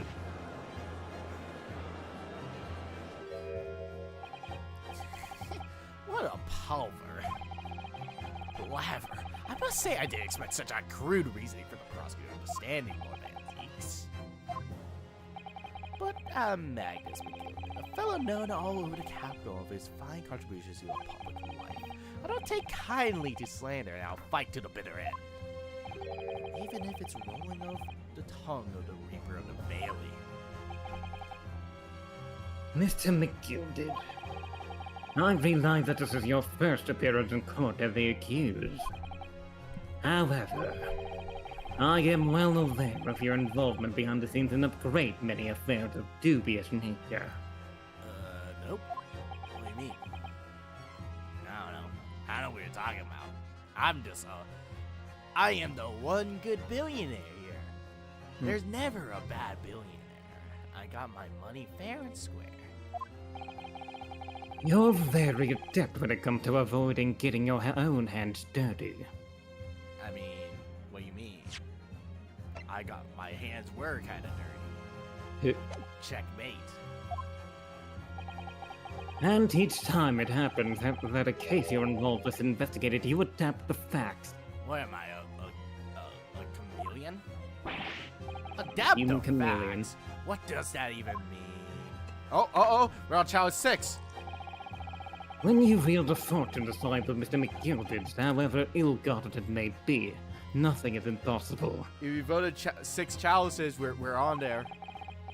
Tampering with evidence, manipulating the scene of a crime, bribing witnesses.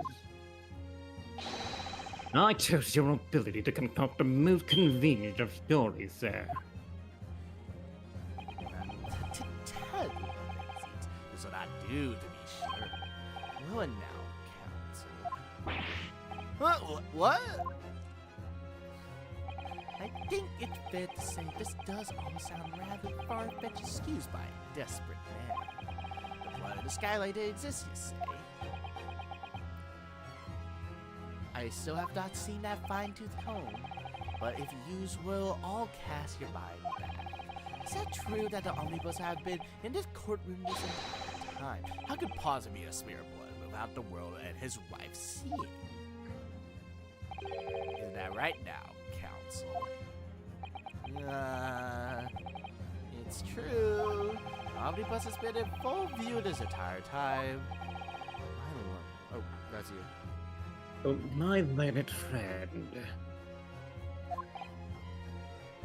I mean, even Tony Stark and Bruce Wayne. I mean, Tony Stark was a arms dealer. And Bruce Wayne, it's pretty clearly established in any form of Batman media that he could be doing way more good by just using his money to help Gotham rather than just being a crime fighter. So, you know. And Scrooge McDuck is also kind of a piece of shit, so. Here's to hearing that your opinion on this matter in your own word. Man, this is the one time you care about my opinion, Mr. Van Zeeks? Damn. As you wish. Could someone have tampered with the omnibus during this trial? If you're asking me, I think. Give me a sec. I wonder if we can say the other option. It could have. It's out of the question. It's always been like that. Are you right, Mr. Naruto? You've fallen silent. I want to say that it's out of the question. I mean, it has to be, doesn't it? But for some reason, I just can't bring myself to say it. It's like there's an illusion of choice here. Yeah. Shit. I can't be a villain because then they have to rewrite 50 hours of story. But the omnibus has been in full view of everyone in the courtroom the entire time. It's out of the question that someone could have tampered with it, surely, isn't it? Isn't it? Isn't it? Isn't Oh it? my, you don't think...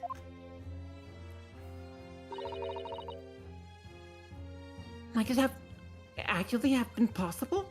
No!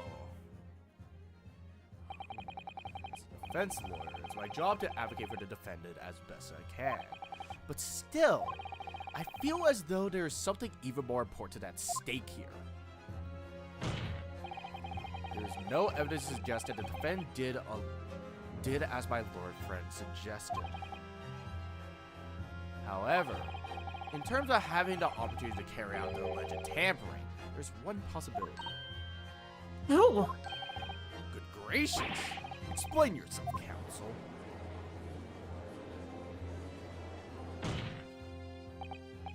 Yes, there is. It seemed my learned Japanese friend had no intention of running from this deceit. Deceit? I'm sure everyone still remembers clearly the recess that we were forced to take. As a result of the smoke grenade fired by the witness currently in the stand, Miss Gina Strahd, and also us having two open flames that caused a shit ton of smoke, and there's not really a great way for the smoke to escape, so I think that's the fault of the court. So. Yes, there was a bang, but like someone could have just Gina could have probably just fell over. That's probably the smoke was caused by the fire. Yeah. Flashbacks. The courtroom was filled with smoke, and everyone was thrown into confusion. All of us were made to leave the chamber. But this brief interval under the veil of smoke and all the chaos, it could have been possible to steal inside the omnibus. Oh shit. Ryunosuke's the goat. Ryunosuke's the guy. Yep. I think one thing great about this case is just, I think there's a lot. So like a lot of cases are like, oh, we challenge like what drives like our different attorneys, what drives Edward, Phoenix, all that stuff. This case really does demonstrate what really drives Ryunosuke, even though we had that false illusion of choice, you know. But like, we are immediately just given, okay, what drives Ryunosuke? Okay, Ryunosuke is just very honest. He's very honest. He's very truthful. He doesn't care about any fucking secrets. So I think like this case does a great way to just challenge Ryunosuke's resolve. Like the game, like the case, the resolve, and it just shows like, wow, pretty like it really does a great job at demonstrating who Ryunosuke is as an attorney compared to like Athena or Phoenix even. Yeah. Because despite them being great grand siblings and stuff, Ryunosuke is has a way different and way more pungent pursuit for the truth than even Phoenix. Are you wise?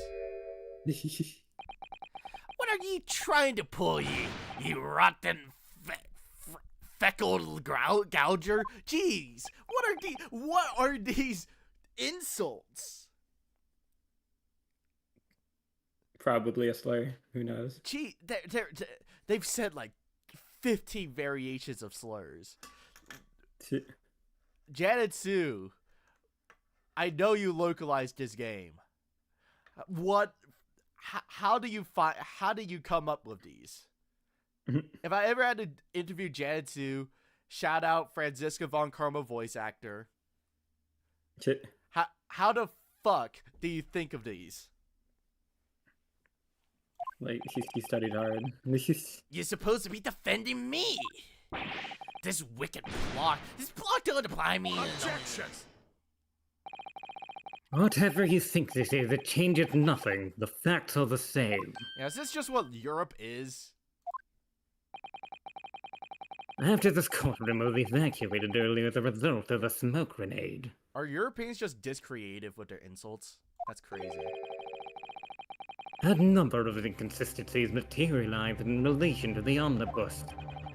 Inconsistencies such as... To start with, the storage compartment underneath the rear passenger seat. When the police investigated the omnibus, this compartment was full of the driver's items. Secondly, we have the smear of blood on the edge of the skyline. As I have said, that was not present at the start of the trial this morning. Unfortunately, Lord Ramsey, no one was able to corroborate your claims. That's true. When the omnibus was first wheeled out, both the storage compartment and the skyline were shut. Accordingly, I'm afraid to say we cannot establish with absolute certainty if this evidence is the result of tampering or not. Indeed, my lord, no doubt there was not a single person who saw fit to verify such things. What do you think? I'm sorry. About the omnibus. Is there anything else unusual about the omnibus? I have an inkling. My lord. Yes, counsel? There's one further inconsistency. A mark that surely could not have been present at the trial. What? What in the devil's name are you going on to say now? You dare betray me, you little maggot! You Objection! Hey, you interrupted me. Fuck. You interrupted me. You better start watching your back. Objections. Silence be gilded. The court awaits the defense's clarification.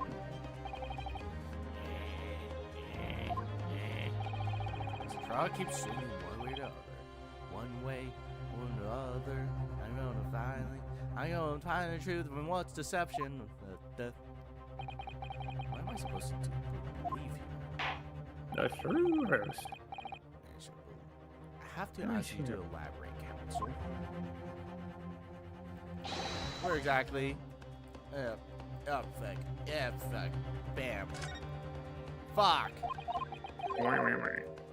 Got it! Got it! If you consider the victim fell through the skylight on the floor of the cabin, you would certainly expect to find signs of blood where he landed. But as far as we recall, this blood stain on the cabin floor was nowhere when the omnibus was first brought into the courtroom. Also, that's too much fucking blood. For a game that we really love talking about, the stab wound plugs in the wound, right? Yeah. That's a lot of blood. Yes, I do believe you're correct, counsel. Well said. Although, as advocate for the defense, one might say that was a very careful slip of the tongue. Bastard is also a name of a type of bread? Damn. Yes, I would have one bastard. I believe that the blood stain on the floor is a decisive piece of evidence. But the question is whether the evidence is genuine or whether it was unlawfully fabricated by someone. I feel compelled to admit that there is at least a possibility that the evidence is fake. Oh, here is coming. Here we come. Here we go. Here we come. Cotton Eye Joe.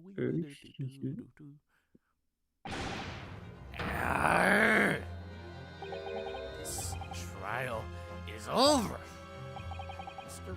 McGilded, I've done everything I possibly can to cooperate with the court, but this is all over now. But the defense. Oh, it's over, I tell you. You're scaring me, Mr. McGilded. Regulation. What people think they saw, this is all nonsense. Facts are what counts. The fact is, the blood stain is there. Now. Of course, of this desperate trial, long and extremely drawn out as it has been, that good-for-nothing Reaper of Bailey has failed to present any decisive evidence at all. I'm scandalized, so I am. I thought better of the Lord Manzeeks. Well, my lord? My lord. Judge, I'm watching stream right now. Why are you trying not to laugh, bruh? That's disrespectful as shit. I must concur with the defendant. On a fair recollection, an individual cannot stand as evidence. At this moment in time, the particular blood-stain in question is very much in existence, and in the absence of any credible method by which to prove the alleged previous non-existence, I regret to say it would have been improper for this trial to continue. Your lordship can't be serious. Lord Van Zeeks, what is your position? God fucking damn it. The prosecution, my lord, has no further witnesses or evidence to present. Very well. In that case, as I believe we have explored every possible avenue in this matter, I shall proceed to my adjudication. As a formality, I am of course obliged to confirm with the defense first. What formality? As things stand at the moment, it would seem Mr. McGilded will be found not guilty. Yes.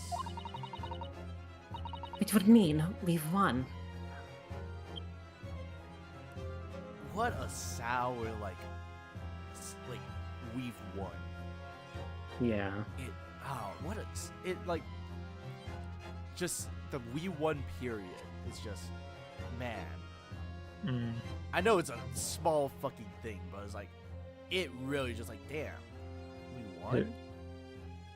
Or it's just, we won, just like, damn, we did it, but really? Is this really the right outcome here? Is it really alright for the trial to come to an end now with all these unexplained inconsistencies? Counsel for defense, your closing statement, please.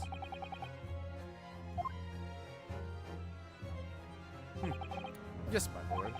The defense believes... The defendant's innocent, guys! The defendant's innocent! Am I? I am here in this courtroom today to advocate for the defense of my client, Mr. McGilded. But... at this very moment in time, I cannot say, in all good conscience, attest fully to my defendant's innocence. What are you saying, man?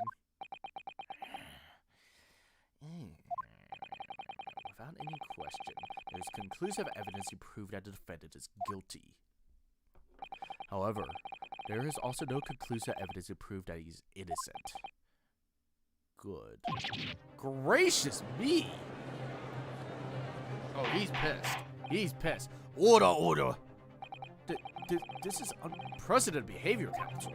A defense lawyer going to accuse innocents in question, are you in a sound mind?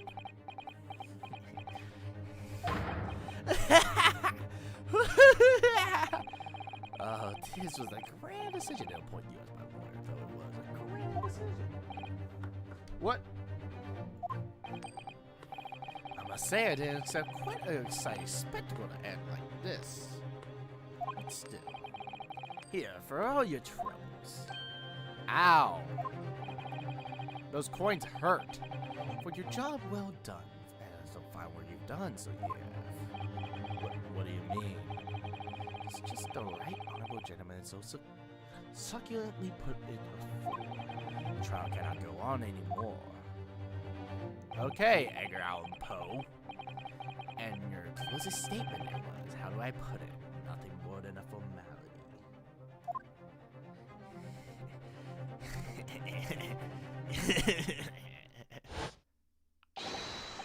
I'm not doing that. Wah ha ha ha ha.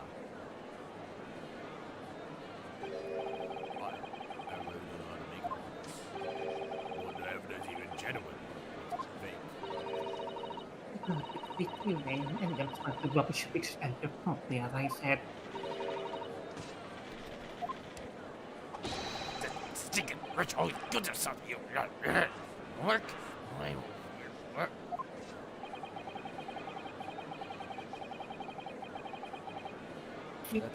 I feel terribly ashamed that I ever doubted that lovely man who gave us a lovely bar. Now that proceedings have unfolded in this way, I am compelled to declare a premature end to this trial. Furthermore, the court must accept that the defendant's plea. I killed all the other witnesses. It's just me. I thank you kindly. No, I'm sorry, but I have to go now. We're so close though. Yeah, I'm sorry. Yeah, you're good.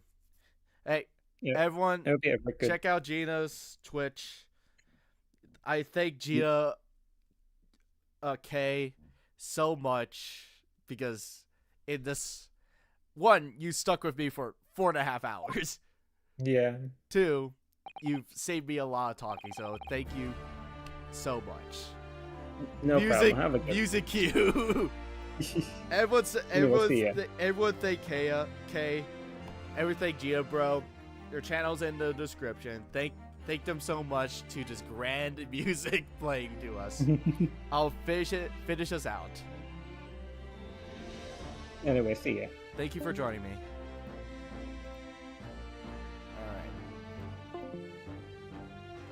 Alright. It's just you and me now. I hereby pronounce the verdict of this court. Objection! Well, we haven't determined the blood stain of the omnibus and genuine is not. We don't know if the witnesses are telling the truth or the pack of lie. We have no idea about the truth. Lord Van Zeeks? My lord. The case made by the prosecution was flawed, plain, and simple. If indeed the omnibus presented as evidence was tampered with, the prosecution is at fault for allowing the disgrace of a perversion of justice to take place. My sincerest apologies, my lord. Objection! Yeah, this song is so good. This song is so good. But wait, when we were evacuated by the court, we ordered the evidence to be secured. No matter. That's so unfair. The culpability of the defendant has not at present been established by the court. Consequently, the jury will not be required to prefer judgment. What?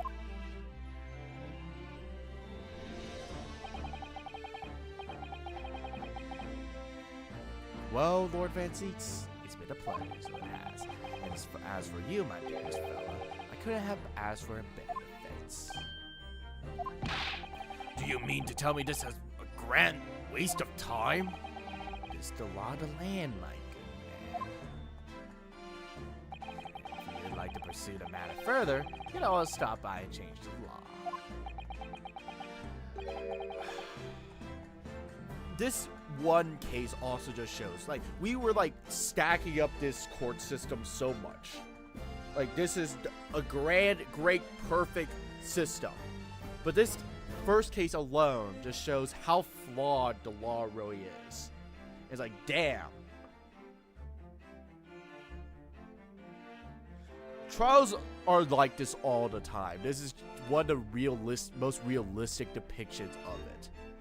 Magnus McGill. Good grief, you have more to say, have ye? Just one thing, a warning. This is far from over. Well, someone's looking forward to it.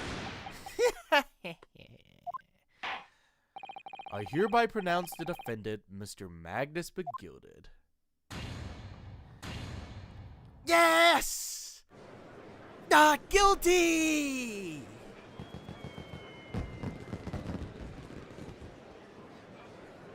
Mr. Gilded is so innocent, guys. The most innocent person we've had. Oh, they're not happy.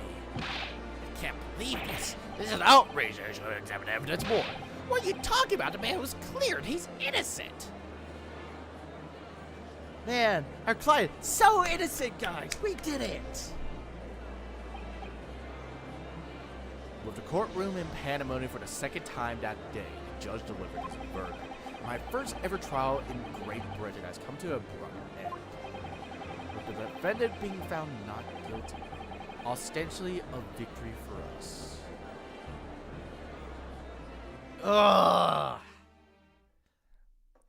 Chat, I know there's a lot of great Ace Attorney cases.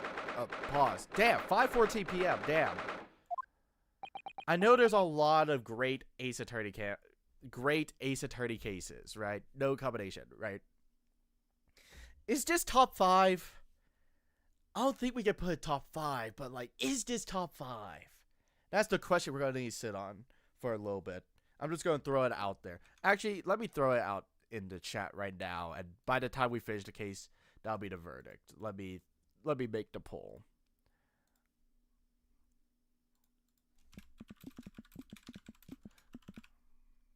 Is this case top 5? Again, we're voting on it, but A to S, C to B, F to D. Alright.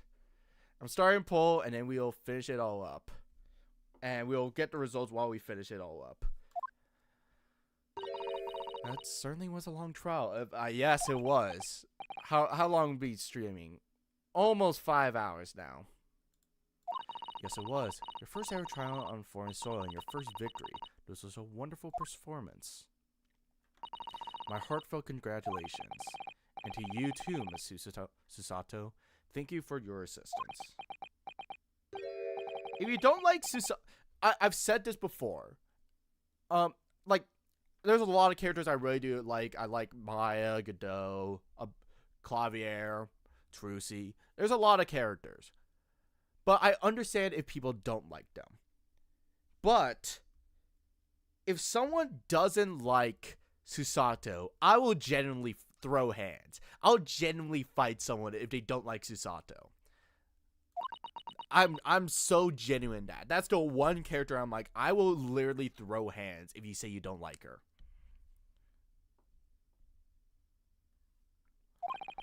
The trouble is, we're still completely in the dark about what actually happened. Well, we still didn't have enough time. But isn't it wrong? I mean, who was actually responsible for Mr. Mason's death? We don't even know that. The sole aim of the defense is to attain a verdict and that exonerates the defendant. You carry out your duty to perfection. Aye, that you did. Hi, Mr. Innocent, McInnocent. Mr. McGilded. And that girl is with him, too. Well, it seems the stories are true. Oh, what stories? About the 6 enormous fireworks they didn't let off a verdict about guilty. Whoever used it must have seen them now. Spectacular, wouldn't you say? Yes, definitely. I heard it was a sight to behold, and to be sure it was. And I'd love to thank, I suppose, for having an opportunity to see it. Oh, I don't know about that. I'm not sure I really did anything. Oh yeah, the final challenge counter is 6. So if you voted 6, congratulations. That's the final count. I don't think it was much thanks to me as down to your planning. You're a straight talking fella, aren't you? I must say, you had me astray in the head there once or twice. But you're young and heartstrong. So what under the bridge? I love that song. Congrats, Mr. McGilded, on having your name cleared. Nothing's resolved. There's only one thing that mattered to me. Oh? Hey. They've all seen that I didn't do this odious and abstinence deed. This grand, is it not? I suppose it is. Now, the fine fellows of Scotland Yard can take matters in their hands and sort out the wee details. They'll see to it for what it is. They'll get the truth. I have absolute faith in them, so I have. After that, I do be provided a good number of wages with all the taxes I pay. It's not that funny. So then, as we agreed on beforehand, 1,000 guineas for your troubles. Oh, I can't Renoski! This is the only complaint about the tape. Take the damn money. Take the fucking money. Take the fucking money. I don't care. I put on the defense of a lifetime. Take the fucking money. Oh, I'd be with you, how many people are released. Well, you insist. But have this. You deserve a reward. Mr. Magnus McGilded. Everything is ready, sir. If you'd like to follow me into the courtroom. Into the courtroom? This is not into the Spider-Verse. What's this, officer? This student had led to believe. I hope it's not inconvenient, sir. There were some changes in schedule. Well, I must be making tracks now. It's time for inspection. Sorry, what? Inspect? They're going to examine the omnibus again, so I'm told. As I'm told, I'll be present for their self. They're going to examine it again now? Naturally, I'm under no obligation to take part in any more than the matter. But as an upstanding member of the London Society, I do my best to be a help.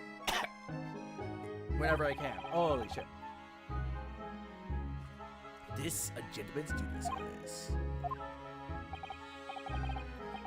So then, fare thee well. This is a pleasure meeting you. Yep. We'll surely meet again. I shall be having a whale of a time while you study here in Great Britain. Yeah. Yeah. We'll see you again. And there he goes, a free man. We should have taken his money. Fuck. Oh, I almost forgot she was here too. Hey, put it away, Don't, no, wait. Don't move. Ah, fuck. Whereas, I was gonna say, get a move on. She really does take forever to load that thing. Miss Lestrade, would you mind putting that thing down? You're a grown-up. Sorry. And I hate grown-ups.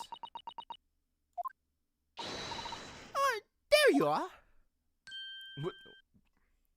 Iris. Naughty, running off like that. Is this some kind of picnic? Who is this little girl now? And taking Tat with you as well. I was looking forward to the trial run experience of smoke grenade launcher. Ha! Oh, fuck. Oh, don't you want to play? Don't you want to beat me? Excuse me, but who are you? Oh, good day to you. I'm, well, an inventor, I suppose, of that machine. The inventor? Well, no mistake grenades are so dull, don't you agree? White and more white. If you have to be shrouded in smoke, it could be at least a pretty color, I thought to myself. Does it have to be shrouded in smoke, though, at all? I just took my eyes for a moment while I was changing into different omnibus, and she pinched it. Luckily, I fit it with a telegraphic beacon. What's it? What? I have no idea what this girl's talking about. Anyway, you's coming with me now. Back to my laboratory. What for? To apologize, of course, to my technician. What? You mean say sorry? You must say sorry for what you've done wrong. Surely an adult has told you that before. I ate the adults. I only listen to no adult. Fuck. I'm at gunpoint. Come along, then. Follow me. Fine. Have a decoy. Oh, good. You see, I did want to do the right thing at the end. I'm very sure she wanted to not get shot by the massive gun of yours. Bazooka!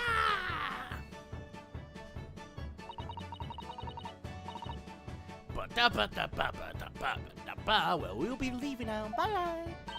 I'm so sorry for all the fuss.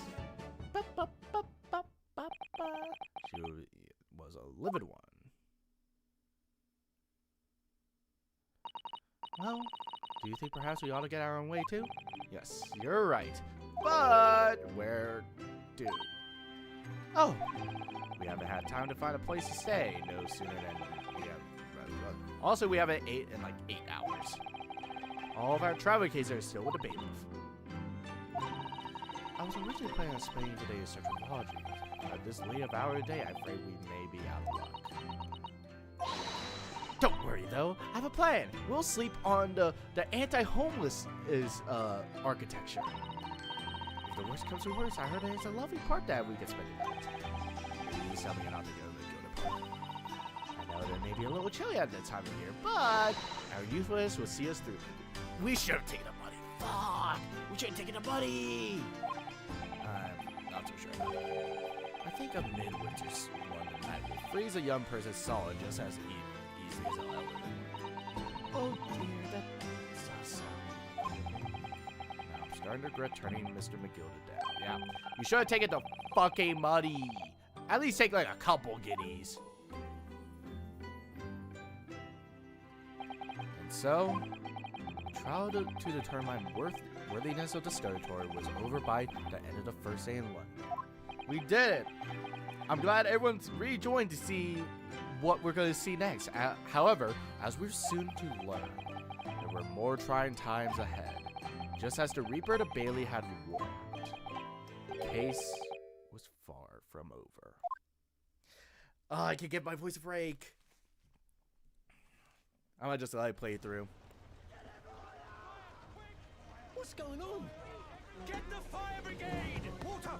Bring water! Yo, why is there the Great Ace Attorney in the middle? How did this happen? I don't know, sir. By the time I got here, it was already engulfed. No one was supposed to be allowed in here before we started investigating. Who's inside of the Great Ace Attorney? What? No. Oh, good God. There's someone in there. Oh. Oh.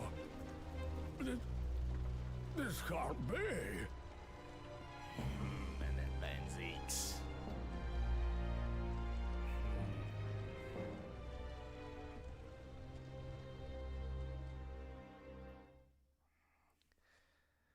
The end. We did it. The Runaway Room. And tomorrow, we have yet another trial. Or yet another investigation. Which I'm going to be doing early as well. I'm probably going to do it at 9. But yeah. Chad, how does everyone enjoy this case? I put a poll up to vote. Actually, before I do that, let me check. Alright, majority A to S here. Makes sense, makes sense. I'll make another poll just to see. Yeah, it may have been like been a little much to say, oh, this is top 5 easily. But, yeah, it's close in my opinion. It's close. Let me pull up. Let me close that. Let me pull you up. There we go.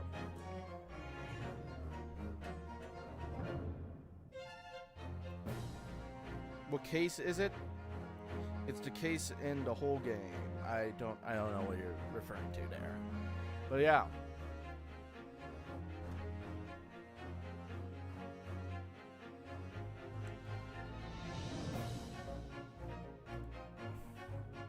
What do we think? Oh, I mean, we're 50-50 so far, kind of.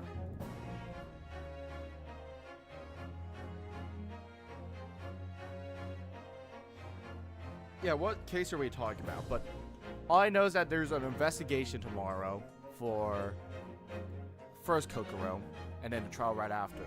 And then there's this one, or not that one, the second Kokoro right after, which I think I need to play around with some of the things.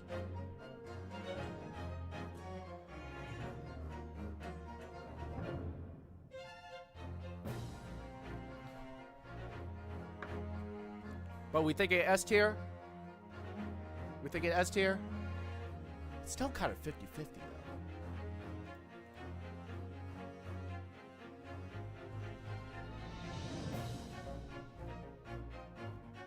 Oh, the next stream? Next stream is going to be tomorrow.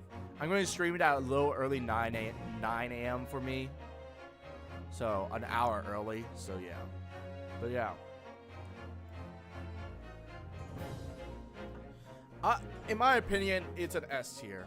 I could say it's bordering on top 5 easily.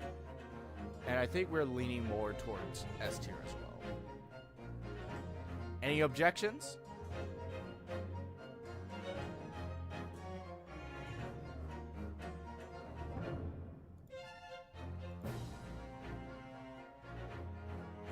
What a case, though. What a case.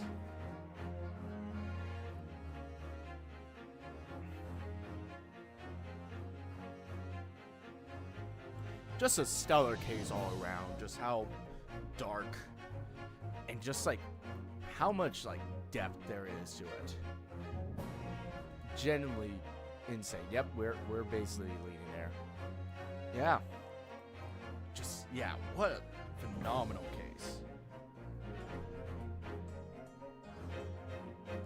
Again, some people like call it like this is a tutorial case for the trial stuff. Oh, it's just here to. But what the Great Ace Attorney does so well is they demonstrate it in such a unique way. Like, I'd say this is probably the best they presented the jury system. Because afterwards, it's just kind of, oh, we have to reach this segment of the jury system. Here, it really feels like, oh, the jury was reacting to everything you are claiming and stuff. Which I do wish they did more in the game. Like, actually have the jury react to all this stuff.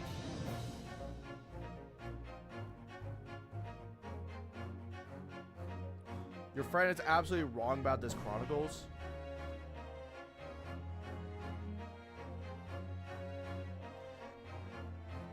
Oh, I wonder, yeah, there's definitely grounds for them to take on, like, more modern stuff. And, like, modern ways to manipulate it. So I'm curious if they'll do it. As long as they don't actually use AI. Because I know they're sternly against it. Or, like, they've said, oh, they don't want to do that. Well, in that very case, I think I'm probably going to end stream here. We did it. Tomorrow we got the first investigation of the Cloud of Kokoro. And then the day after we have the trial. And then the day right after that, we have this one, which I think I need to jump ahead. Yeah, I need to jump ahead a little bit. Because technically the first thing is Serenade. Wait. Your friend thinks Serenade is better than Bridge? That is a crazy take. Serenade is better than Bridge to the Turnabout? I think Serenade's overhated, but like, what? That is an outlandish statement. Insane take. But yeah, just to show y'all what we're about to get ourselves into. So we have 2 cases of the Cloud of Kokoro. We have the investigation and trial. Then we have another investigation. we have another trial case right after it, and overlapping the two is Rise of the Ashes. So we're gonna have to tackle both the tail end of the Kokoro, but also the beginning of Rise of the Ashes. So we have a lot ahead of us, and then we have about like a week-long break, and then we're basically tackling all of the investigation games all at once, and then Farewell, and then the investigations too. So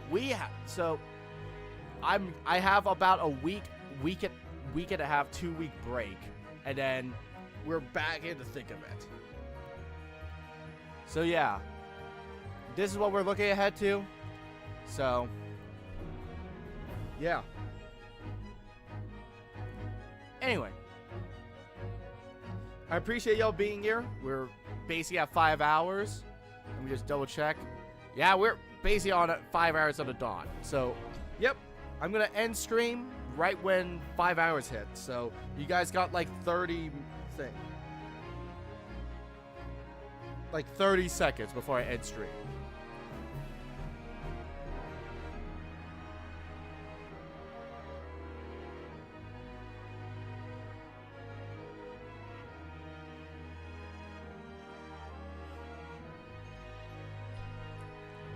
I need to eat some food, and I need to do some errands. So, there's that. So, thank you for joining me. Thank you, Gina, who joined us earlier. I really need to pick up the pace on a lot of these cases. Holy. All right. Without further ado,